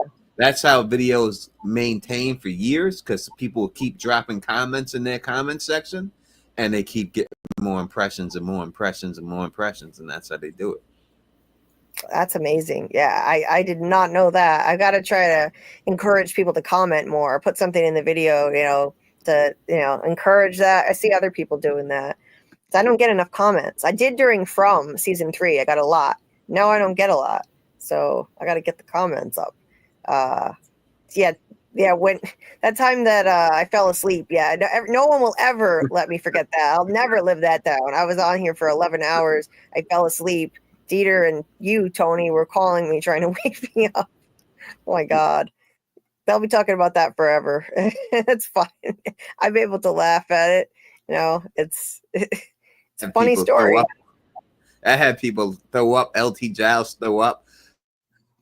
LT Giles fell asleep snoring with his mouth open. Oh, the whole live stream. Many different things. You're not the first, and you won't be the last. Don't worry about it. At least I wasn't on camera sleeping, but still, that was embarrassing. Yeah.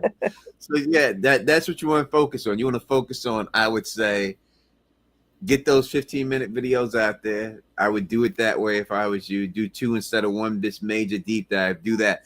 Like when you see places like new rock stars and all of them do the deep dives, and they can do it for 20, 30 minutes. That's because they've already got a fucking audience established of 5 million subscribers. So they can take the time, and they have editors that work for them, and they have people who write their scripts for them. So it's easy for them just to go on there, say their lines, go away, and everyone else do the work. When people like you and me, we don't got that luxury. So the best way, only thing we could do is to get to the algorithm first and get the video out first. And that's it. And that's what you should focus on. 10 to 15-minute videos. Get them out. As Dita said, if you want to do a short, you can do a short like introducing the deep dive to get people into the deep dive, and then put the link in the short that connects it to the deep dive video. and make it as like an advertisement for your thing. You know what I mean? Make it more like a this to get get them wet, like a like a commercial for your longer video.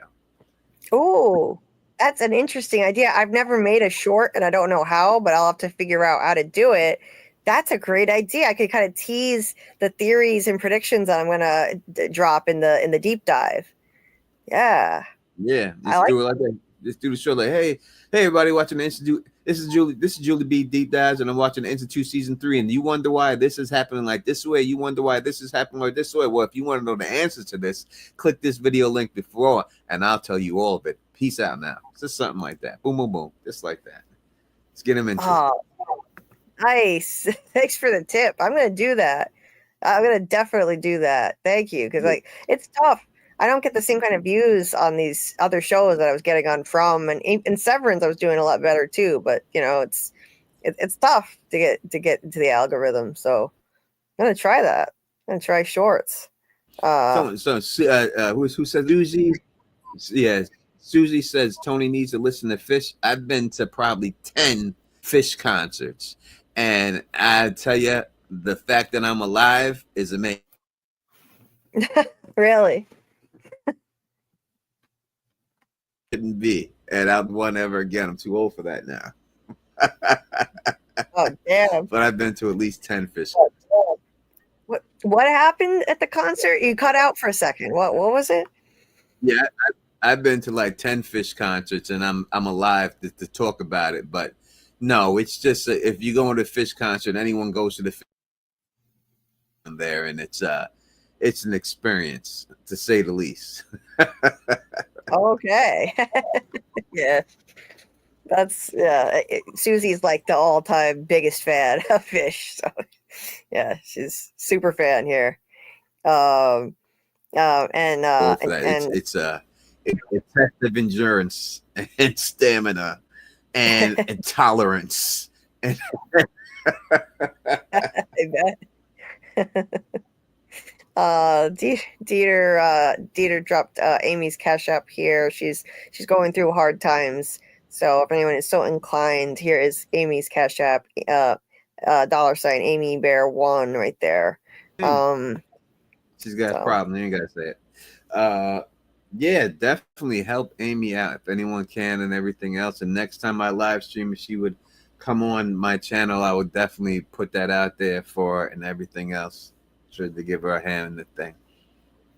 Thank you, Tony. That's really kind of you. Yeah, so we help and uplift each other in this community. And I feel like we're all one big community. I share a lot of my community with yours, and we're just like one big family. That's how it should be. 100%. 100%. All right, get to bed, Julie.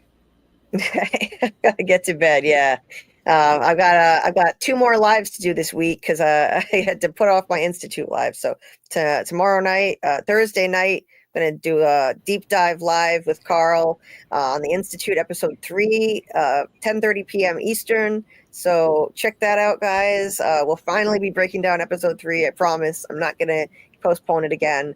And Friday night is FROMACADEMY with Doc. I'm pretty sure we're doing that this week. Stay tuned.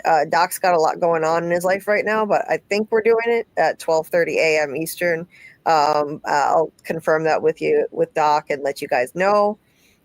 Keep an eye out for my Institute deep dives over the next few days. I'm going to be dropping 3 of them, episodes 1 through 3, and then I will be caught up hopefully by at least this weekend or early in the week. And thank you so much for joining, Tony. It's always so much fun. I love when you hang out with us, and we'll figure out a time. We should figure out a time we can do that book giveaway for that Rose Jones donated for Darkest Before the Dawn. Check out Tony's book on Amazon, guys. It's called Darkest Before the Dawn. Well, thank you for having me, and thank Rose Jones for the fun. And hit me up, and we can figure out a date. No problem. Awesome. Yeah, we'll have to make that happen soon. And check out Tony's lives. When are your lives again for what is it, Dexter? Yeah, Thursday will be live, and then Sunday is the post show at 8:00. Awesome. Yeah. So if you watch Dexter, check that out. And like Susie said, what my man Phil said last time I saw him, whatever you do, please be kind. Yes, a million times yes to that. Please. We need more kindness in this world. 100%. Yeah, absolutely. So thanks again, Tony. It's been a lot of fun. And hope to hang out again soon. And everybody have a great night or a great day wherever you are in the world. No doubt. Peace out. Everybody in the chat, stay sexy.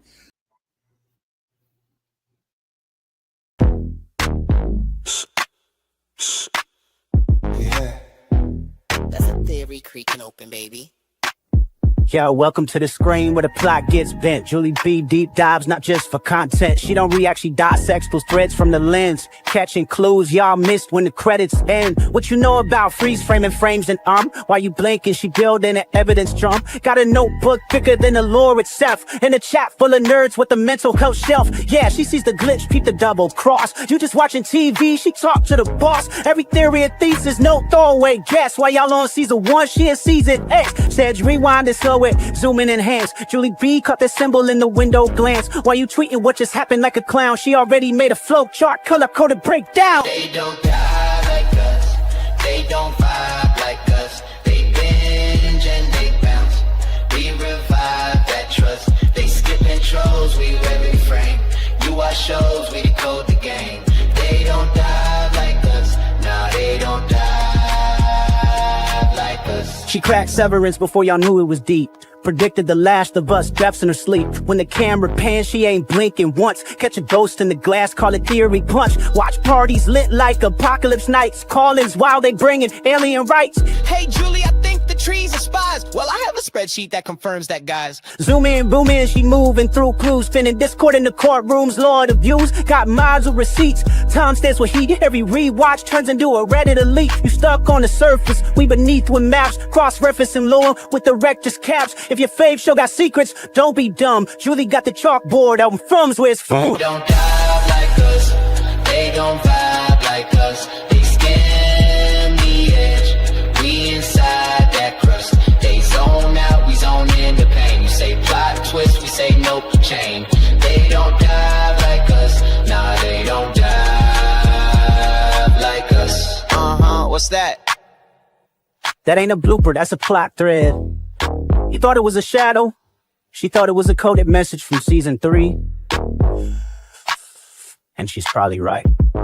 Step this way if your mind's unbent. Step that way if your theories pay rent. Say Julie B, deep dive queen. Now zoom, scroll, theorize, pull. Ain't no rabbit hole safe once she got the cloud.